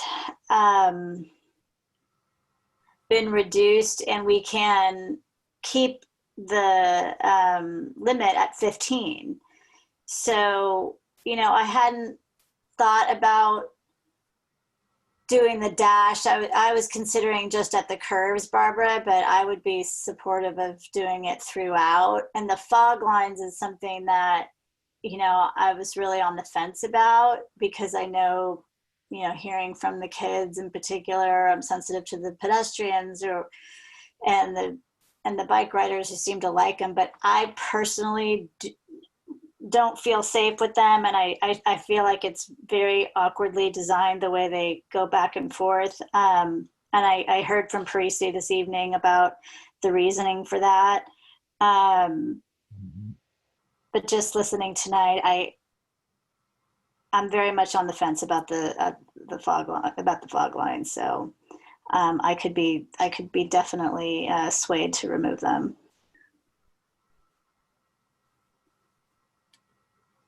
Okay. Thanks. John? You good? Well, I think that the fog lines are there for a reason. I mean, they're not ideal, and I think that education needs to happen around them so that people don't feel entitled to, you know, like, oh, a car can't come over here because I happen to be walking my stroller here or whatever it is. Everybody's got to share this piece of roadway. So some education needs to happen on that, and whether that's done by signage there or something that keeps us within the legal framework of what what those fog lines mean. I think we shouldn't throw those away at all. I think that they do make it much safer for kids and pedestrians, and they might need to be tweaked a little bit. I think putting a dashed yellow line there, I mean, I talked about adding, in addition to the curves, putting it on the intersections. Well, there's not much more before you put it all the way through the whole thing. And as long as that is logistically possible, I think that's a really good idea. I think it's a very legitimate concern from cars that they don't want to have a head-on collision, and I don't want them to have a head-on collision either. I mean, that's a very real fear, and it's a very logical one, and we should pay attention to that. And it looks like we can get a dashed yellow line down the middle of that, where the way I've seen the blueprints in the packet there, which is pretty small, but I used a magnifier to check it all out. It looks like it's possible, and I would please, tell me I'm wrong if I am, David and Andrew, but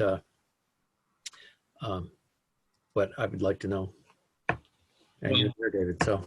We're invited by Councilmember Anchorman to chime in here if we hear anything. Under a condition where the fog lines are retained, but a dash line was continuous through the area, that's something we'd want to double check. Highly likely that could be done, but we want to double check and make sure it could be.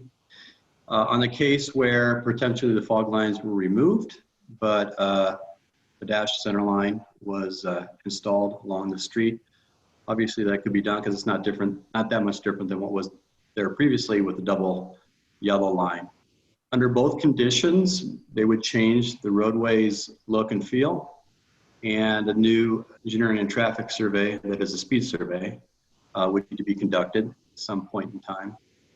I do believe if the fog lines were removed and a dashed yellow line was installed, the posted speed limit would revert back to 20 or 25 miles an hour because speeds would likely increase. So I just want to give you that piece of some of our opinion based on the data that we have seen. As a result of removing the fog lanes? Yeah, right, because that has adding the fog lines in conjunction with removing the center line, we believe is responsible for the reduced speeds, which justify the reduced posted speed limit. So reverting it back more or less to the condition it was previously, which is no fog lines and with a center line of one type or another, likely, or very confident will increase the prevailing travel speeds. So David, can I just ask you a question? Yeah. We asked you to do that speed study to look at lowering the speed to 15 miles per hour. Is there a legal requirement that if we change things that you have to do another speed study, or could we leave it as is and watch it for a while and see how it goes? I'd have to go back and look at the vehicle code, but typically if a roadway condition has changed substantially enough, that's when you redo your speed surveys. They have to be done every 5 years anyway, but I'd have to double check that, and this is a change. I don't think we can arbitrarily change a roadway to get the speed limit lower and then change it back and kind of forget about it for a number of years. So I would feel more comfortable going back and doing a new survey several months after the street was converted. Okay, thank you. Yeah. Yeah, well, in light of that, I definitely would feel most comfortable trying to talk about a dashed yellow line there in conjunction with the fog lines, because I personally, being a non-traffic engineer, but I've looked at it for years, feel that it will still keep the speeds down, yet it will also give a higher sense of safety for cars utilizing it, because it will tell them which side of that yellow line to be on. The fog lines in combination with it will imply thinner lanes. And I know from my own behavior and watching other cars too, that when you have a thinner lane, you tend to slow down. And, we saw it on the west end of Fairfax before David Parise's excellent striping job out there on the west end of town, people would come down White's Hill Pass and then they'd hit the part by Canyon Village and they'd speed up to 50 miles an hour because it was wide open. And David added the bike lanes and the hatched things in the center scramble lane. And people drive 35 there now. So, which is a comfortable and safe speed for that section. So obviously I would have to go along with and respect what the traffic engineers would finally say with that. But if we instructed them to put in a dashed yellow line, adjusting the fog lines as necessary, I think that we'll get the result that we're looking for, which is safety for cars, safety for pedestrians and bicycles. That's my feeling. Thank you. Well, I'll weigh in, and it does feel like that we might be approaching a consensus as to what to do next. But we can't guarantee that this is going to be the best thing to do, but this might be what we do next. And I think John put it very clearly. What it sounds like to me is that we do want to try putting back a dashed yellow line. And as Barbara said, and with David having checked it out to see whether this is actually possible, that we could extend the dashed yellow line for most or all of the roadway rather than having it only be at the curb. That sounds like something that might be possible, but this should go back to the traffic engineers to really look at in detail. I would agree that we would, and going back to really the purpose of why I believe this thing began, although it was before my time on the council, but I think one of the reasons that this began was to protect pedestrians and bicyclists. So, and that's important. It's hard to say what's more important, fire evacuation or pedestrians and bicyclists being protected on a street in which hundreds of people live. But I would say that they're both extremely important and we need to really try to do this. And so the thing that it seems like was done in order to try to do that is to put some fog lines in. At first they were wider in some places and then they were made a little bit narrower. One commenter said they liked it better when they were wider, but we just don't have the room. However, it seems like keeping them and putting back a dotted line in the center, even though legally you can cross the fog line if you need to, and legally you can cross the dotted yellow line if you need to, but I would hope that would have some traffic calming effect, because as David just alluded to, if you have narrower, well, I guess it was John that said if they have narrower lanes, that has a traffic calming effect. It certainly does for me. If I'm driving in a place where it feels like, boy, I really have to keep the car squeezed right in there, there's no room for error, that just makes me slow down. And so hopefully that would work, because coming back to what David has worried about, that if we go back and put the dotted yellow line in the middle, that we might end up that the speeds go up and we can't retain the 15 miles per hour. One thing that seemed, if there's anything that seemed pretty consistent and a very strong majority opinion about the public comment that we've gotten, was that people appreciated the lower speeds. People have said the speeds have actually physically lowered, and people have said they appreciate the 15-mile-an-hour signs. And of course, we can all speculate as to why the speed lowered and how much that has to do with the signs or how much it has to do with other road conditions. But we're on the right track if we can lower the speeds, and that's important. So it sounds like that may be where we're heading, is to put the dotted lines in, the dashed yellow lines in, as much as possible. Let the traffic engineers determine how that would work, and keep the fog lines which unfortunately in one place do jump from one side of the road to the other, but we've gotten a very good explanation for why they do. And it sounds to me like that's what we've got to do, just because if you're walking along there and somebody does come around and you feel like you need to get out of their way, you don't want there to be a wall right beside you where you can't get out of the way. So that's why they're there. Stephanie, were you going to say something? I just have one clarifying question. I just want to make sure I understood what Mr. Parisi said about he would anticipate the speed to increase if we removed the fog lines and added the added the dashed yellow lines. But did we hear what he would anticipate if we proceed with keeping in terms of speed, if we put the dashed yellow and keep the fog lanes and the non-curved areas? Well, or in the curved areas, whatever. I Yeah. think Well, the curved areas was part of the recommendation, so I would presume that he wouldn't recommend something that would increase speed. And I would say what I heard David say was he wanted to go back and look at the issue of the fog lines. And I didn't hear, if maybe I missed it. What I heard was we were talking about doing the dash line all along, dash yellow line, potentially leaving the fog lines. But if we wanted to remove the fog lines, you wanted to look at that more closely. Is that correct, David, or am I misspeaking? Not exactly.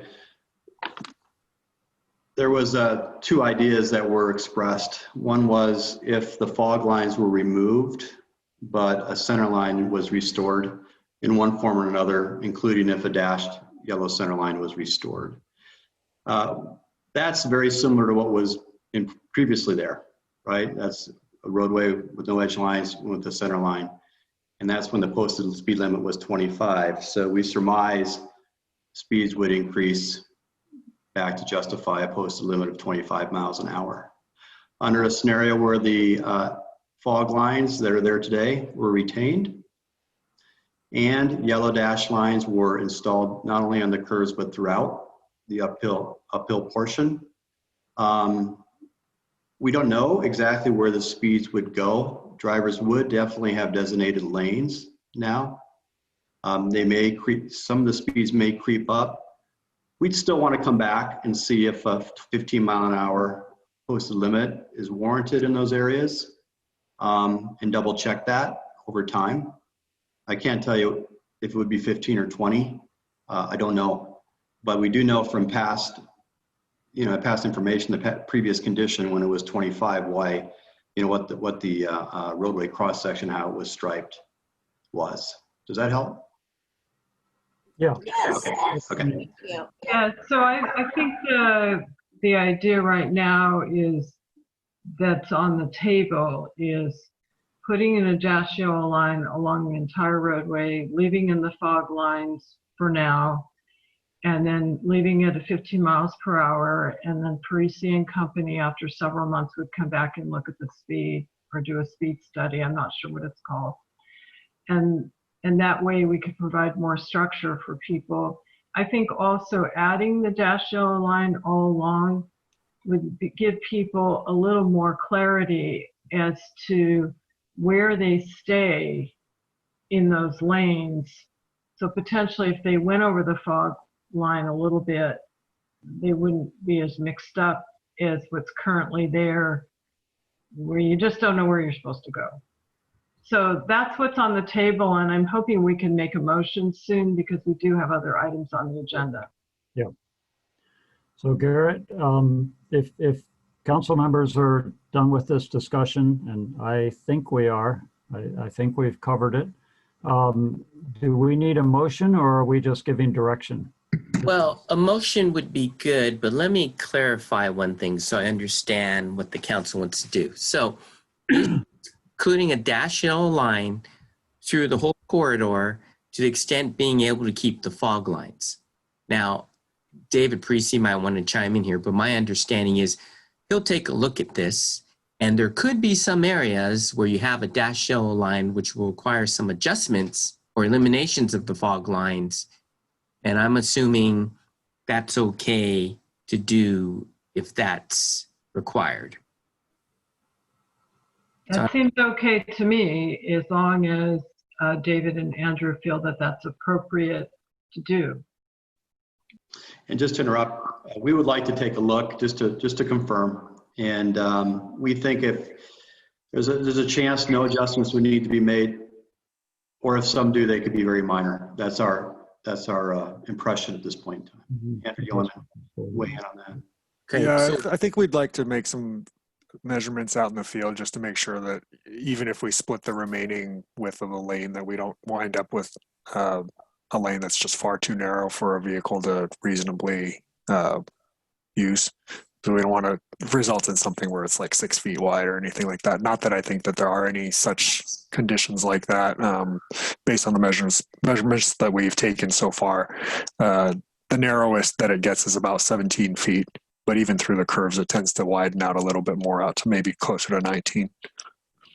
We'll double check. So the whole reason for this is, for the council motion, what I need to know is if you want us to proceed ahead with this, because then we'd have the traffic engineers do their work. They would come up with a set of plans. We're not coming back to the council. We're going to go and get estimates for the restriping. The other option is they would come up with a set of plans, and then we'd have to come back to the council to take another look, but that would mean your October meeting. So I just want to be clear how we're proceeding ahead. I especially want to be clear for the council members that you're clear on how you want us to proceed. Well, I guess I would say, based on what David and Andrew just said, it sounds like there may be some changes made, but right now, off the cuff, they feel they might not be huge. So I would like to make a motion that we go forward with moving forward with the yellow dash line along all of Cascade Drive, where we removed it or put it back, but dash, and then give the authority to make whatever changes are necessary, which I'm hearing right now are relatively minimal to the fog lines. That's my motion.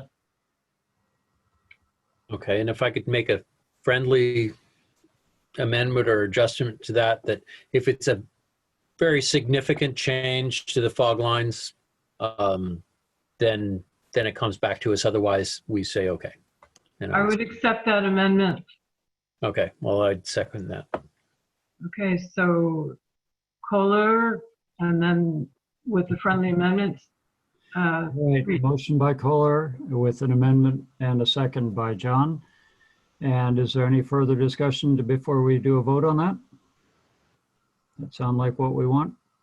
Okay, I think we might be onto something. And again, going back to some of the consistent things that came in through the written comments from the survey, it sounds like one of the key issues was the fact that people were doing a swerve when they came out into the middle of the road, and then they suddenly discovered there's an oncoming car.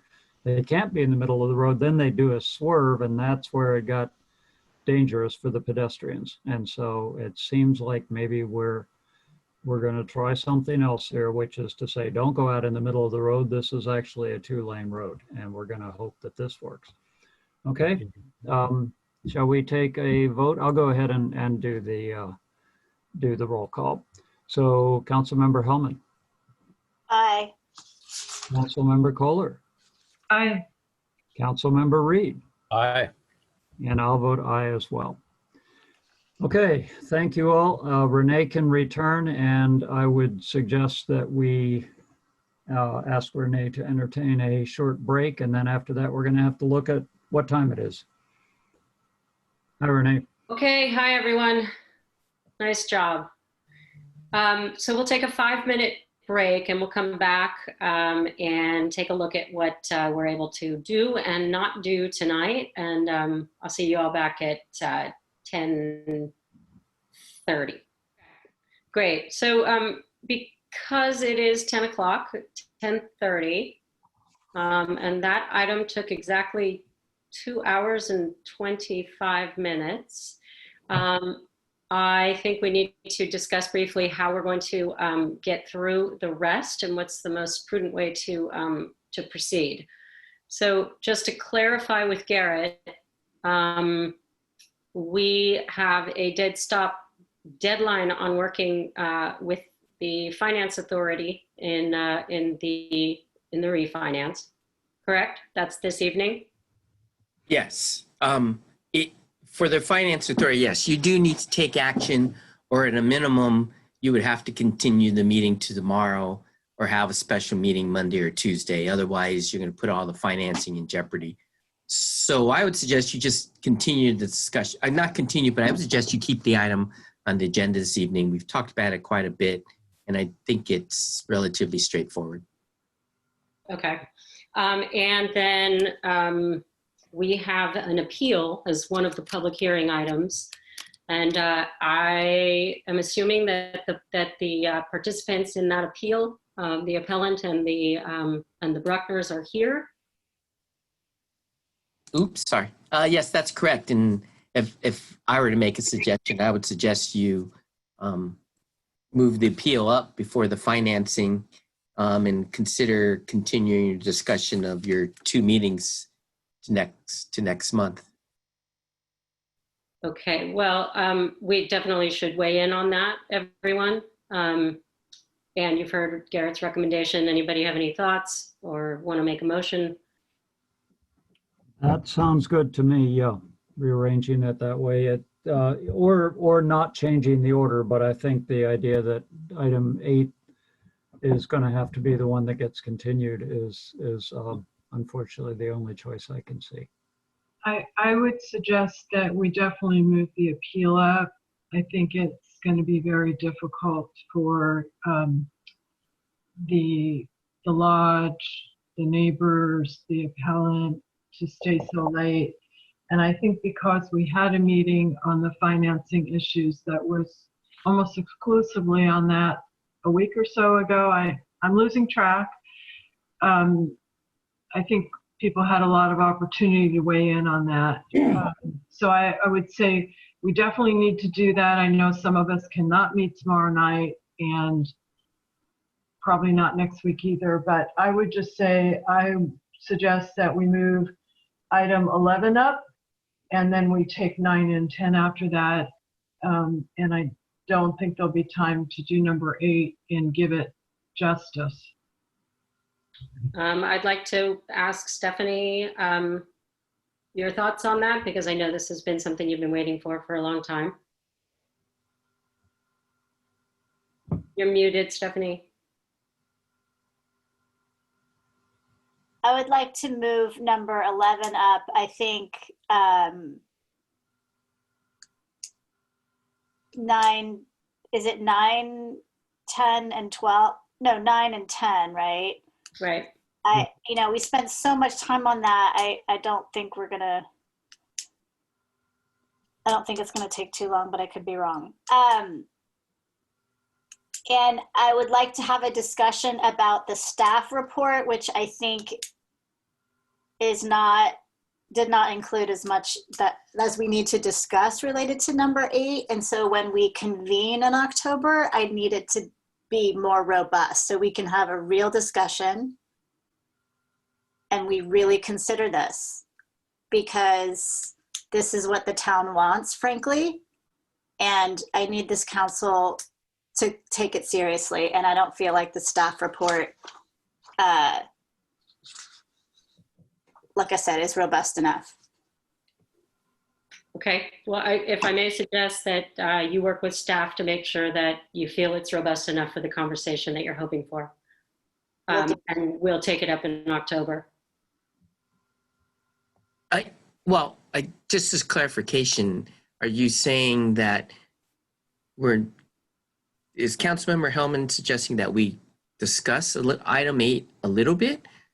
Or is the council saying continue it and you're recommending that staff just include whatever Councilmember Hellman's suggestions are to the staff report, because that's really different than past type things, direction from the council? I just want to be clear on that. That's what you're saying. Why not just, I mean, we've done this before where a council member will work with staff on, I mean, I think this has been Stephanie's sort of one of her big issues. So I think she knows what she's looking for. And so I think in the past I've worked with you on certain things. So This is a little different. And the only reason I'm pushing back, I get it. If she wants to include more information, that's fine. I just want to be clear that this is the staff's report on our take. And if we had a presentation, I would explain why it's written a certain way it is and what I think the key issues are. I just want to be clear because it's not typical for a council member, for the council to direct one council member to work on something of this nature. This isn't like an ordinance or something like that. This is something that staff feels fairly strong about, but only from the perspective of being clear, council knows what its objectives are. Obviously, we'll do whatever we're told to do. I just want to be clear what the direction is, because this one's it's a little different. And I get it, including more information, but a direction to say, okay, just work with the council member to make sure it's got everything that she wants. That's a lot different direction than we've received on other matters. So why don't we do this where the motion is that we move item 11 up. Then we take up 9 and 10, and then we have a brief discussion on what Councilmember Hellman envisions in that report. To the extent we can cover just more what kind of information she'd like to see rather than changing the complete direction of it. Could we try to fit that in? I think that's a really good idea. If we can do that. I'm fine with that. All right. Why don't I make that motion? I agree, subject to the 11:30 rule and all that. So. Yeah, well, we'll look at that, but go ahead and make that motion, Barbara. That seems. Okay, so my motion is that we move item 11 up next. We then take up item 9 and 10. And for number 8, we are not really taking up the item, but we would discuss more what Councilmember Hellman and anyone else in this council would like to see in the information that's provided in the staff report. So we won't actually be taking up the item and having public comment. I'll second that. Okay. All right, and that's okay, just to make sure that if we open an item, that if we say we're going to have public comment when it comes back in October, that's okay to do? I don't want to take anything away from the public. Does that work, Janet? Does that work, Garrett? Well, Garrett, do you mind? Do you want me to take it, or do you? Well, if you talk about it, then you do need to ask for public comment. But yeah, in general, in the past, you've asked the public. If you said, "Hey, we're going to talk about this in more detail," I think the public would say, "Okay, I see. You're just asking for more direction. You'll talk about it in earnest on the October meeting." And I think usually they're pretty good about that. That's what I would hope also for the public who might be listening. Yeah. Make this conversation work well when we do have time to have it. Okay, well, I really hope that that's how people will feel, and I will take your recommendation. Stephanie? I think there's people on the call that want to talk about it, but okay. Well, can we just clarify? Yeah, let me just clarify, because the Brown Act says you can speak to any item on the agenda. And if you're going to continue it without talking about it, that's one thing. But if you're going to talk about it, you're opening it up, you need to allow people to speak. You can ask them to hold their comments to next time, where you're going to have a more robust conversation. But you can't stop them from talking about this item. Right. That's my concern. I will revise my motion, which is move item 11 up next, take item 9 and 10, and then attempt to cover item 8, and with the idea that we would be trying to continue it to the October meeting. Second. Okay, so we have a motion, Kohler, second Reed, Councilmember Hellman. Aye. Councilmember Reed. Aye. Councilmember Kohler. Aye. Vice Mayor Ackerman. Aye. And myself, aye. So let's go ahead and move forward. So we're taking up item 11, which is a public hearing item, and it's an appeal of the Planning Commission approval of a conditional use permit for outdoor dining for the Lodge Restaurant at 1573 Sir Francis Drake Boulevard. And I believe that our staff report will come from our principal planner, Linda Neal. Ready? Hi. Okay, so after holding public hearings on an application from the Lodge Restaurant for a conditional use permit for outdoor dining at both their July 18th and their July 16th, 2020 meetings, the Planning Commission granted the conditional use permit subject to the conditions that are contained in their resolution, which is attached to your staff report. Prior to the approval, the business owners, in response to comments at the first June 18th meeting from both the commission and the public, revised the proposed plan to relocate away from the rear of the building all the outdoor dining tables except one. Most of the tables were placed on the far west side of the site adjacent to the car wash and towards the front of the site along Sir Francis Drake Boulevard. The relocation was done to minimize the impacts of the noise generated by outdoor diners on adjacent residential properties to the east and the south. The owners also agreed, after meeting with the appellant, to erect a fence around the remaining one table, which is table number 1 on the site plan, proposed at the rear of the restaurant building to further decrease the noise impact on the appellant's property. Table 1 is immediately adjacent to the ADA compliant parking space and the rear access path to the building within the fenced area, and provides one accessible outdoor dining table. In addition to building the fence, the owners agreed to post signs on sawhorses between their property and the property currently in use by the Caterpillar Academy to the east, asking patrons to be respectful of the neighbors and stay on the lodge property and to keep outdoor noise levels down. It is also of note that business hours do not extend beyond 9 p.m. at night, ever during the year, and they often end at 8. The commission included conditions that live music is not allowed and no music shall be played outside the building, nor shall any music be piped from inside the building to the exterior seating areas unless a modification to the conditional use permit is applied for and approved by the Planning Commission. The appellant is appealing the Planning Commission action for the following reasons. He was unable to complete his presentation at the July 16th, 2020 meeting due to technical difficulties. He wants the table behind the building removed from the approved site plan. Again, that's table 1 that the applicants agreed to build a fence around.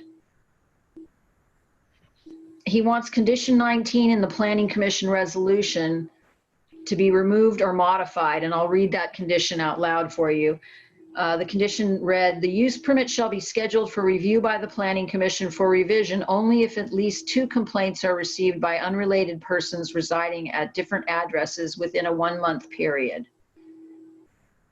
He would like the signs posted on the sawhorses and the sawhorses identifying the property line between the lodge and the Caterpillar Academy to be permanent for the life of the conditional use permit, which they are, because they are. Resolution approved the set of plans which shows them and requires them. And so the staff is recommending that you deny the appeal and uphold the action that was taken by the Planning Commission approving the conditional use permit. Available if you have any questions. Okay, so any questions for staff? Bruce? So looking at the plan, the part that folds out here, the outdoor patio plan, table 1 is shown there, and then very close to table 1, that's the fence you're referring to that has some shrubs along it. It says planters, succulents, drought tolerant grasses, bicycle rack on the outside. That's the fence that was built to shield table 1. I don't believe they've built it yet, but they've agreed to build it. You'd have to check that with the applicant. I haven't been out there again since the. It doesn't matter about that, and the height of that fence is something that would, what would that be? I believe it's going to be 6 feet. Okay.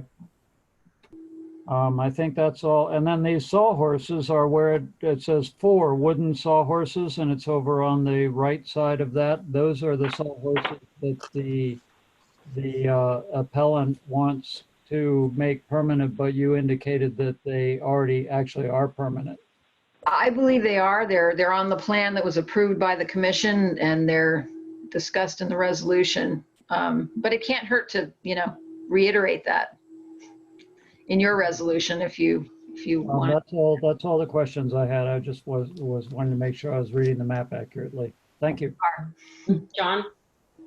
Yes. Yeah, I think I'm not muted.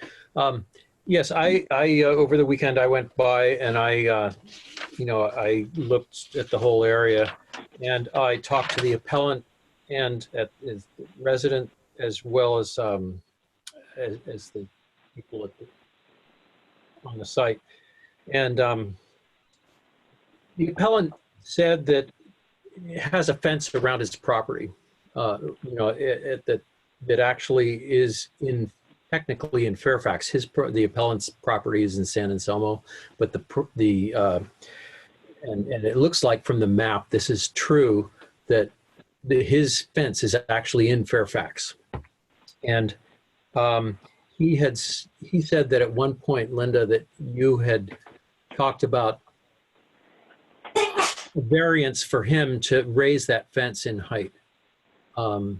Was that in conjunction with this part of this appeal, or at an earlier time, or is that true even? So I would have to double check. I wasn't aware that any of his property was in Fairfax. So that's not sounding like anything that I have knowledge of. If the fence was in Fairfax and he wanted to go over 6 feet, he would need a variance from the Planning Commission. If the fence is in San Anselmo, we don't have any purview over it. Of course, yeah. I mean, I'm only saying this. I looked on the well, there is a map at the tail end of this packet that shows, that the parcels, and along with there's a dotted line for the boundary in between. Is that the map that I provided to you? I believe so. That's from Marin Map, and that we don't really use for like property line locations. I was just trying to give you a general proximity idea so that you would know where his building was in relation to the lodge. But if you're looking at that and thinking that his fence is in Fairfax, I don't think that that map can really be used for that. Yeah, okay. I talked to him and he said, oh, the fence is on the line, and that's where the line between the two things are. Property line, right? Sorry? Yeah. The property line, and the property line is the city limit line. So I'd have to defer to the town attorney on if you have a fence on the city limit line, which jurisdiction regulates it. I don't know the answer to that. Well, in talking to the appellant, he's next door to this nursery school, and he's also, I wanted to see what he was talking about, so I talked with him and his wife about it, and they have a living room with a couch that faces this door that they open for ventilation, and there's a line of sight directly at this table that he's complaining about. But I also saw that if he extended that fence height up probably 3.5 to 4 feet, it would obscure their view of that. And I also know from sound traveling a line of sight, I think it's more the visual thing of knowing that that's there, and also, having the sounds travel in a straight line to where they are. That height extension on that fence would pretty much isolate these two things and kind of solve the problem from that perspective anyway. So I thought I would clarify that just to see. I mean, I told him he's probably going to be going to San Anselmo about that fence, but I'm really not sure if it's on the property line, which is also the city limit line. I would direct that question to the town attorney. I'm happy to address that. Okay. No, if the fence belongs to him and it's not a shared fence between two parties, then it's his fence. It goes with his property, and he'd need to talk to San Anselmo about what their rules are about that fence. Okay. That's good to know. Thank you. Any other just questions at this point? Because I I want to make sure we hear from the appellant and from the property owners. None from Stephanie. Okay, so I also don't have any questions. Thanks for such a thorough staff report. And let's go on out to the public. I would love to first invite Mr. Donahue, who I believe is a panelist, Michelle?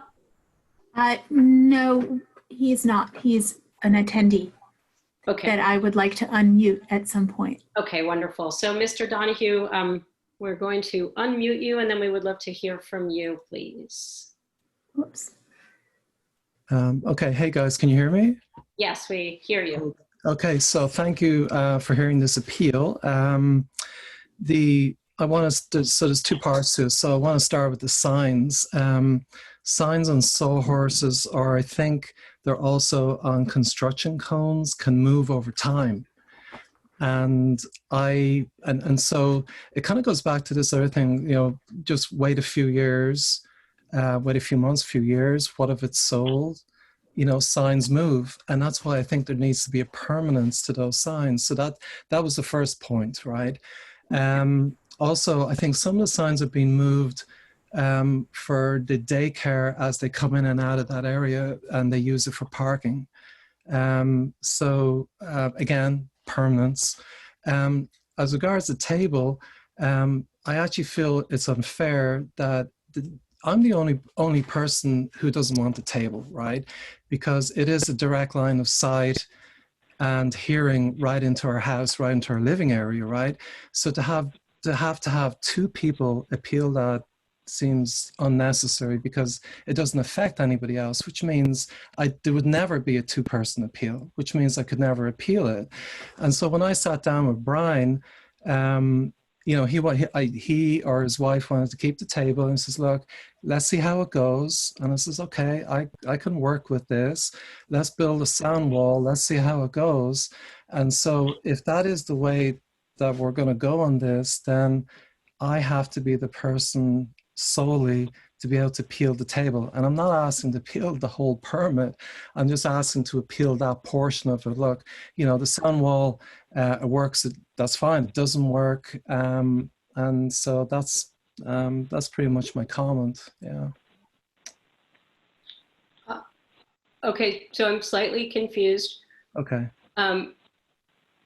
Sorry, I didn't mean to jump ahead, but I wanted to quickly ask. So you say you're not appealing the whole permit, you're appealing the table.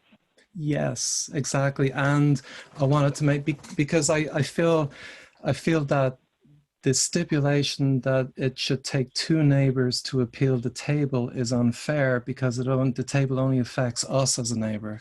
So there will never be a situation where it could get a second neighbor involved if the sound wall doesn't work. Okay, so I'm just going to ask staff once again. Linda, can you clarify to us, because we have a lot before us, and I'd like to understand so we don't go all over the map with this, if this is all we're talking about. Yeah, so that was a condition that the Planning Commission had in their resolution. Staff actually put it in there because when we've had noise complaint issues with residences right next to a commercial zone, it often is one neighbor that has a problem with it. And so in the past, the Planning Commission has included a condition that says that in order to rehear the use permit, that two complaints from unrelated persons have to be received, right? Because otherwise it can just be called up at the will of that one neighbor. But you have the authority to, and you might have the town attorney address this, because she and I talked about it, and she says that condition actually is unnecessary, and that the town doesn't have to, at the request of one neighbor, call the use permit up and schedule it for another hearing in front of the Planning Commission. Staff can make the determination to not schedule it. So you might ask her to address that. But I wanted to talk about his request for permanent delineation signs between the Caterpillar Academy and the lodge. There is an easement for the property at the Caterpillar Academy. they have an easement to use that driveway to get to their back parking area. And I don't believe, have the town attorney address this as well, that the town could legally require permanent signs that would block that owner's access to their rear parking area. That's okay. Janet, would you mind clarifying that for us? Sure. No, you can't block somebody's easement, their access. So any kind of sawhorses or whatever they're talking about, the placement of them need to maintain access across an easement if somebody has an easement for access. As far as calling up a conditional use permit for review before the Planning Commission, you know, it's at the discretion of the town. And so if the town feels that any condition is being violated, they can take the permit back before the Planning Commission. And so placing a condition on it that says at least 2 neighbors have to complain, that may address it from perspective of neighbor complaints or other, you know, residents' complaints or adjacent cities' complaints. But it doesn't mean that staff can't take it back before the Planning Commission if there is something that staff feels is a violation, or if you know, staff isn't going to be you know, unable to take it back before the Planning Commission because of that condition about 2 neighbors. So, well, I understand the point of that. What I was trying to tell Linda was that it doesn't limit staff's ability to take it back to the Planning Commission. You don't have to have just 2 neighbors is the only reason you take it back before the Planning Commission. There could be something else that staff feels is a violation of another condition, for example. And staff can take it back before the Planning Commission. Doesn't even require even 1 neighbor complaint. Okay. Council, any questions for Mr. Donahue or staff or? No? Is number 4 on the appeal still on the table or not? Is he backing out of that one? This is my question too. I'm Is that the one about the sawhorses? Yeah, that he wants the signs posted on the sawhorses identifying the property line. Yeah, well, the town attorney just said you can't block someone's access to the rear of their property. I heard the block thing, and that makes sense. Thanks, Linda. But this just says like identifying the property line, not blocking it.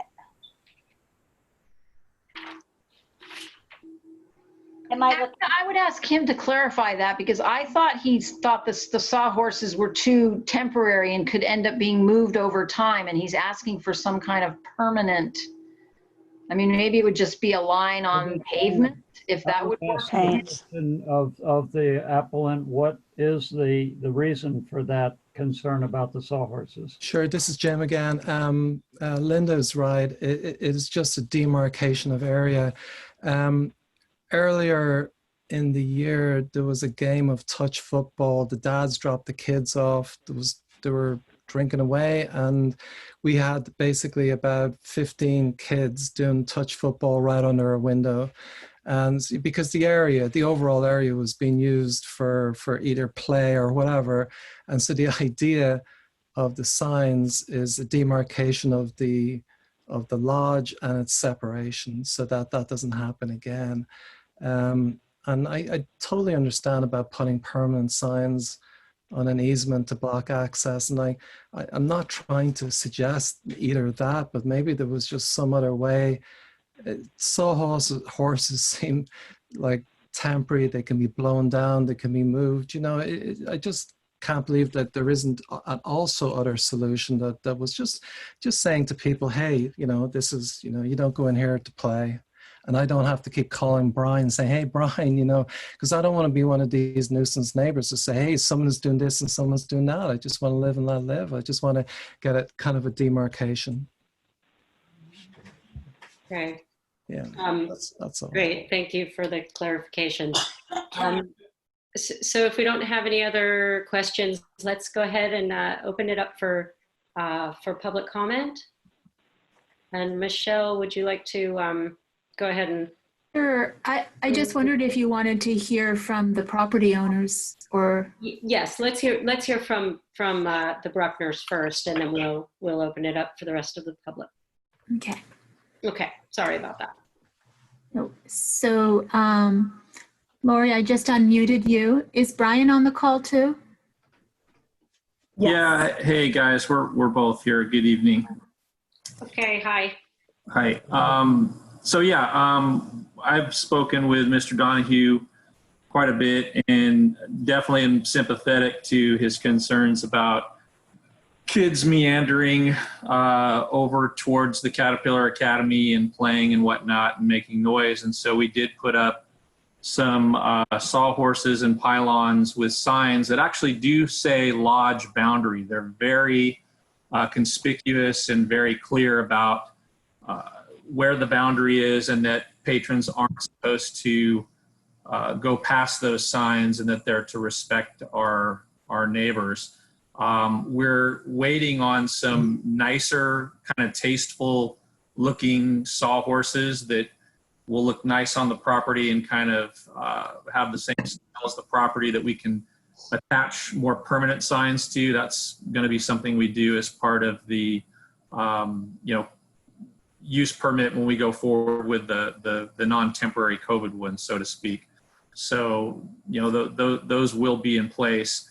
And, they obviously can't be cemented into the ground because of that easement, but, they're going to be fairly sturdy sawhorses. They're not going to blow over. I don't think there's going to be any issue with them being moved. And then, again, myself, my wife, and my managers pretty much live at the lodge. So, we're going outside all the time and keeping an eye on things and making sure things are in place. So anyways, I think we've got that well covered. Great. Thanks, Brian. Lori or Brian, any other things you'd like to share with us or talk about before we open it up to other members of the public? I guess I would just say, this is the fourth time we've been here if you count getting the temporary permit, and it seems like all of these issues have been brought up and discussed ad nauseum, and we were given quite a few items to address after the first meeting for the permanent use permit, and we went back and addressed each and every one of those to the Planning Commission's desires, and even went beyond what they asked us to do. And even at that point, some of the goalposts had been changed once more. And again, we went ahead and made those changes. We're really trying to be good neighbors to Mr. Donahue. I mean, really, we wanted our tables to be more by our back door. That would be better for us and for our operation.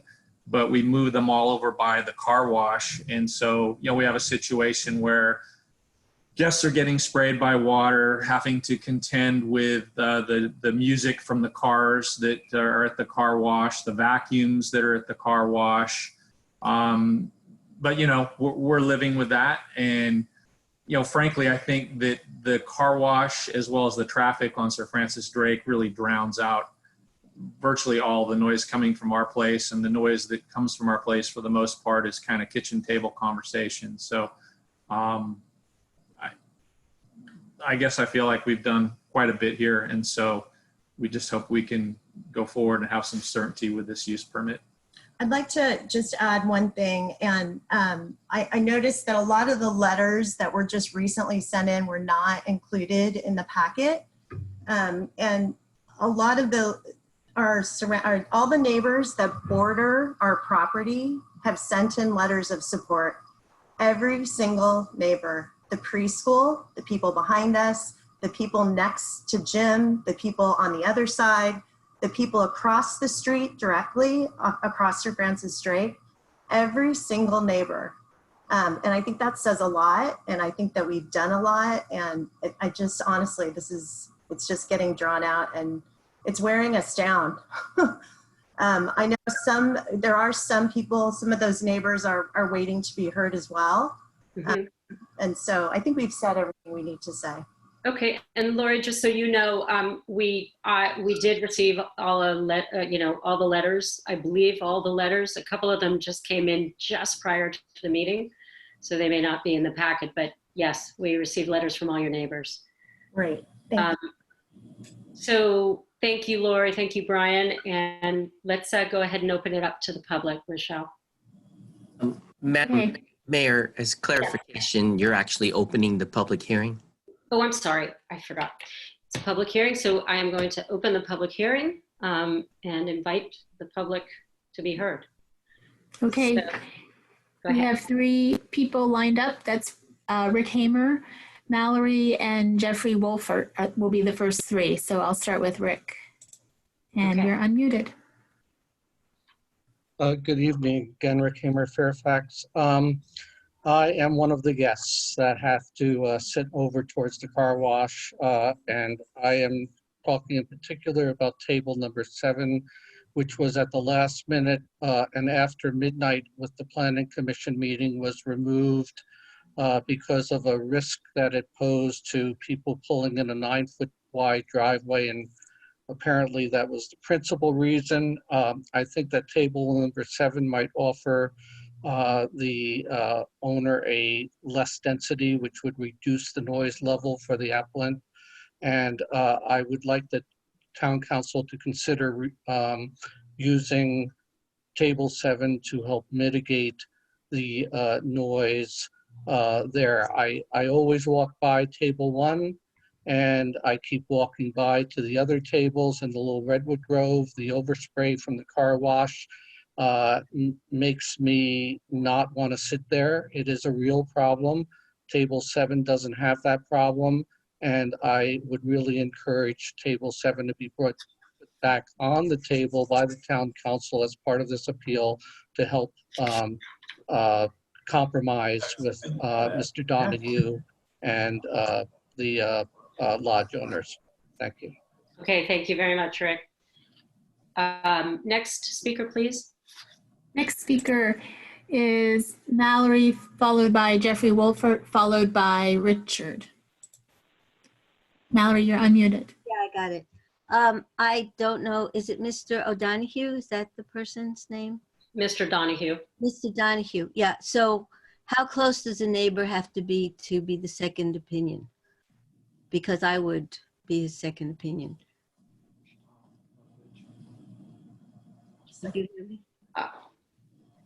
So he said he needed 2 people, another neighbor to stand up for him, and I will be glad to do that.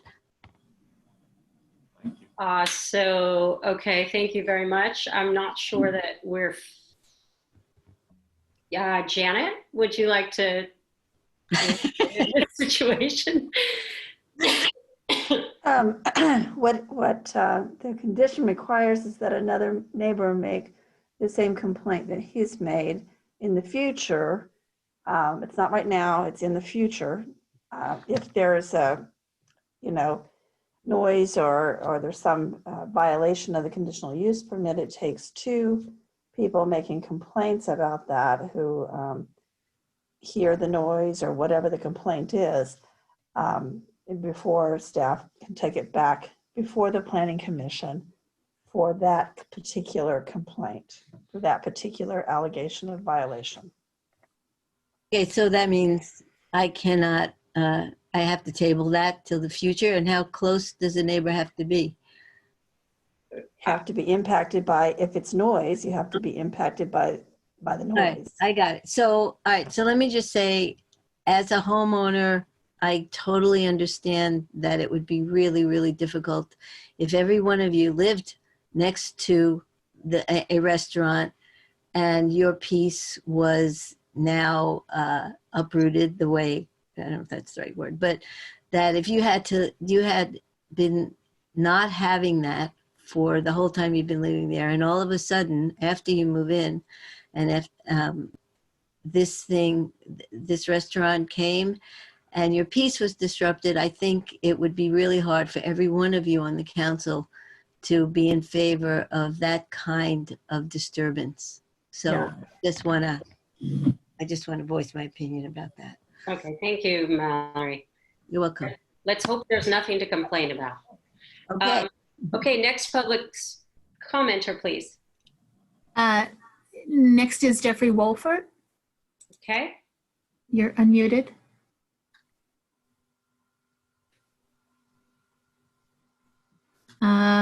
Mr. Wolfert, I think you have to unmute your own. Oh, Yeah, can you hear me? Yes, we can. Okay, and I wrote in 2 letters, one of August 25th and one of August 30th. Can I confirm that you've received those and they've been read? Yes. Okay, thank you. And I just want to say, so I live at 14 Ramona Way and I live next to Jim. And actually, I just want to say that we spent a lot of time outside and we can barely hear the lodge. And I don't know about that previous speaker. Obviously, she questioned how far you need to be. I am right next to Jim. And I find the appeal just dishonest. Okay. And I refer you back to my letters to back why I feel that the appeal is dishonest. I think from the beginning of this, before Lori and Brian ever came into the lodge, he was going around the neighborhood trying to get people to stand up against the license, against the location. And to me, this has just been a crusade from the beginning. And I'm not going to go back through the entire letter. You can read both of them, but I just find it kind of unbelievable. And him and I have had our issues, and I can say that the way he handles those is by confrontation, and this is exactly what he's done to me. He's doing to the lodge, and I think that you need to check the veracity of the claims about noise, about seeing people outside the lodge, and take that with a grain of salt. And I'll leave it at that. Okay, thank you, Mr. Wolfert. Let's go ahead to the next commenter, please. Okay. The next one is Richard. Hi, Council. I'm not as well versed on the super details of this permit and the whole process that's been going on, but I'd like to offer just a little bit of a slightly different perspective. You know, it was right here some meetings ago that there was all this concern about small businesses and challenges that are going on right now. We were going to be nimble and agile and cooperative and flexible and let people try things. And from what I've been made aware of, it seems like the owners of this establishment have made tremendous efforts. They've been extremely patient. They're constantly trying to adapt. And we have to find a balance in this town. You know, I'm a homeowner and there's things that I would be sensitive to, but some homeowners can get really persnickety and they just want what they want. And, you know, where's the spirit of supporting our small businesses and not jamming them up, because we're just going to have a shuttered up town. And if there's many other neighbors around there that are not seeing it the same way, and there's one problem neighbor who's just demanding, is that really fair and reasonable? And so, you know, you can drag it on and you can try to play Solomon forever, or, you know, you can make a hard decision. And I want you to think back to when you were concerned about small businesses and how to support people. And from all that I've learned to understand, that these folks have been making really sincere efforts to try to accommodate that one neighbor. And where's the line? You know, when is enough enough? Thank you. All right, thank you, Richard. Are there any other public comments? I do not see any. If Okay. you would like to close the public hearing. Yes, thank you, Michelle. I would like to close the public hearing and bring it back to the council.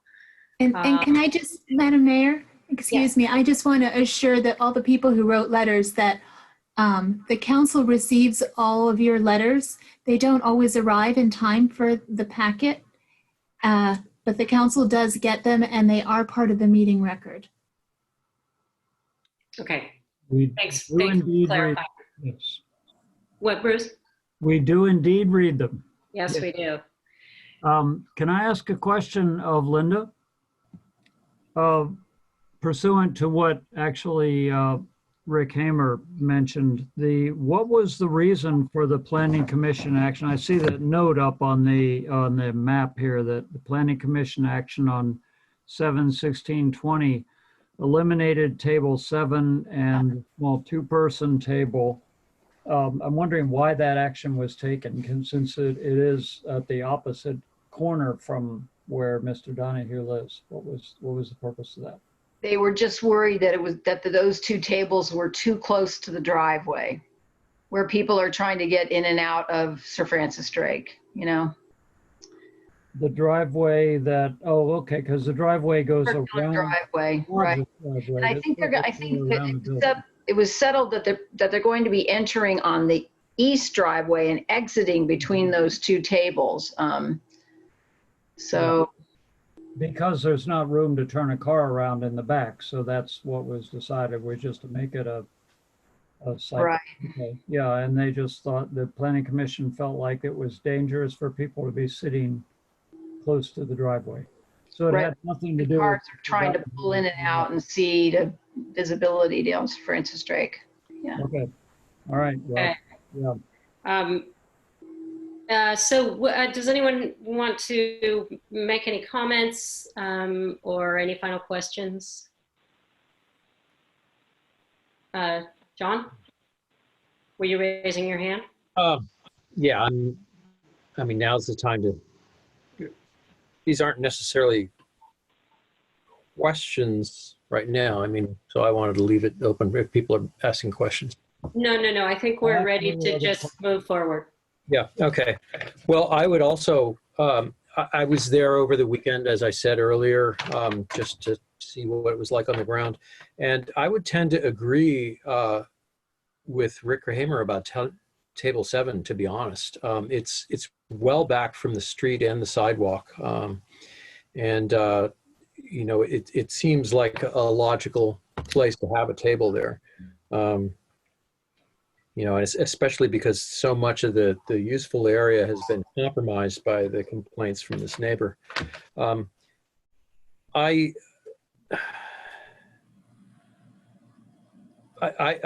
mean, we've heard a little bit about, you know, conversations between neighbors, and actually I heard quite a bit more when I was there. And I mean, I really believe that the problem needs to be solved at the property line of the person doing the complaints, because actually, I mean, when I was there, the sound from the lodge was really the most quiet element in the neighborhood. I mean, I could barely hear that people were talking there when I stood on the other side of the fence by the nursery.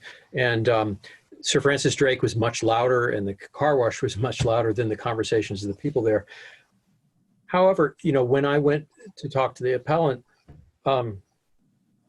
Jim and his wife, you know, they showed me what the problem was from their perspective. And basically they're sitting there experiencing all this noise all around them. And really, they would be much happier with a high fence around there to stop the noise from Drake, to stop the noise from the car wash, to stop the noise from these others. And it would be out of sight, out of mind. And I really think that that's the solution here. You know, putting sound walls up, you know, there, you know, kind of constricts that. I don't know. Frankly, I don't think that will solve the problem in the long run. I think something else will be brought.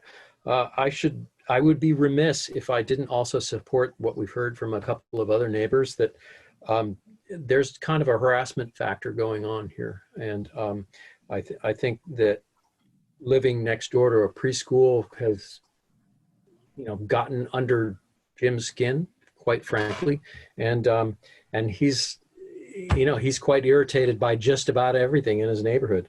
And I feel for him, because it's hard to live next to a preschool, you know, and I think that fence would help in that case too.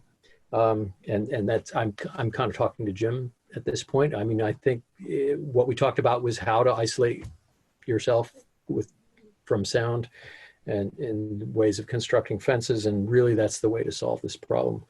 You know, I don't want to air too much dirty laundry in public, but I think that is an issue here. And I think good fences in this case will make good neighbors. And that's Okay, great. Thank you, John. Barbara? Yeah, I just want to clarify one thing before I say a few things. At least from what I heard from Linda, the table 7 is kind of a safety issue because it's close to the driveway. Is that correct, Linda? And that was why it was removed? That was what the commission felt. Okay, and having sat on that commission myself for a while, they look at things in very much detail that some of us with our common sense hats on don't always see. I guess I feel that reading all the letters that were submitted and reading the appeal, and also having been to the lodge, Renee and I dropped some masks off for the lodge to help them more safely reopen. It's in a noisy area, but it was not noisy at all. And I really feel that they have done a lot to try to work with all the neighbors to make that, you know, a place that is a good neighbor. I don't think that they should be asked to spend more money on a fence, if that's what Councilmember Reed was alluding to. Perhaps Mr. Donahue might want to put a fence up, but I think they have really done a lot.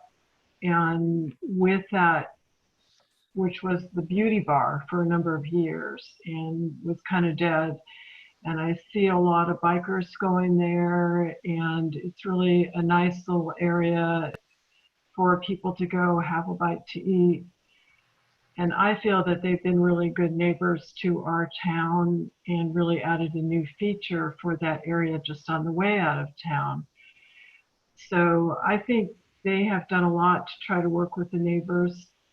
And I'm sure there's always going to be something that may be potentially a problem, but what strikes me is they have really done a lot, even for their temporary use permit, to try to make things as amenable as possible. So I feel that we need to uphold the Planning Commission's decision and deny this appeal.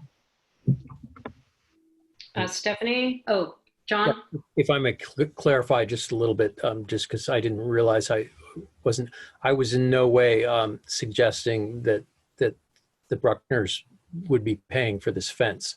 I mean, I think that was a suggestion to the appellant that he needs to build his own fence higher and get his, you know, permit or from the whoever needs to get a permit from, which probably the town of Selmo, it sounds like. Yeah. Thank you. Okay, great. Yeah, I just wanted to clarify that. I don't think it should be on the lodge to fix that problem. Okay, great. Thanks for clarifying. Stephanie or Bruce? I'll go quick. I've spoken with the Bruckners and I've spoken with Mr. Donahue in the past, and I know how accommodating the Bruckners have been. They've frankly been through the ringer, and I think they've been extraordinarily flexible and, like I said, accommodating, and they have my sympathies, honestly. And I think a lot of this appeal is really unreasonable. And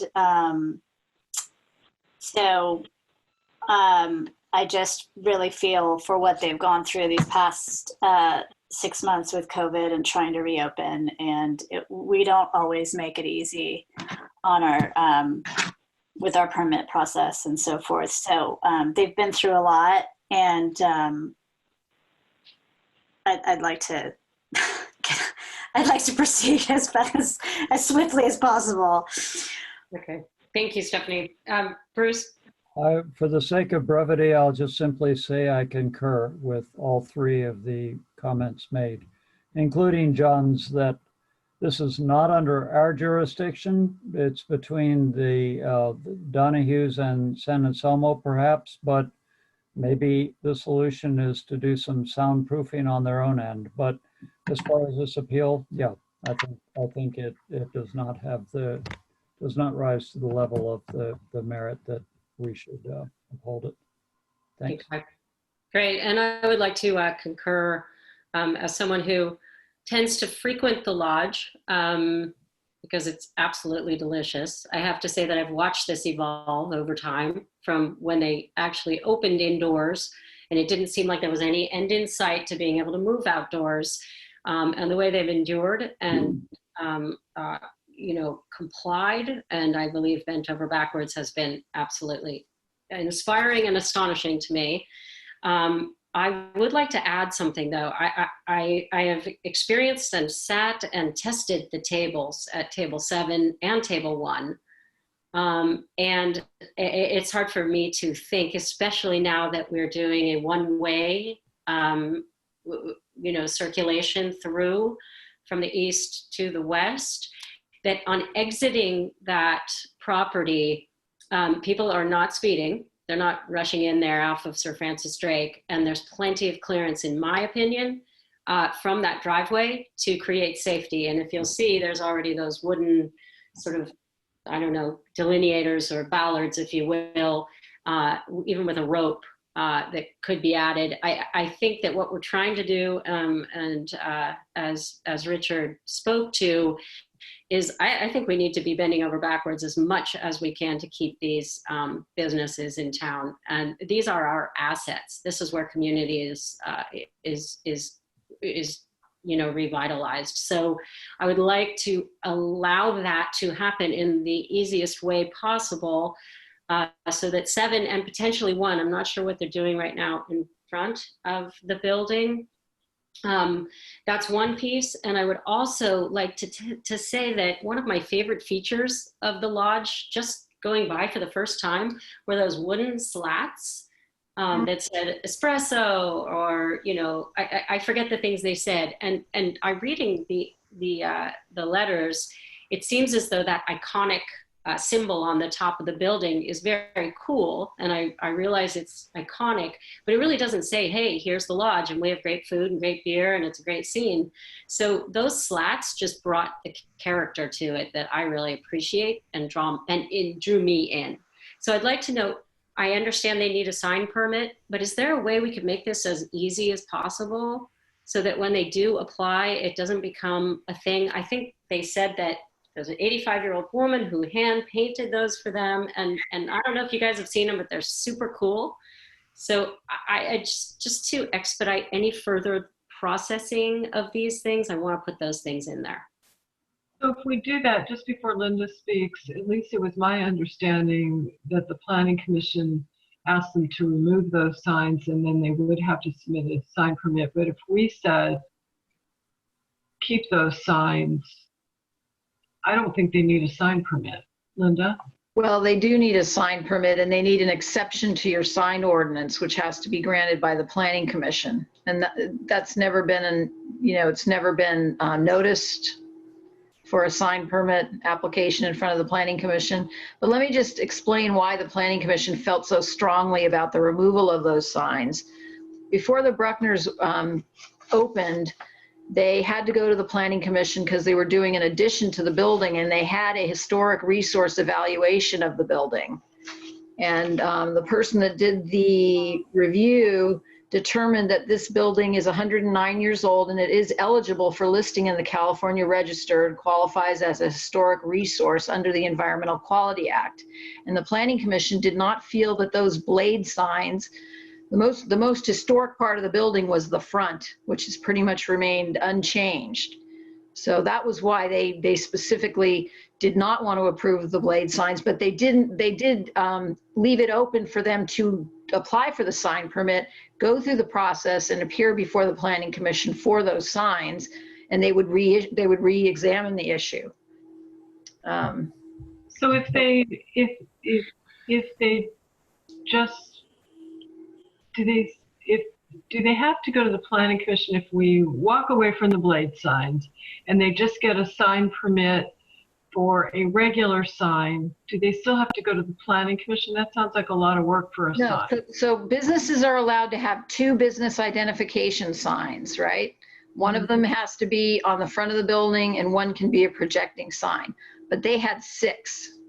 So to have that many signs up and in that location, they would need an exception to their own to the sign ordinance from the Planning Commission.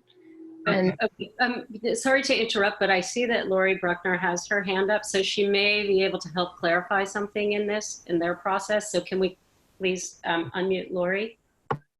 Yes, Madam Mayor. Oh, Lori, you're unmuted already. Thank you. I'm glad I didn't say anything that you shouldn't hear. Actually, so I had my hand raised because of the table number 7. I just wanted to reiterate, so I'm really, really happy about that because I think the determination was made without really understanding where that table was because it is not in the driveway. And as Renee said, it's behind 2 wood pylons. There's no safety issue there with the driveway. The signs I felt were really the result, and I understand they were against the permit of the town now, but it was really one member of the Planning Commission, and it felt very subjective to me. And so those signs say what we do there. The historic sign does not. I've actually had people show up looking for lodging because of our name and not knowing. And we did hardly any breakfast business because they didn't know we did breakfast. And Espresso says we do breakfast. Since we've taken the signs down, our breakfast business has completely fallen off. I mean, they're very important to our business. So it would be very, very helpful for us if we could get those back up. So that's what I wanted to say. Thank you. Okay, thanks, Lori. So I would like to just ask Linda, having heard all this, what you would recommend as the process so that we can go through the proper processes, but that we could potentially, if council agrees, appeal to, having this request granted. so what I think I hear you asking, the normal process to have 7 signs on the front of your business, right, is to go to the Planning Commission and request an exception to the limit to only having 2 signs. That's the only process I know. And there's never been a notice sent out that there was going to be a public hearing on those signs. So you might ask your attorney if you have the authority to grant an exception. It's your own ordinance, right? I don't know how you can circumvent it and just. I understand what you're saying. I think that the question I have here is that this sign issue is new and it's not part of this appeal. Is that correct? That's correct. Yeah, and so they do need to apply for a sign permit. It needs to be noticed. It needs to go before the Planning Commission if they're looking for an exception to the sign ordinance. If it's not part of this appeal, then we really can't deal with it tonight. So Janet, if we wanted to say put table 7 back, can we do that tonight? Is that part of the appeal? Was that part of the permanent or temporary? Is that part of the conditional use permit? The conditional use permit is open for anything. So what the Planning Commission approved the proposal, but they asked that table 7 be removed for safety reasons. But it was shown on the proposed site plan that went to the Planning Commission, and it is part of the record. And it's referenced in the Planning Commission's resolution that table 7 be eliminated. But if it's a de novo hearing, doesn't the council? It is, but what I'm asking, it is part of the conditional use permit request. They requested it and the Planning Commission eliminated table 7. Right, so yeah, the CUP is open for the council to modify in any way they see fit. Okay. So that means that we can add table 7 back in, correct? Yes. And table 1? Well, table 1 is still on I think the other table that you're thinking about is the little patio table that was on the other, it's directly across from table 7. Yeah, I think that doesn't really have a number. It's one of the patio tables along the building frontage on the east side of the exit driveway. So if you want to reference it that way, I'm assuming you can put that one back in too if you feel that it's not a safety issue. I mean, that would be my, yeah. I mean, I would allow for that. If, John, did you have something? Yeah, actually, I feel that that unnamed table that's on the drawing here is actually pretty darn close to that driveway. I mean, that it is not separated by bollards or anything else. The thing that is not on this drawing is adjacent to table 1. When I was there, I mean, there's 2 other tables out on that patio area, which is, you know, theoretically protected by this the sound wall that is being considered in the middle. It's directly to the south side of the lodge itself. There's currently the table number 1, which is a table, and there were 2 other tables there.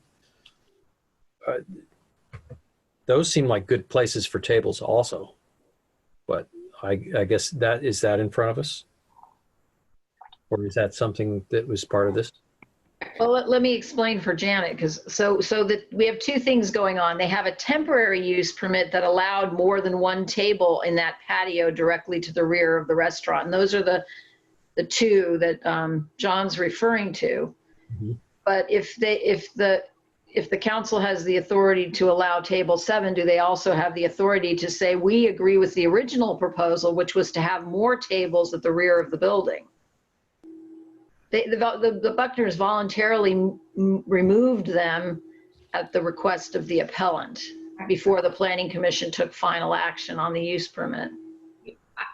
I don't think that's what I think it's just that 1 table.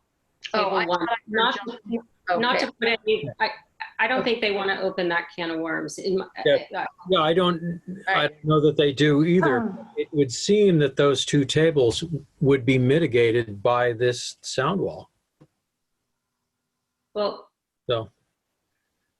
So what's available for the council is anything that is contained in the conditional use permit. So if there are things that were requested and denied by the Planning Commission, they can be considered by the council. The entire conditional use permit is open for the council to look at and modify. That's what happens when it's appealed. It's not just narrow on the grounds of what the appellant is asking for necessarily.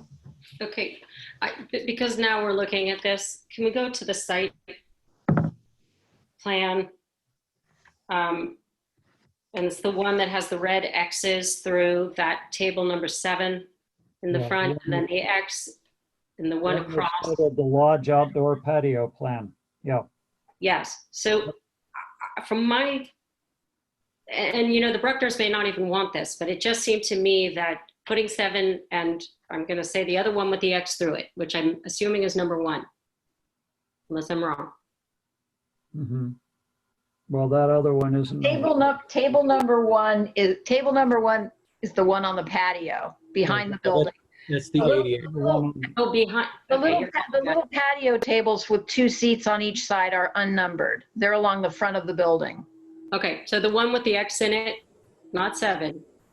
Right. Why does that have an X in it? They were the 2 tables closest to the driveway, and the Planning Commission felt they were dangerous. Okay, so all I'm wondering, and I don't even know if they want them anymore, but it seemed to me that those 2 are no longer a danger given the way the circulation in the driveway is working. No one is speeding around to exit that driveway. Right, and the town attorney indicated you have the authority to approve those. So I would like to put that out there in our consideration. And if I may, down at the bottom of the same drawing is table number 2. When I was there this last weekend, table number 2 was in that location, but it's indicated that it should be moved, I believe, in this drawing. That's correct. The Planning Commission asked, and I think the Buckners agreed to move it further away from Mr. Donahue. Well, if I might comment on that, that table is screened from Mr. Donahue by the barn that's immediately to the right of it in that drawing. And to move that table over into the car wash spray zone is, it's kind of feels like bending over too far backwards to me. I agree, John. And it's absolutely, I mean, it's sound shielded and it's visually shielded. Yeah. And it also, it makes the whole parking lot look very strange to have no tables in there and all of them squished up against the fence. I think it's the best sound barrier there is in that area. Yep. So to expedite, I don't know if anyone else, council, if you have other things you want to talk about, but I would like to see if anyone wants to move forward. And I'd like to propose those 3 amendments or not amendments. I'm in agreement, yes. And I think the Bruckners can decide what they want to do with table 2. But with regard to the table that doesn't have a number, that has the X on it there, the 2-person table that's up by the driveway, I would think it would be good to think about maybe the way the seats are currently positioned. That probably doesn't really, it probably isn't fixed. Those seats, those chairs can be moved around, but just keeping them away from the driveway as well as possible, and possibly putting a bollard there to protect the people at that table, just as there was around table number 7 apparently before. But that, it sounds to me like those are good ideas. I like the idea. I agree with you that traffic that's coming around all the way around the back is going back to Sir Francis Drake is not likely to be going fast. So, okay. So the only remaining thing is, I don't know if council, are you clear on the sign issue? Because I'm not quite there yet. I think that's the issue. Sign issue has to go to the planning commission right now, right? Because it's a separate thing. We already covered that. So I think if somebody wants to make a motion, or I could do it, I think we want to leave, just want to state what we're talking about. Leave table 7 there rather than having it taken out. Put the unnamed table that's in the front, leave it there. And then move table 2, leave it where it was on the original plans, and then make a motion to deny the appeal along with those 3 changes to the conditional use permit. I would second. No. Okay, so we have a motion Kohler and a second Reed. Okay, and then Councilmember Hellman. I support that. Aye. Okay, Councilmember Reed. Aye. Councilmember Kohler. Aye. Vice Chair Ackerman. Aye.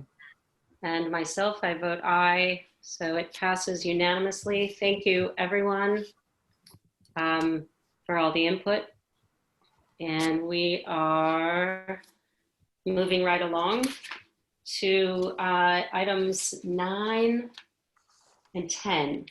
So we're going to recess, which I don't think we need a break, but we're going to take a moment, and then I'm going to open the Fairfax Financing Authority regular meeting.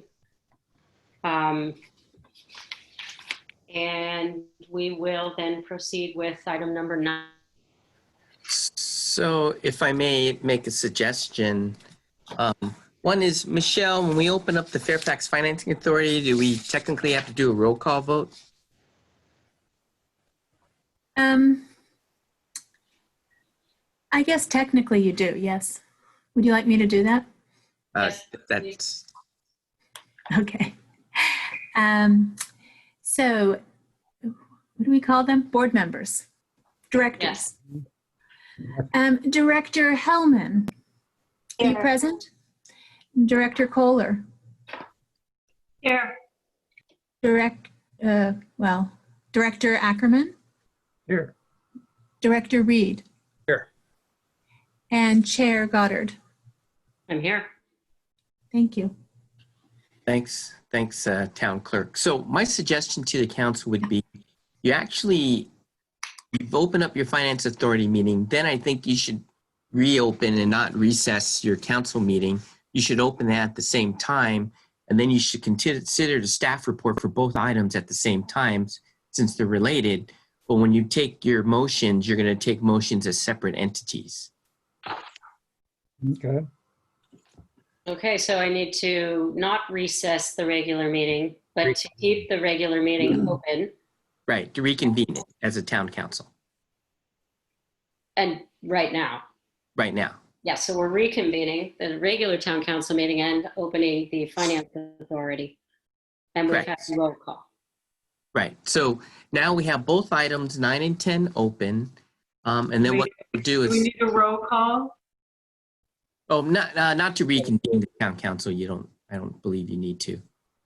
And so what we'll do is you'll just have a joint staff report that's related to both items.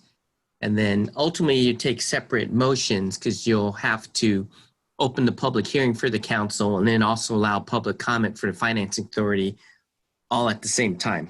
Hopefully that wasn't too confusing. But in terms of the staff report, pretty much you recall August 19th, you went through all the details with the town's municipal advisor. At the time, you directed the municipal advisor and staff to go ahead and accept Capital One's proposal for private placement of bonds at a interest rate of 3.45%, and to move forward with the financing process, which was to refinance your 2017 lease and a large portion of your current unfunded pension obligations. At that time, we indicated you would save about $3.6 million in interest. We indicated we would have to come back to this meeting with a quick turnaround because you need to prove all the documents so we can close by the end of September 30th. And I believe I forget now, maybe it's September 29th. But that being said, the staff report also mentions that our town municipal finance advisors, as well as the team, will go ahead and make a brief presentation to describe the transaction and the documents. So with that, I'd like to turn it over to town's municipal advisor, and he may turn it over to the bond counsel, maybe even the underwriter, to make a few comments, if that's okay. Okay, thank you, Garrett. Hi, Mark, you're muted. Good evening, Mayor and members of council. Thank you very much for hearing this tonight instead of continuing it. We'll try to make our presentation really brief, and with your assistance, we'll get through it quickly.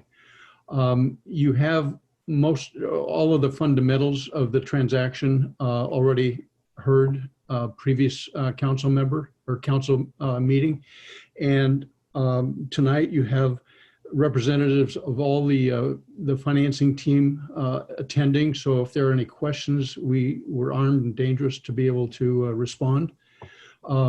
So you've had all the preliminary numbers, savings, projections, and all that sort of thing. Tonight, the real action is to just approve the resolutions and the documents that are related to completing the transaction. And with that, I will ask Bud Levine, do you have anything to add to that before we go on to bond counsel?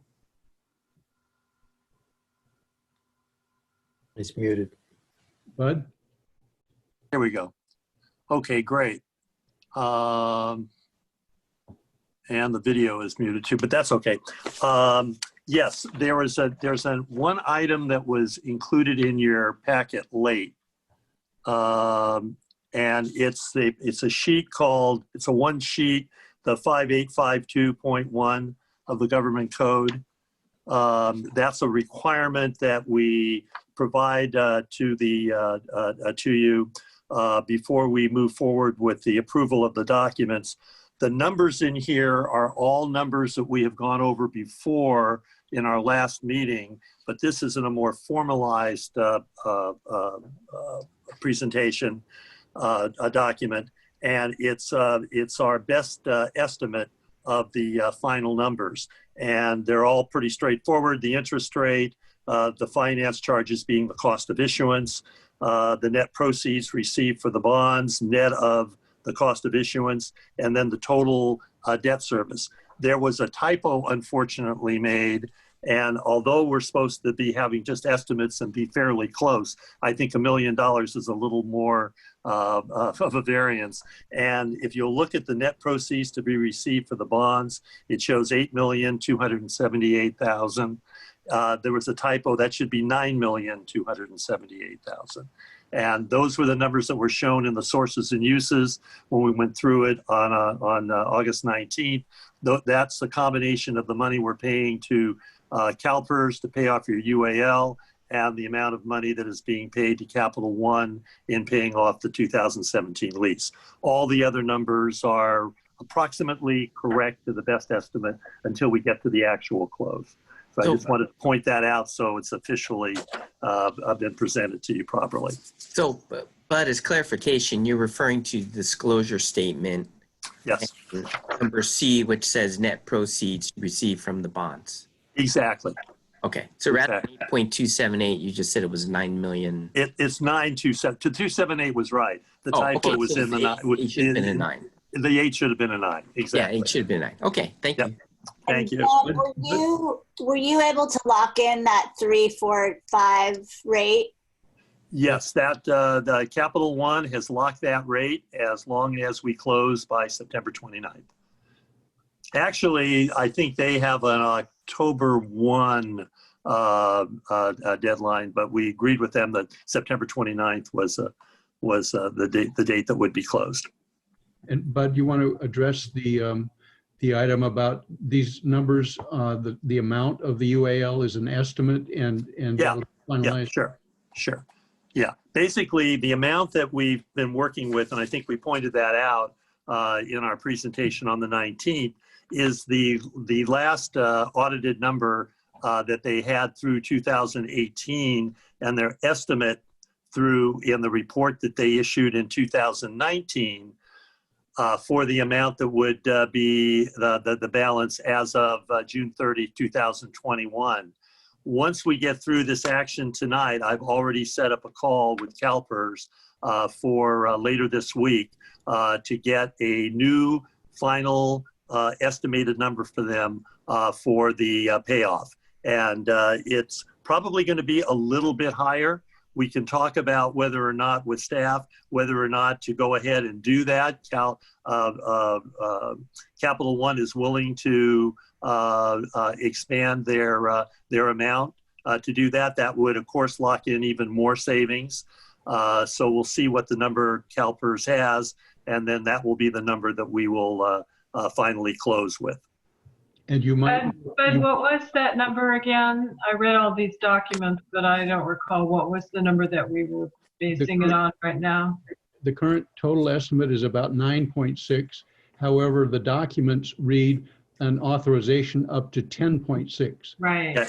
And so that Here, Mark, I have it right here. It's 9,465,000 is the number we're using. And we authorized, as Mark said, 10,600,000 just to be safe that we don't have to come back to you if for any reason there was an opportunity to do even more. Yeah, I saw that in the explanation. Thank you. Sure. The actual amount will be the amount that is the current amount that CalPERS gives as of yes. Yeah. Yes, exactly. Once they know that I can tell them and confirm the closing date, they'll take a couple of days and then they will send us a payoff letter that we'll go over with the staff that will indicate the actual amount. The idea would be to pay up the UAL through June 30, 2021, so that you don't have any more payments to CalPERS starting in the 21-22 fiscal year until another UAL develops in the future. Right. Okay. Thank you. And I recall Barbara asking, and I can't remember who responded or if everyone's on, but about the rental interruption insurance. Can you point to me where that's captured in these documents? Yeah, we'll let Brian Quint go over any of these questions. Brian, you're on, I believe. I'm here. Can everybody hear me? Yes. Yes. Okay. Good evening. Almost good morning.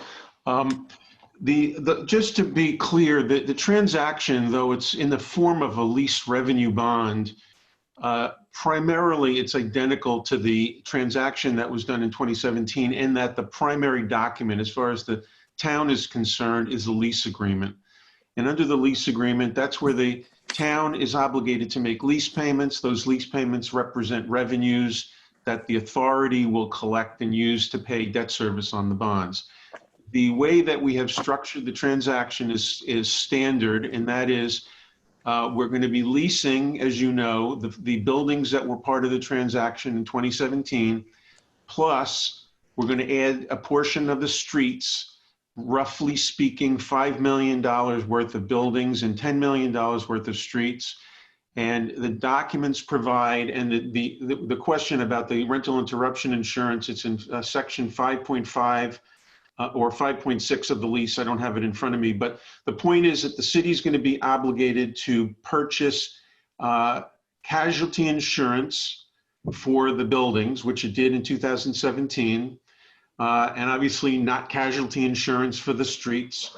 And that if there is a damage or destruction to the buildings, there will be rental interruption insurance, and that means the insurance company will pay for the rental, the lease payments during that period of time, then that asset, that building might have been destroyed until it is again rebuilt and available for lease by the town. Also, I know the question has come up, generally, historically in these transactions, if there is a default, again, we don't anticipate that, but there's a default, there's a reletting remedy, and that is absolutely explicitly excludes the streets, as was requested previously and promised, so that if you look at the, in the, I believe it's Article 9 of the lease agreement, which talks about events of default and remedies, all the remedies against the property exclude the street. So that is out of the transaction completely. Brian? Brian, before you go on, I had asked these questions beforehand and you guys got back to me. Section 5.4 of the lease agreement deals with the default that relate to no remedies against the streets. And then section 5.5 of the lease agreement has the rental interruption. So I have Yeah, that's it in front of me. page 13, right. Okay, I have it in front of me now, and I apologize. Yes, the rental interruption insurance is a requirement at 5.5 of the lease, and the remedies is represented in Article 9 and 9.2 of the lease, speaking where it excludes the streets. I have a question because I asked this question specifically, and your response was, the events of default that relate to no remedies against the streets are set forth in the lease agreement, section 5.4. No, that's not right. It's 9.2. And if we gave you the wrong section, I apologize. The exclusion, if you look at 9.2 of the lease, each and every remedy specifically excludes the street. There's a parenthetical in each and every one that excludes the streets. Thank you. And I apologize if we had inadvertently given you the wrong cross-reference. I'm probably the only one who read all the details. All right, are any other questions from council? Seeing none, I think what we'll do is go out and see if any members of the public. Yeah, I think you need to open a public hearing. Right. So, guys, clarification, you're opening a public hearing for the council and you're receiving public comment from the Finance Authority. Okay. So it's not a public hearing for the Finance Authority. No. So it's not. So pretty much you're opening a public hearing for the council item and you're accepting public comment for the Finance Authority item. That's in essence what you're doing. Okay, so we're going to accept public comment for the Finance Authority, item number 9. Well, you're doing both. So you're opening the public hearing for the council. You're doing both. You're doing both. Okay, so we're any input would be on both, right? Okay, sorry. I've opened and closed multiple things, and opening the public hearing for the council. So we're hearing both. Right. Are there any public comments? I do not see any public comments for the Fairfax Financing Authority, item 9, nor do I see any public testimony for the public hearing, item 10, for the town council. Okay, so So if you'd seeing like, none, then I will go ahead and close the public hearing for the council. And we will come back to council for item 9. Sorry. So as clarification, what will happen now is, to keep it simple, is you could ask, as the financing authority, do you have a motion to adopt the financing authority resolution? And then you could then ask for a motion as the council, if there's a motion to adopt the council resolution. Okay, so let's go ahead with, if there is a motion to be made for the Fairfax Financing Authority, I will entertain that motion. I'll make that motion to adopt for the Financing Authority, adopt a resolution authorizing the issuance of Fairfax Financing Authority taxable lease revenue bonds, Series 2020, in parentheses, the bonds, proceeds of which will refinance certain retirement obligations of the town, including the 2017 lease and the CalPERS unfunded accrued liability, in parentheses, the UAL, for the purpose of generating savings to the town general fund. Okay, I'll a second. I'll second that.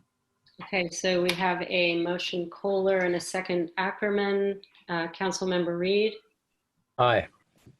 Councilmember Hellman, Aye. Councilmember Kohler, Aye. Vice Mayor Ackerman, Aye. and myself, I vote aye. So the motion passes. And now I would like Point to, of process, I made that vote as a director. But whatever. oh dear,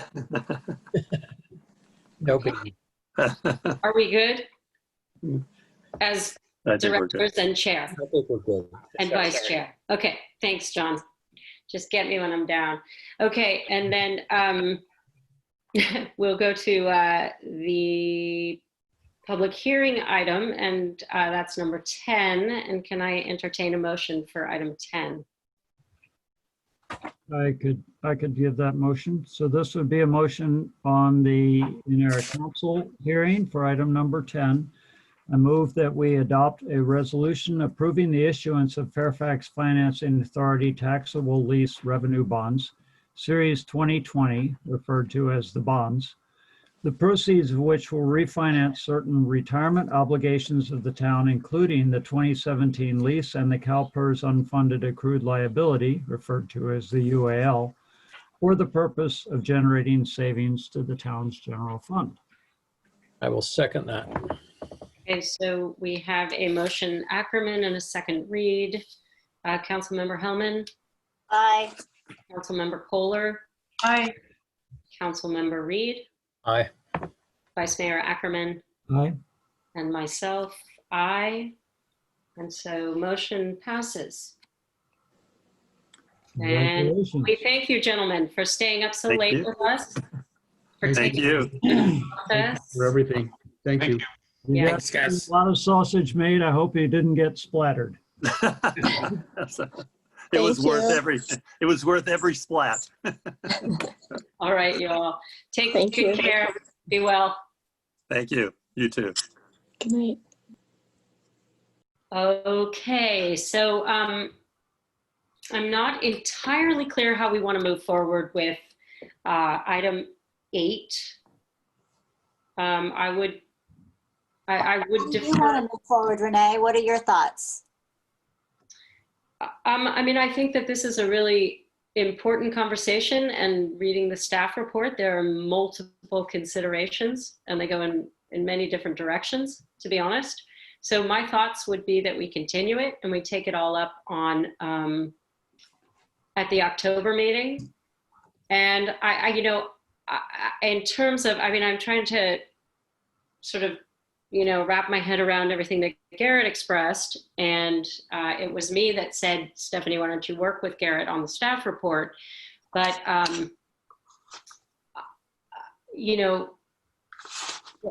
I understand there are this is a little bit of a different situation in that this staff report is prepared by staff because we needed to hear from staff their opinions and their direction to us on this item, since it pertains to them. So it is odd to say we'll appoint a council member to go and write and help or assist in the staff report writing in this particular situation. So, and yet right now, I mean, okay, Garrett might have a way, but what I don't want to do is open something that we can't do a good job with and that doesn't give time for real, deliberate, and thoughtful discussion. So Garrett, what's your suggestion? So my suggestion was, the only reason I mentioned that I wanted to have just a brief discussion is I think we needed to staff kind of make clear what we did in the staff report. And I get it if a council member wants more detail on some different costs. I think that's fine. We can do that. Actually, I haven't provided my comments yet. So you don't really know what my criticism is yet. Oh, no, I'm not saying that. I was just trying to point out from the staff perspective, we actually, from the staff report and reading it, actually wanted to make clear that, but in essence, we wanted to make clear is we're not opposed to the 2 meetings, but we think it's all dependent on the council's objectives of what you really is the purpose of the 2 meetings, because we have suggestions related to that. 2 is we wanted to point out that when it comes to direct cost analysis, we actually think that's not the major consideration for the council one way or the other. It was just an effort to show what the costs are, whether it's 15, 20,000, whether it's less, whether it's slightly more. It's so nominal, that's not the driving factor. The driving factor would be ultimately the council's objectives, and then we can talk about it from that. But I understand the difficulty with this is if we talk about this at great length, then you're going to get public comment. If public comment is, okay, really you're just getting direction on what to include in the staff report, maybe the public won't comment. I don't know, that's the difficulty. But I just wanted to make that clear because I didn't want it to be that we're saying something a certain way and then council saying, okay, work with a council member. And it doesn't matter whether it's council member Hellman or any council member, it doesn't matter. That would just be so different on an item like this. You normally would never do that. If you believe a staff report is incomplete, sure, you would tell us. And that's what I was hoping to get is what else do you want in there? That was the only thing. But if you talk about it, unfortunately, you have to take public comment. It's not so much unfortunate to have to take public comment. What it is not giving thoughtful time at a reasonable hour to actually have a really thorough conversation. So do you have a suggestion? In the future, if I submit an agenda item, I would like to have the opportunity to review the staff report before it's made public, because there were ideas and concepts that I have raised months prior, like at the last budget meeting, that are not in here. So that's what I'm puzzled by. So there were proposals and concepts that are not represented in this staff report. And if you hear frustration in my voice, it's because I am frustrated. I don't feel like I'm being represented in this staff report. And so it just feels like we're kicking the can down the road needlessly. And so, we're already talking about it, so we might as well just open it up. There's only 4 people left on the call. I feel like it's if I understand this correctly, Garrett has put down in the staff report sort of staff's viewpoint of what this would entail, what the fiscal implications of it would be and other implications, and that's all entirely appropriate. And when we do have time to discuss it, which shouldn't be tonight because it's just too late, and we hardly have any of the public with us anymore. But when we do discuss it, that's all important. And I hear Stephanie saying, and I completely agree, sometimes it's difficult to figure out how to get this other side of the thing in as well. You know, there's something else to say about this proposal. And so I don't see any problem with Stephanie having a chance now to say before the public, but without having to go into any great detail. I'm comfortable with not having to say anything about it. I'll just listen to Stephanie talk to Garrett, and then we can go home. Well, we're actually already home, but we can go to bed. That would be fine with me, because that's all we need to do is just get the rest of the information that Stephanie would like to get into the staff report in there, so that when we do all look at it and consider it at a next meeting, it's all there. So I see no problem with that. I don't see any difficulty with doing that. It doesn't seem complicated. Can I just make one suggestion? Is so often, even if I've requested a staff report, maybe there's things that I think are missing in that report. So what I try to do, and not everybody has the kind of time or whatever, is I try to read the thing that I'm most concerned about as early as possible, and I will provide detailed comments to staff beforehand. None of you guys see that, because I provide those to staff, and I'll request a supplement. So that's also, and you know, that's my style, but that's sometimes why you see supplements, is because I provided detailed comments and I said, can we have a supplement for this? Because I don't think it showed what I was thinking it showed. It's not necessarily it's my item, but that's one way to do it in the future. But if you just want to provide your feedback, I would propose that we just really provide feedback on what we think might be missing, if anybody has that. And then rather than discussing the whole item, which I truly believe the mayor is very correct, it requires a thoughtful discussion. If maybe Stephanie's the only one who thinks there's things that are missing, and that may be the way to go. And then if people want to comment on what they think is missing, then we could hopefully in October be able to discuss this in more detail. Okay, so I think that's good guidance, and let's go ahead that way. And of course, there will be the opportunity. The item itself is to discuss and consider and direct staff. So then the public can obviously have a chance to comment on that should they choose. So then we will continue with a robust discussion at the October meeting. So let's go ahead and do that. And so we can provide any comments to staff. Stephanie, if you'd like to do that. Right, so I'll just start from the beginning. In the background section, I think it's really important to share with the public and council what the pattern is for the rest of the county. So what the rest of the county is doing in terms of how many meetings per month they're hosting. And Sonoma for that matter. I think to level set with the public and the council on patterns of practice is really noteworthy, and that would fall into the background section.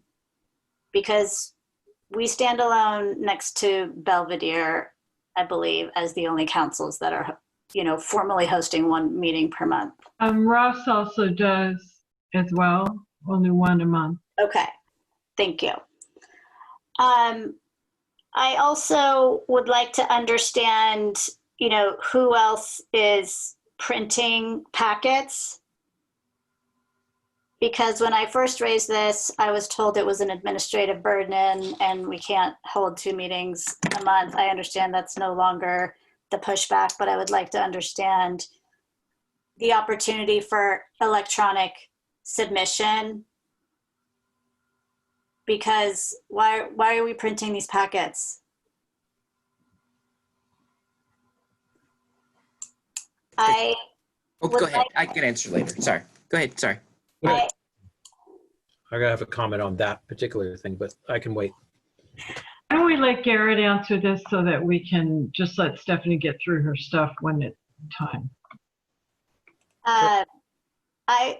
So the staff report says, that we're considering that we're going to discuss and consider the concept of holding 2 meetings per month, but there's really nothing in here that talks about, we don't really have anything to weigh in on in terms of a real proposal.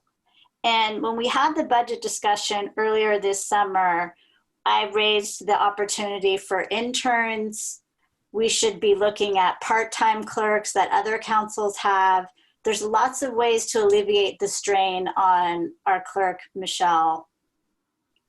And I don't feel like there was a real effort here to look at how we could support 2 meetings per month, which is something we should do. We should not be voting on millions of dollars in town liability at midnight outside of the public eye. That is not something we should be doing. Furthermore, Richard Applebaum has sent the council a concept for how we would divide the meeting, one meeting into, 1A and 1B. And I think that should be strongly considered, the pros and cons of that. So all of these things I would appreciate being considered in this staff report. And so, Garrett, if you're saying it's not a big cost implication, that's great news. Okay. Sorry. Are you done? In your discussion document on page 2, you talk about what is the purpose of 2 regular meetings. And, for me, and I wrote about this earlier today, we are making decisions outside of the public eye, and that is what's troubling me the most about this. And that's not even covered here. And the fact that we're working Michelle Gardner to the bone. So those 2 items are, I think, of paramount importance. And so I'd really like to see that stressed here, that we care about civic engagement, and we are going to stop making decisions so late into the evening and into the morning hours, because it's not the right thing to do. Plain and simple.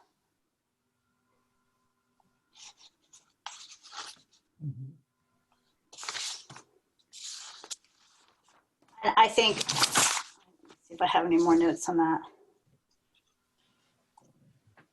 And I appreciate you providing the details on the meetings going. There was an addendum per your comment, Barbara. We did add an analysis addendum to the staff report that came out today.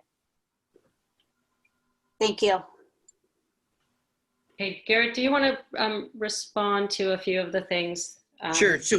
So we can do that, but I think to check with the other towns. It's only Ross and Belvedere, but you want us to check with Sonoma. We could do that. We have some things that we would raise related to that ultimately. But let me touch on a few things. One is we only actually make a printout of 7 agenda packets now. So 7. It's because the council members, at least back at a retreat, indicated they all prefer a hard copy. At any time, if a council member indicates they prefer not to receive a hard copy, we wouldn't make that copy.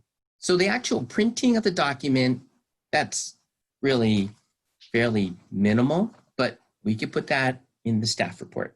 I think that's fine. The key objectives, one of the things I think in the key objectives, it's pretty clear is you want to get to your public hearing regular items earlier in the agenda, because the reality is we get to things really late. We acknowledge that. But one of the things for the council is, are there different ways to address that? And so that's what we would end up discussing. That's what we need. I think what we need is the council, you just need to understand, and then we would toss out, we think, some of the recommendations. Because the example would be regular meetings all require open time on items not on the agenda. Tonight, open time was what, at least 30 minutes of discussion. We do announcements, we do other things. Next, you know, you don't get to your item till 8. And then what's the sweet spot? 8 to 10. So these are all the things that we believe the council needs to talk about. What we were mentioning here in the staff report is ultimately professional services, we would need help with more professional help, not the admin side. The admin side, administrative, and yes, we had a sentence in there, I think, related to it, but sure, we could put back in, you know, the intern, deputy clerk. That was something that was going to be included as the budget process. But ultimately, that only saves a certain amount of time, really, on a Friday. But that being said, we're more than happy to put all that information in there. But ultimately, it comes down to what's the council's objective? What's the best way to get to these items? Because Cascade took 2.5 hours. And if you did a special meeting just for Cascade, you can clearly get to it earlier. Maybe you have time for this item. So there's all these moving parts, and I get it. You want more information on that, so that's not a problem. We can do that. I just want to make clear, though, as a matter of policy, staff never shares, or I don't know if it's never, but very rarely ever shares a staff report with the council member, even if they requested the item ahead of time. And the issue is because it's a staff report, it's not the council member's report. Then you get in a situation of every council member would want that. Then it gets confused over which council members mentioned the item, because we've had that before. And then council members want to attach their own staff report and memo, and that creates more issues. So we've moved away all from that. It's fine if councils believe a staff report isn't very comprehensive. You don't like it. I think that's perfect criticism. That's fair criticism. As staff, we need to do a better job. But it'd be, I think, inappropriate for us to share a staff report with the council member in most cases ahead of time, because then all of you will want to do that. Then we'll start getting into Brown Act issues. And so that's why we don't share it ahead of time. I understand what you like to be included. We need to do a better job. Fair comments, we can do that. So my suggestion is, I think I've heard from Councilmember Hellman. I don't know if others want some more things, but we'll do our best to include that information. But I think now you just have to ask the public if they have any comments, even though this item will be brought back in October. Oh, obviously. So in October, are we going to have something to actually vote on? Because I'd rather not kick the can down the road. Right. So that'd be up to the council, but you need to understand there's nothing. The action is if you want to do it. How we do it, that's a different thing if you're saying you want admin support or whatever. There's really not a number there per se, unless you want to say, hey, let's have more professional help.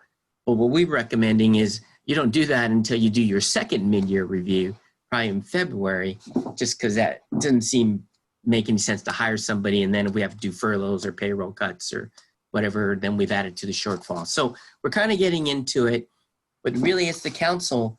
All you have to do is say, yes, we'd like 2 regular meetings, and then we would have to come back to you with code amendments because you have to change your ordinance. We can take a look at Richard's thing. I know just looking at it, it's got a lot of Brown Act issues that aren't going to work, but fine, we can flesh that all out.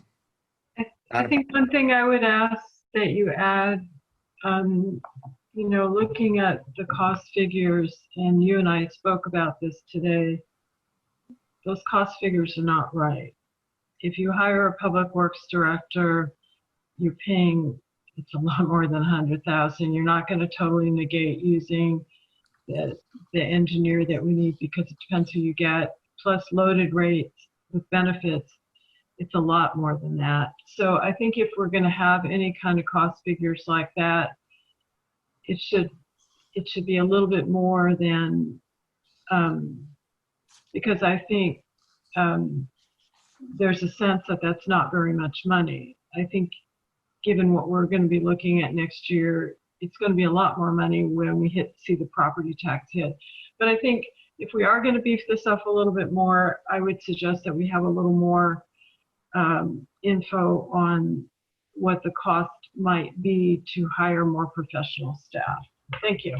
Can we not blend the two though? Like, why are we throwing a Department of Public Works hire into an operational efficiency of how we run our town council This is meeting. not just operational efficiency. It is. It is not. And I don't think you've been on this council long enough to see the kind of work that it takes to analyze and put this work together. It's not just an admin analyst sitting there writing a staff report. It's redirecting staff from what their other jobs are. So that's why it's important to have that. I just heard Garrett tell me that it's not a matter of cost. And I pretty sure in your day job, you would not allow this kind of inefficiency in your meetings.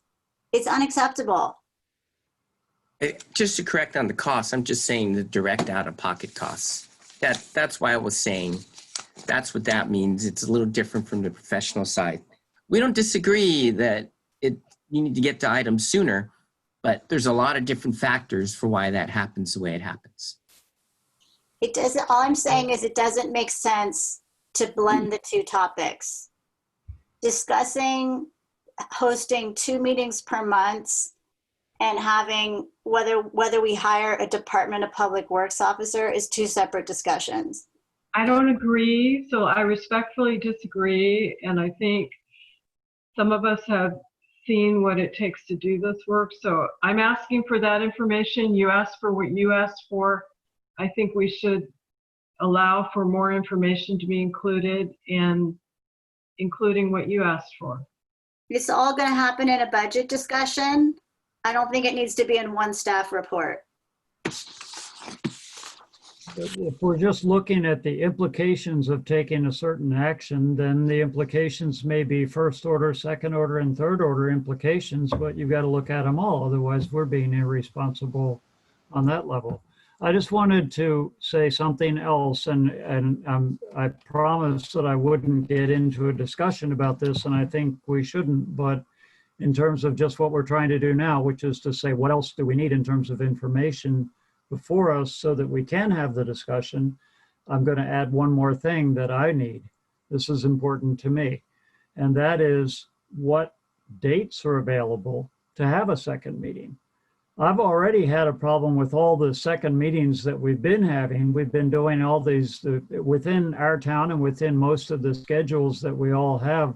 Wednesday is pretty well known to be kind of the only slot we can do things in. So we've been having special meetings on Wednesday.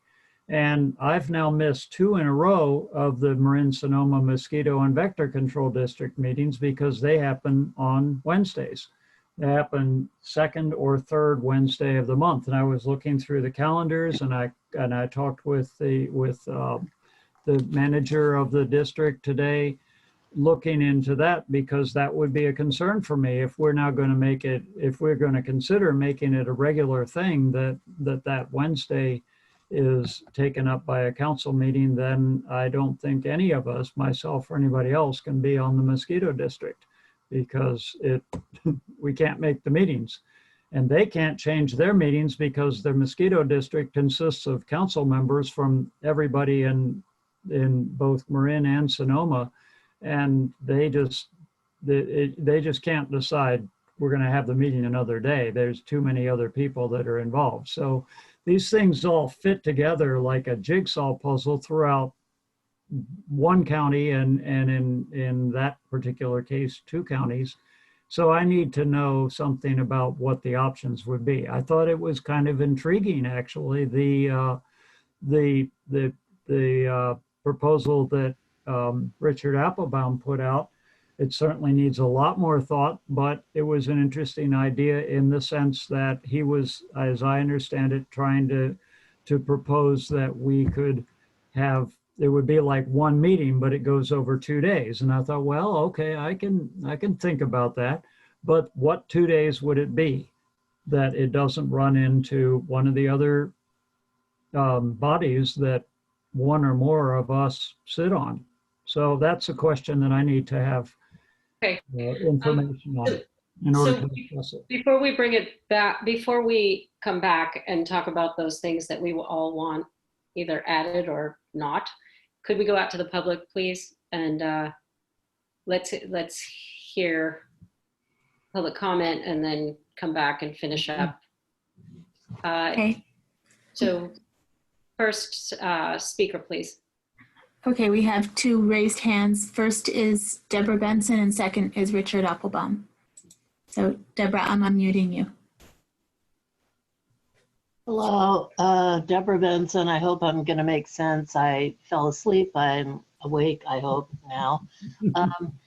I am in concurrence with Councilmember Hellman on why are we bringing up all of these budget issues or these new hire issues around having 2 meetings a month.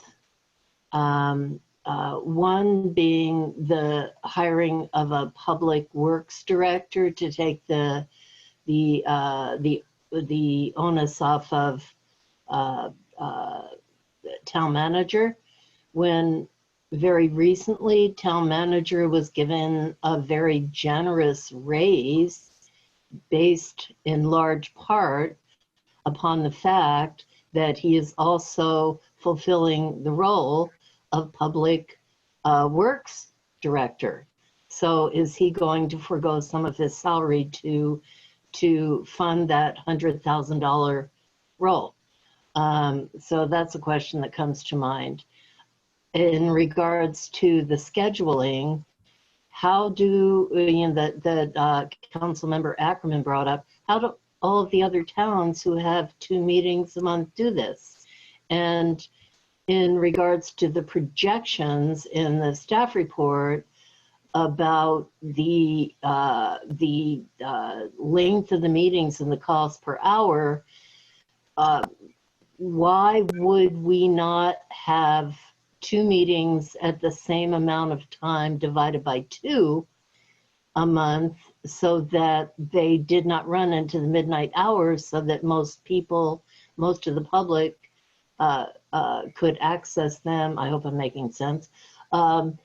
Rather than 2 meetings at double time. So that doesn't make sense to me.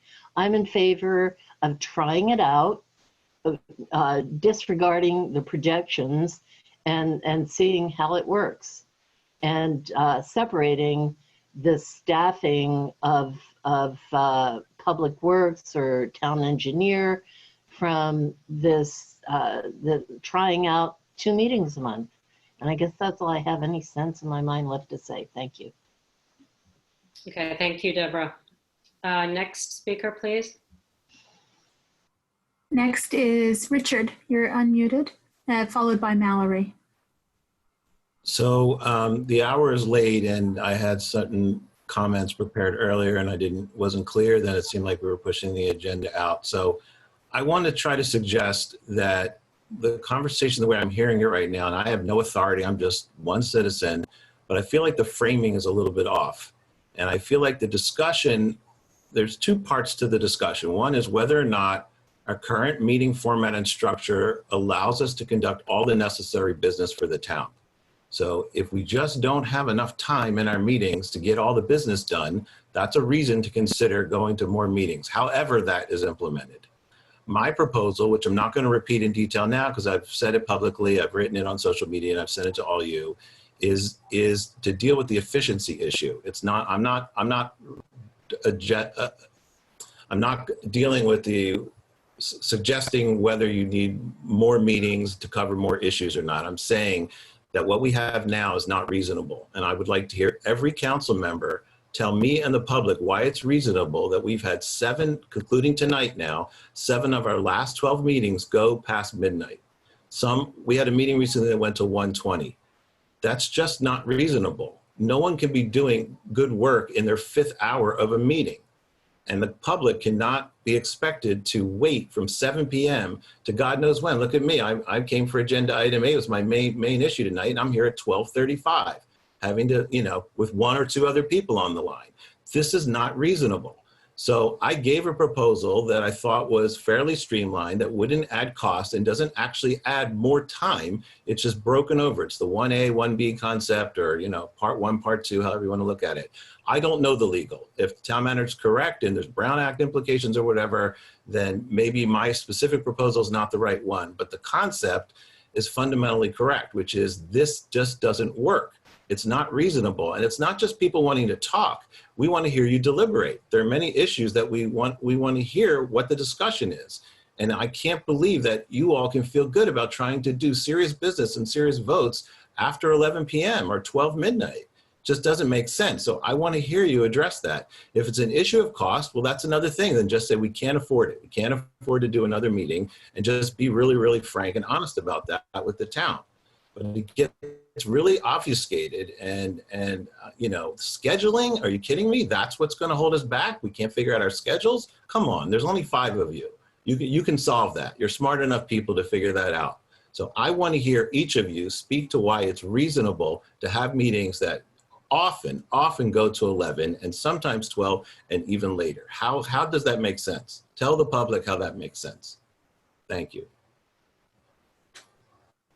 Okay, thank you, Richard. Next speaker, please. Oops, excuse me. The next speaker is Mallory. Hi. So I'm going to agree, to make it short, with the first 2 speakers. At 12:37, a lot of the issues that, in my experience, that most of the people in the town that I have agreed with have to wait till the end of the meetings to get that part of the agenda happening. And I think it's really unfair. I think even this issue should have been at the beginning, when there were more people in town who were most probably in favor of this. And once again, you guys, Renee, Michelle, whichever one of you scheduled this, these I think are important meetings for the town to weigh in on. And since, you know, 3 of us have stuck around till 12:30 at night, most people will not do that.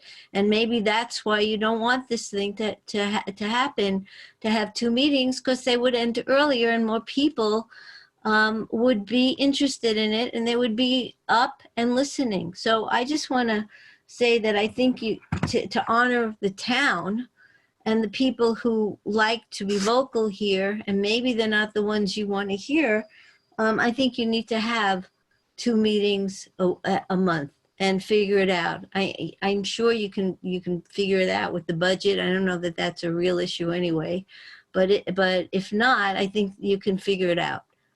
That's it. Thank you and good night. Good night. Next speaker is Chance Cutrano. Good morning, Council. You changed into your day clothes. Yeah. How'd you Yeah. I had, you know, I logged off because I thought this item was not going to be discussed, and I figured I would hop back on because, you know, I have nothing else to do. And yeah, I was delighted to realize that this item was going to be still discussed, at least briefly. Not so delighted that it's being discussed at 12:40 a.m. You know, I'd have to agree with Councilmember Hellman and, you know, some of the other speakers on various points. I think, you know, at first I thought about how a lot of these meetings are captured, they're recorded, people can look back on these meetings. But really, what concerns me is that the essence of what we're trying to do here is really participatory. It's not just transferring information to our residents, but we're actually trying to work with our residents on issues. And some of the issues, even ones that came up earlier in the evening, exemplify the challenges that we have when we don't work with the public and when, you know, decisions are made in a different way that's not really participatory. So I really think the onus is on the council and on staff to really explore and come up with practical solutions and not try to say we can't do this, but come at it from the perspective that we must do this. We must find ways to make it easier for more people, more working families, and people who work 9-to-5 jobs and have to get to sleep and put their kids to sleep, to be able to participate in the discussions that are happening in our town, if they want to. And I've been on these calls, and I'm privileged to be able to be on these calls at 12 a.m. But yeah, absolutely agree with Councilmember Hellman. As it's currently practiced, it's not running efficiently if the end goal is allowing for democracy to function. So I really welcome more information, the more data we have, not just how Ross and Belvedere are doing things, but how all of these communities are able to make it work, because we might find out some solutions so we can, be nimble and pivot and either bring someone on part-time to help or figure out how we do this to make sure that people can participate and things aren't going till 12 or 1 a.m. Thank you. Okay, thank you, Chance. So any other public comment? I do not see any more. Okay. Anybody have any other comments? I do have a few. Yeah. John. I think it's a laudable goal. I mean, I really do think it's important for democracy. That's why we televise our meetings. At one point they weren't. And I think it's worth shooting for. If there's a way to solve it, we probably should. We definitely should. And okay. Thank you. the devil's in the details, of course. And it may seem very simple to the public because they watch us here deliberate, but there's a lot of moving parts. There's a lot of moving parts for staff. It's not just the 5 of us figuring out our schedules. There are innumerable, multiple schedules of other people in other towns, and they're all got to mesh together. So that's all I'll say. All right, thanks, John. Barbara or Bruce, anything to add? No, I think I've added enough. Okay. I just wanted to comment that there are many, many points that I agree with. I've looked deeply into Richard Applebaum's proposal. And while I do agree that it seems elegant, and it very well may be elegant, I started to think as I was sitting here while the cascade striping item was being discussed, which was, again, we keep saying it was 2.5 hours, with a commitment that our public comment is a 3-minute public comment, open time and after each item. That was something I committed to when I became mayor. I think it's vital to hear from the public. But that half an hour for open time, and then a quick consent calendar, and then 1 item on the road striping project took basically the chunk of our prime thinking time tonight. So we have an extraordinary amount of business to do, where as much as I agree that 2 meetings could help, we would need 5 at this point. These are extraordinary times. And yes, our meetings go on and on and on. Part of that is the nature of our community, which we've always said is a blessing because of the participatory style and because people get involved and because people show up. And so this is not just a problem of our staff and in this moment in time. In the past, we'd seen it as, yay, we're proud of this, as we do these marathons and everybody gets at it. But we're in times right now, and my feeling is very strong that the more flexibility we allow to add extra meetings, special meetings, deep dive meetings into individual subjects, such as the things we've had this year so far, in the middle of a pandemic, when we have to redesign our downtown and create business assistance programs, and we have to deal with the largest wildfire threat we've ever had. It feels to me that the more flexibility we allow to add special meetings is not to disallow for more public engagement and more opportunity for democracy, but a deeper dive into the issues that are not of the norm at this time and do require a deeper dive, and that serves public engagement. That to me is democracy versus speeding through some things. Anyway, I'm not going to go on and on because I really, really feel as though this is an important part of the conversation. And I think if we did the homework that Stephanie was requesting to look at what other cities do, to look at how long is their public comment time. I know that there are those that they write their public comments and they all get compiled or comprised into one and then read back, or they limit it, or they say you have 1 minute if we have more than 10 speakers. And we don't do that. And it takes an extraordinary amount of time. So I just wanted to point that out, that it's not apples for apples when we look at what other cities are doing. And I don't like that we're compared to Ross and Belvedere, because I would challenge anyone to think that they're dealing with the things that we're dealing with, or that they have the special meetings that we have, or that they have 7-hour, or however many hours our listening session was, or appointments for a Res J with 24 candidates, which is our blessing again. But we have to look at this more holistically. And so I look forward to that conversation. And I think that we've all put out there what we would like to have before us. I do have to ask, we need to be sure and clear about what the goal is and the action of the next meeting, so that we don't bring this back and it just goes into another long discussion, and so that no one's left disappointed. I think we should finish with clarifying that. Anyone?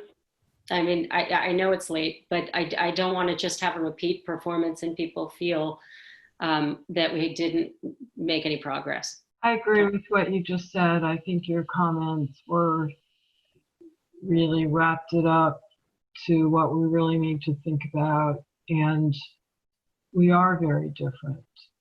And so thank you for sharing that with us and sort of giving us your wisdom. So what about for October? I think a quick analysis of Richard Applebaum's idea and what the different sides of that would be good to include. Okay. And I think, yeah, as you alluded to, Renee, another approach is really the approach that we've been taking in the last several months, which is we have a regular meeting once a month, but then we have special meetings as needed to do deeper dives. That's another approach that sounds like it accomplishes some of the same goals. It gives the public the opportunity to discuss things at a reasonable hour. It gives us the opportunity to make decisions when our minds are fresh.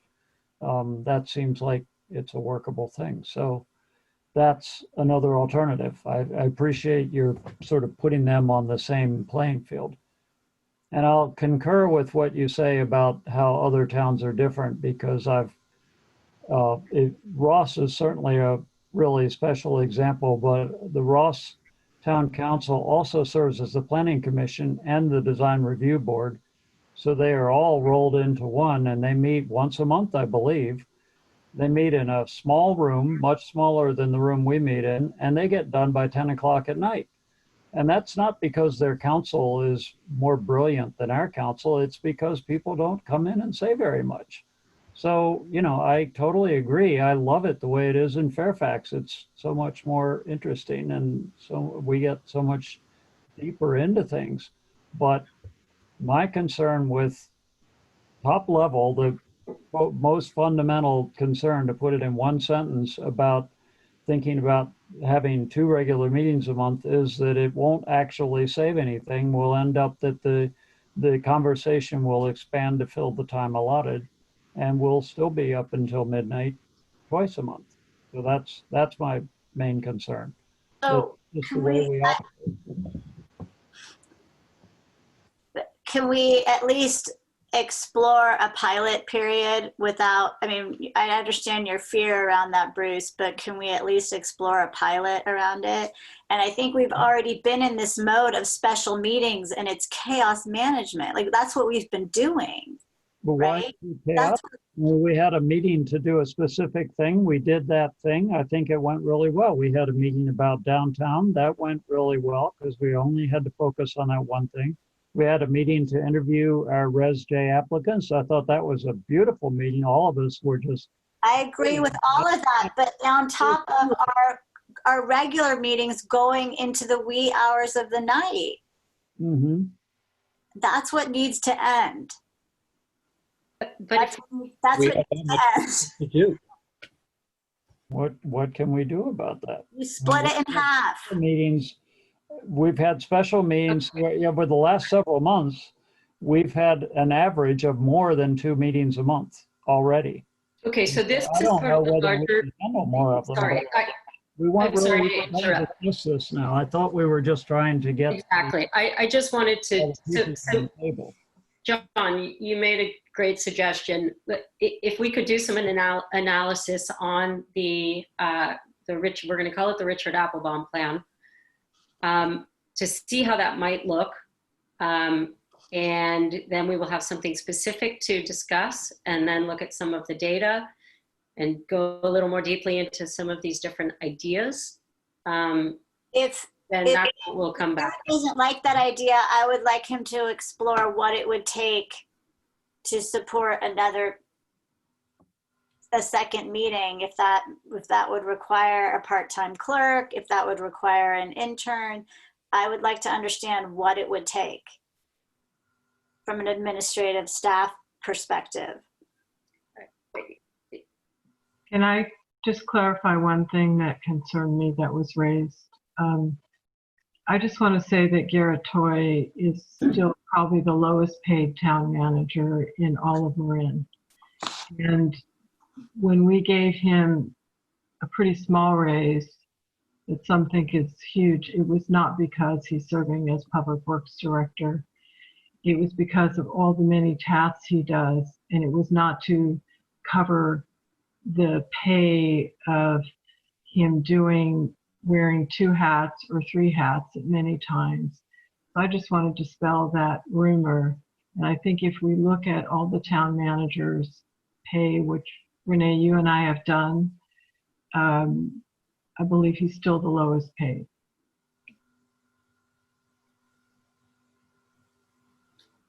Okay. Barbara. All right. Okay, so I just want to make sure I made myself clear that because I'm not going to be able to have insight into the staff report. So, because what I don't want is to have all of to have a proposal and to have all of these cons as to why the Richard Applebaum, because we already heard from Garrett as for all of the Brown Act reasons why it's not going to work. We already know that Garrett is not in favor of this. So, I mean, I would like to hear out of the box creative thinking of how we can support this. We heard from John and Bruce. I've talked to you in the past. Can we please get creative and pilot this? If it doesn't work, then fine. We'll go back to the way it was. You guys, let's lead this council into the century that we're living in. This is crazy. Stephanie, I'll tell you right off just one thing that I would love, and it's mentioned in the staff report what the problem is with it, and it's that certain people work and can't get off early, but I love it when we start early. I would much rather start at 5 in the afternoon or 4 in the afternoon than start at 7. That's what I would like, but it doesn't fit with everybody else's schedule, including the public's. But there's a change I would love right away, because then we wouldn't be up as late. But tonight we started at 5:30 and we're still here at 1 o'clock. So okay. Again, I think Garrett wanted to respond to something. I think, with all due respect to Councilmember Hellman, it's completely inaccurate to say I'm opposed to the 2 meetings. what I was trying to clarify in the beginning is the council needs to be clear on what your objectives are for the 2 meetings, because 2 regular meetings may not achieve what you're actually trying to do. And so we can make that more clear in the staff report. Right now, we're meeting every other week. That is true. That is unsustainable in the long run. There's no way we can meet every other week much longer. We've been doing it for, I don't know, since April. That's a long time. 2 meetings a month, we pretty much average that anyway. But again, it's what's the council objective. So I just want to make that clear. I wasn't saying, no, absolutely not. We're trying to put together all the different things you need to take a look at. And that's what we're going to try to do. I'm just saying it may not be as crystal clear, but I think it'll be crystal clear once we understand exactly what the council's trying to achieve, because then there's different ways of achieving that. If the issue is trying to get to things earlier and you have a window of opportunity. And so I want to be in bed by 11 o'clock. That's what I want to achieve. And that's fine. I can tell you this right now, even if you started at 6 and you had 2 items of where we're going, it's just public comment is just crazy longer now. But that being said, let's save that all for October. I get completely what you wanted to report. We'll include all that. We'll add in more things. We'll include as much as we can. Ultimately, the council is just going to have to decide what works best to achieve what you want. And sure, we'll talk about Richard's proposal. We've got that covered. We got other things. It's fine. I think at this point, I get it. We're ready to, or at least I am. I get it. I'm ready to move forward to the October meeting with all the information. So I think we've given you direction. Is that enough so that we can wrap this up for now? Absolutely. All right. Thank you, everyone, so much for hanging in there with it. And I think, I think we're all creative and we can get outside the box, but we do have to all be heard. And I hope we'll hear from more of the public. We'll take this up earlier in the agenda, although we know how many important things there are, but we'll, Garrett, could you please see what you can do to we'll bring that in early. So we hear from more people. Anyway, sorry, I'm tired. I would like to adjourn this meeting in memory of Connie Berto. And Connie was Ben Berto, our planning director's mom. And she passed away. I just looked up a few things about Connie because it's kind of extraordinary. And there were many things. She was made many contributions to the county, and she was the former director of the Marin Horse Council. And she was an active endurance rider who was close to achieving 5,000 miles with her horse. She was active in multiple committees. It had lots of information about her, but I just wanted to take that moment. And I know Ben's probably asleep, but to just express our condolences and send him support from council and the community, and best wishes to the family. So with that, we will close the September 2nd meeting on September 3rd at 1 a.m. And return again on October, whatever the first Wednesday in October is. All right, everyone. Excellent. Okay, have a good evening, everyone. Be well, stay safe. Bye. Bye. Thank you.